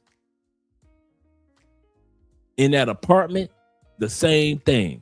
She done already told the kids, don't open up the door for you. I know that's your daddy, but don't open up the door. She already got the restraining order. She started that while you having dinner and you thinking life is good. That woman is looking at you and smiling in your face while a judge is signing a restraining order that she gonna give to you next Thursday. Next Thursday, while you thinking everything is fine, y'all eating steak, the kids are laughing in your face. Your own kids have already been programmed to laugh in your face. You talking to her friends. Hey, Andre. Hey, Rachel. How you doing, girl? I'm fine. Her friends are laughing in your face for one last week. She's letting you kick back, watch the football game and the basketball game for one last week. She already know this day, next week, it won't be any football games going on that television right there. You know why? Because it will be a restraining order and you will not be in the house to watch football. She already circled her wagons, and women around the world do that. It's not an American thing. It's a global thing. Women do not do separation alone. Men do. You know why? Because we hang around a lot longer than we need to. All of us do it. I've done it. You've done it. You've been in that plane with that parachute on. It's at 500 feet. Too late to jump. It's too late to jump. It's only 500 feet. You gonna crash into the side of the mountain and the plane. It's at 400 feet now. 115 feet. 87 feet. 50 feet, 20 feet before impact, and everything about you get destroyed because you stayed on a plane with a parachute on. And we men in the States do it over and over and over and over. Doesn't matter what race, doesn't matter what age, doesn't matter what state you come from. All of us can relate to what I just said. All of us. And if you try to pretend like you can't relate to what I said, that means you ain't never been in a relationship, because men stay too long. And women know it. And that's legal. That's legal. Women know most men are stupid enough to stay too long. He ain't gonna file for a divorce. That gives me time to file for a divorce. He ain't gonna circle his wagons. That gives me a chance to circle my wagons with my friends and my family and the kids. He ain't gonna tell the kids in advance, hey, I'm leaving your mama. So I get a chance to tell the kids, I'm leaving your daddy. He ain't gonna be in my face smiling and pretending like he still got love for me and knowing next week he gonna change the locks. He ain't changing no locks. Don't worry about it. I'll change the locks. And women know it. And all of us have been there. And some of y'all can sit back and pretend like I ain't never been there. You ain't never been in a relationship. Because all you do, I don't know one man is gonna tell that lie. I left most women that I've been with. I was the one that left first. Negro, please, don't nobody believe you. And if you did do it, you 1 in a trillion. Because most men ain't you, so you an anomaly. So if you that 1 or 2 dudes that every time you had a relationship, you left first, cool. But you an anomaly. You like a unicorn, a 4-leaf clover. You just something rare, okay? They might as well put you on the side of a Lucky Charms box of cereal because you just lucky than a mother that every chick that you've been with, you left first. So don't come to me with the story as if your scenario is the norm. The norm is most of us are not even blindsided by divorce. We knew it was coming and we ignored it like some punks. That's what usually happens. Separations from a girlfriend or a divorce, we usually hang on with a parachute on. That's being a man in the United States. Y'all always trying to sugarcoat something. Make it seem like we just heroic. My brother Kofa says this. He say, she took the kid from child service care. Meaning, we're talking about, shout out to you, Kofa. I didn't miss you, brother. Meaning the wife of Tigger when she was in B-More. I thought she took the child from child services foster care before. Oh, so the dad did get custody, but before he could get the kid, the little girl, 7 years old from foster care, Tigger's wife, when she was in B-More,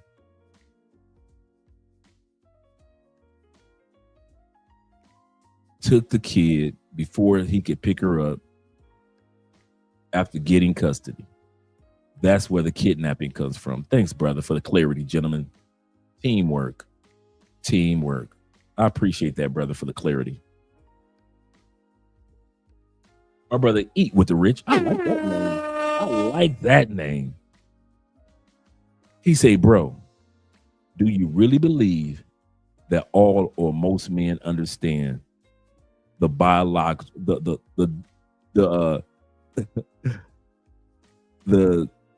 diabolicalness, I like how you spread it all the way out, of women? I do. I think we ignore it. I think most of us men still put women on this spiritual plane, my queens, goddesses, even if we don't use those terms or we think. I think white men put women on pedestals. I think black men put women on pedestals, and we don't treat them as human beings with flaws like we should. I really believe that. I really believe that we want women to have this golden aura about them. I really believe that we don't think our woman will be that type of woman. We want to believe that we got the Proverbs 31 woman of virtue. We want to believe, because here's the part. To accept that I'm not good at picking women is to accept that I got something I need to work on. And men, sometimes, most of us don't want to admit we ain't good when it comes to picking women. In other words, that's something we got to work on, right? That's something we got to work on. Some men aren't good with picking women, and some men aren't good when it's, and most men, I won't say some, most men are not good when it's time to leave women. That's why women leave us at an 80% clip. Women don't leave us because we're the bad guys. I'm going to say this again. Your woman does not leave you because you are a bad man. A lot of women tell you, I have left good men. The problem is men see the end is here and will stay another 3, 5. Bruh, my marriage was over maybe year 11.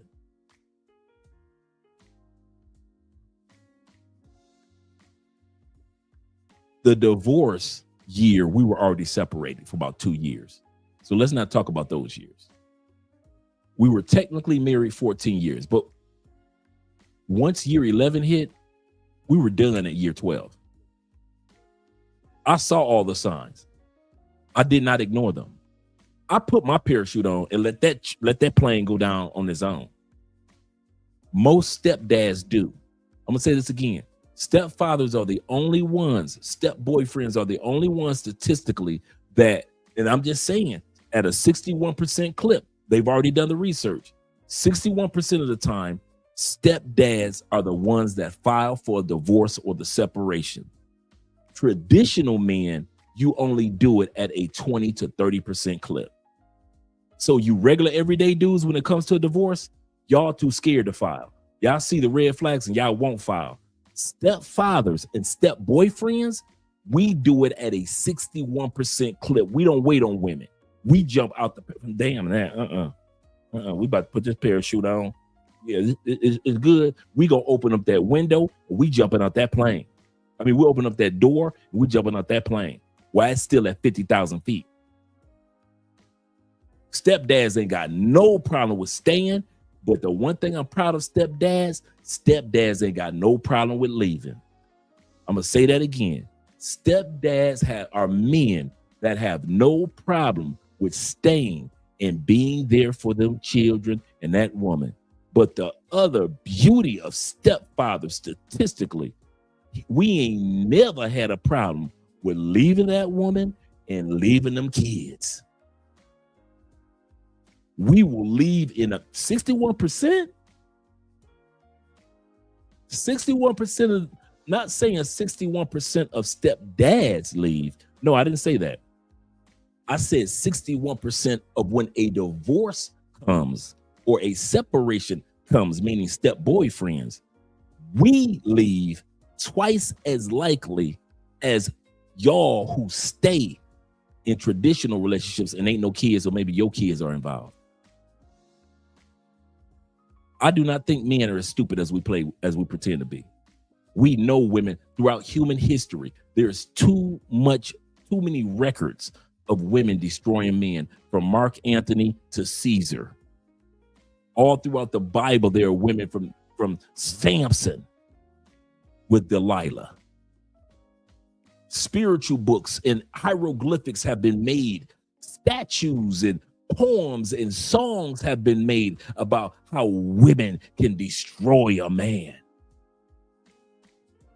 Some of the number one topics of warnings in the Bible is warning if I sit back and I say, okay, what's some of the top topics what God talked to us about? Okay, he warns you about the results of sin. Okay, cool, that's one of the top ones. Then okay, he warns you about this. He warns you about that. One of the top areas that he warns us about.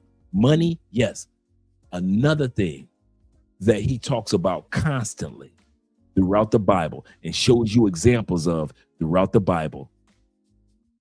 Watch what woman you let into your life and know when to let go of a woman. There are too many historical facts to prove that all coochie ain't good coochie. But we would rather play stupid. I've done it. Many other guys have done it. And when you look back, you can say, some of you guys can sit back and say, you know what? F Dre. And some of you guys could say, he ain't lying. Yeah, I remember about 3 years before we divorced, we was always arguing about everything. Yeah, I remember. Or, yeah, he ain't lying. Because I remember that those last 2 years, we wasn't even having sex like that. We just watched television a lot. He ain't lying. You know what? He ain't lying. Because that's right around the time she started cheating about 4 years before. Yeah. He ain't lying. You know what? He ain't lying because them last 2 years, man, I was trying to smash everything on the streets, bro. I ain't even kidding about this marriage, man. And he ain't lying. No marriage, no relationship with your girlfriend or your lady friend ends on that day. That day is just the result of your relationship being over, bro. It's been over. It's been over. That relationship been over. So when men try to play stupid like we don't see it, man, come on, man. We just want to be the hero to save stuff. Men are built to be heroes. And we want to be a hero to save it. Men are built to be Mr. Fix It. If it's broken, I want to fix it. Right? And so we stay around and we think we can fix it. Bruh, grab your parachute, jump your tail off that plane. What are you doing trying to fix a plane? And it's 500. It is 500 feet before crashing into the bottom of a mountain. And you are still on the plane trying to fix it while you're wearing a parachute. We're funny. We're funny.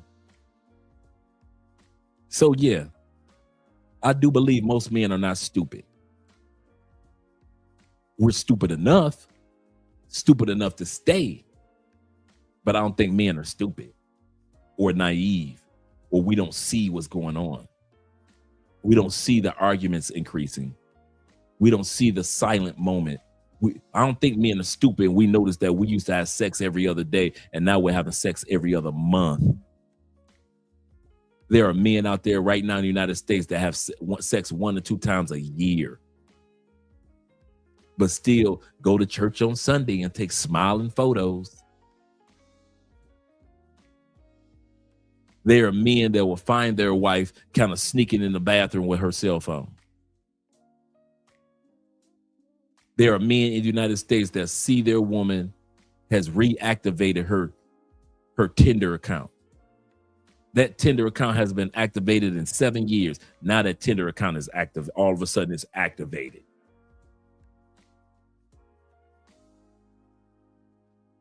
But we want to pretend like we don't see what we see. So yes, the diabolicalness of women is right in our faces.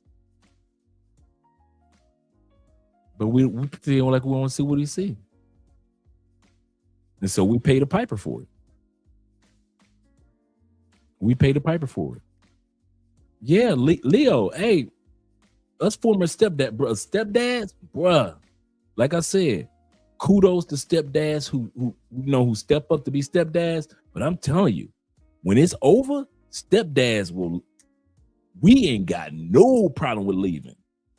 You regular dudes will hang around. Stepdads are out. Give us an excuse. We be waiting for an excuse. What? Your son dropped his ice cream on the floor. I want a divorce.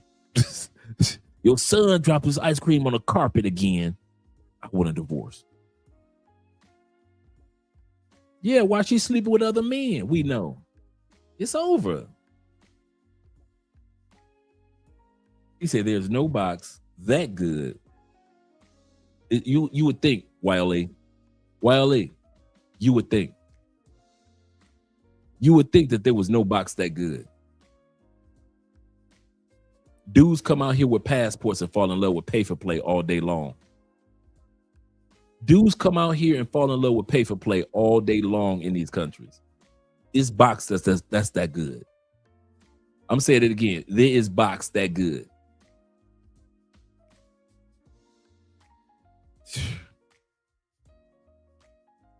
No box is that good that will get me. Now, I like how you put that because I'm the same way. There's no box that good to get me to deal with a woman, let alone marry a woman who has done that. Absolutely correct. Talking about Tigger's wife. DJ says this. He said, yeah, she's going to be wearing them stripes. Absolutely correct. Got to serve up to 30 of them things for kidnapping and be more. Wow. Shout out to Theo being in the building. I was trying to tell you a message earlier, Theo. I got some information for you. Men that leave first consistently should be studied. Yeah, seriously. Stepfathers leave. Stepfathers, boy, y'all be, hey, we be waiting around for it. It's like we be sitting around with our hand like this. I just want them kids to do one thing wrong. I just want somebody in this house, her kids. I want that dog to bark. If the dog bark wrong, I'm out. Stepfathers be lurking around the house. What y'all doing?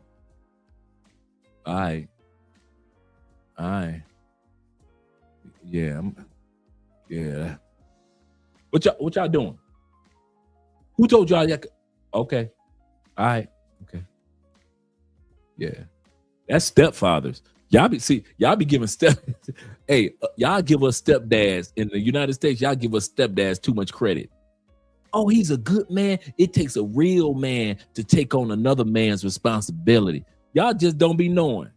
Stepdads be lurking around the house waiting for a reason to leave her. We ain't angels. If y'all think us stepdads are angels, y'all got the wrong group of men. Stepdads be like, what, huh? What? Oh, okay. All right.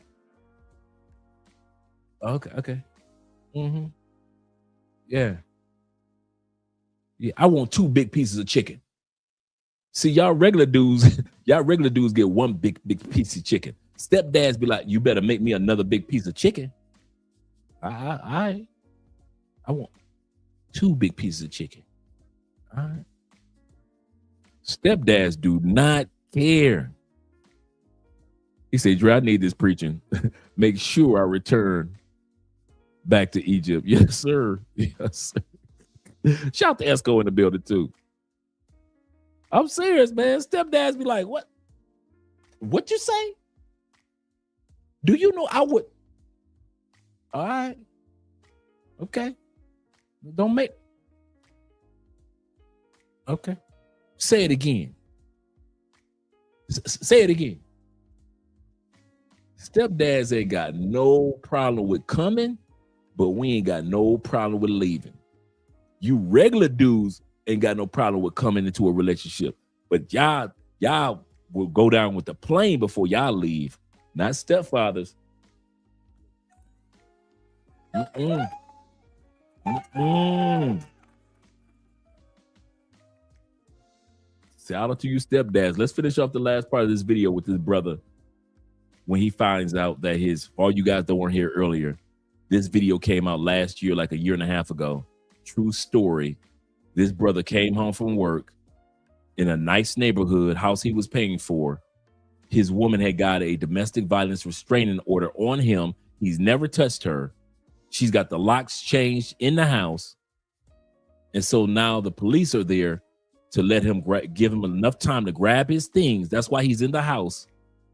Grab his things and then get kicked out of the house. And so now he's sitting in his vehicle. I think this is like a few months later. And he's giving guys advice. She should have to make an apology, a public apology. She should have to pay a very stiff fine. So you're going to be evicted from this location. You're going to have to leave today, okay?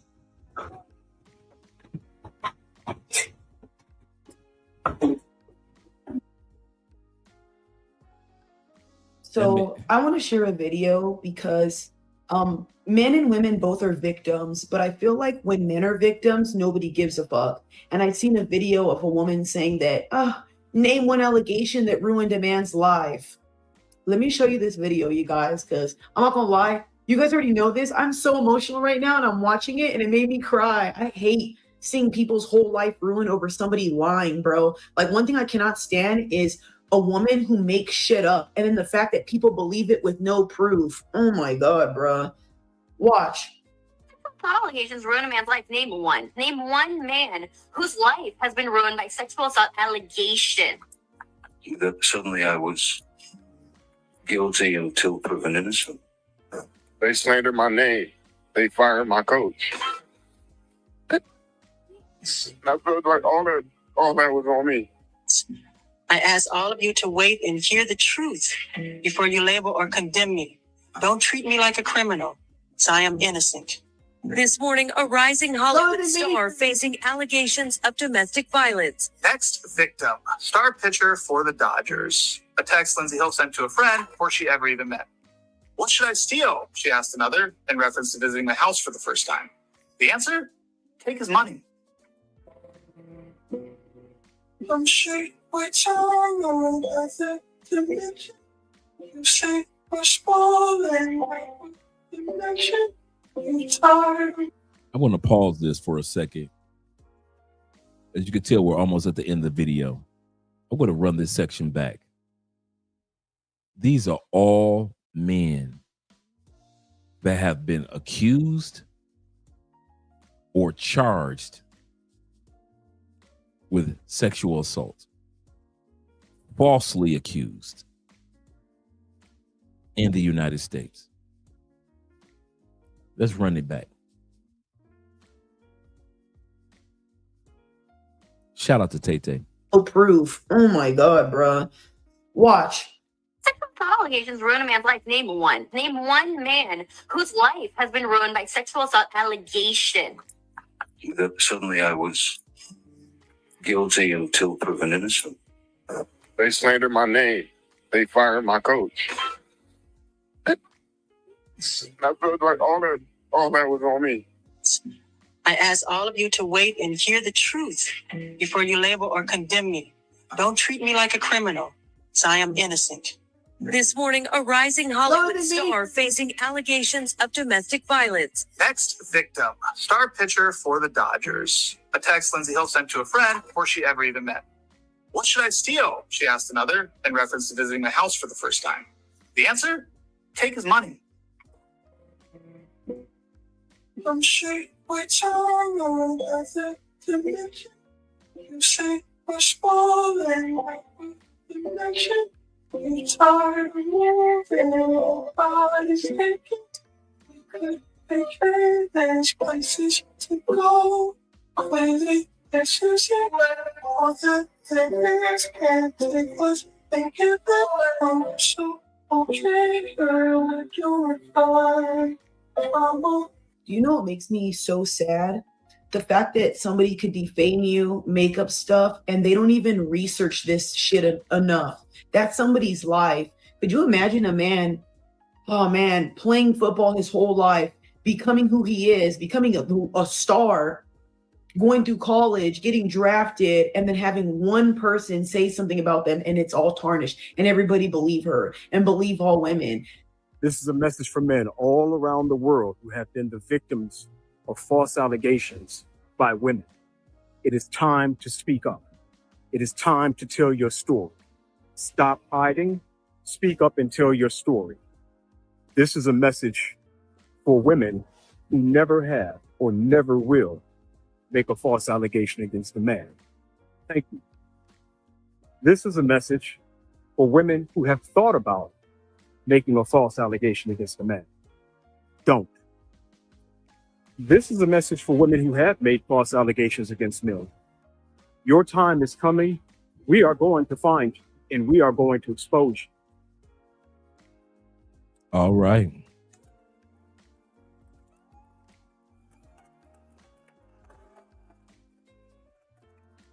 We did this live stream a lot longer than I expected to be. But this was a man or men talking to men conversation. I hope that this particular live stream causes us to realize that we are living in a new era. And how women see us is differently than how they saw our dads and our uncles. And there are a lot of women that are for us. I'll say this again. There are a lot of women that support good relationships, just like there are a lot of good men. But I'm telling you guys, the laws, man. I know y'all get tired of me harping on the laws, but I'm telling you, laws mean that the women can legally do these things to us. That's what I mean. It's legal. Everything that we saw today is legal. You see how crazy that sounds? We didn't see one woman do anything that was illegal. None of this video. We've been on here 5 hours, and in 5 hours, we saw not one woman do one thing to a man that was illegal. None of it was illegal. From child support to divorce to changing locks to false allegations. In the West, it's legal. Whether we want to accept it or not. So now the choice is up to us men. We can either jump out the plane safely with a parachute on, or we can do like we've been doing for the last 50 years, going down with the plane with the parachute on.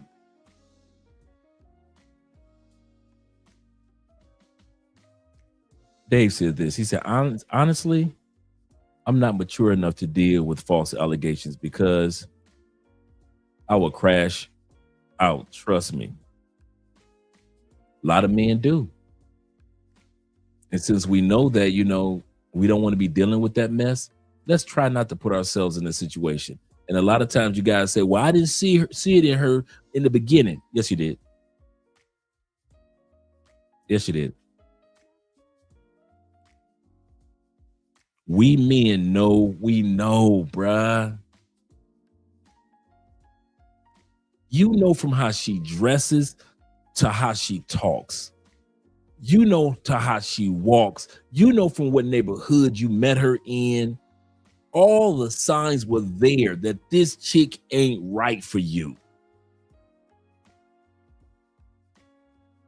All her behavior, even when it's good, it is not parallel to what you really looking for in a life partner, in a woman for real. I don't like to use that word partner. In a woman for real, for real. You see it all. You saw she was only good for a quick smash. But you stayed for 3 years. Everything told you that baby mama was good for firehead. That's it. But because she had a sense of humor and she gave you 2 big pieces of chicken, you stuck with it. I just want us men to stop playing naive when we're not. So shout out to all you guys, man. I appreciate you gentlemen being here. Thanks for the supporting the channel. And I hope this channel supports us men. I really do. And I know sometimes I come across harsh, indirect, but I say it because I love you. And I've been through a lot of what you guys see other men go through, and I don't want to see you go through it. So I got your backs, gentlemen. Tim says that doesn't matter your success, race, morality, religion, national, group of origin, political views. All men, all men can be a victim of a woman. That is so true. So true. All of us. Just because I'm married, that doesn't mean that doesn't keep me from being in a situation that it could happen to me. All of us. All right, gentlemen, let's do an outro video. Let's do an outro video, and I'll be seeing you guys tomorrow. We can always do some belly dancing.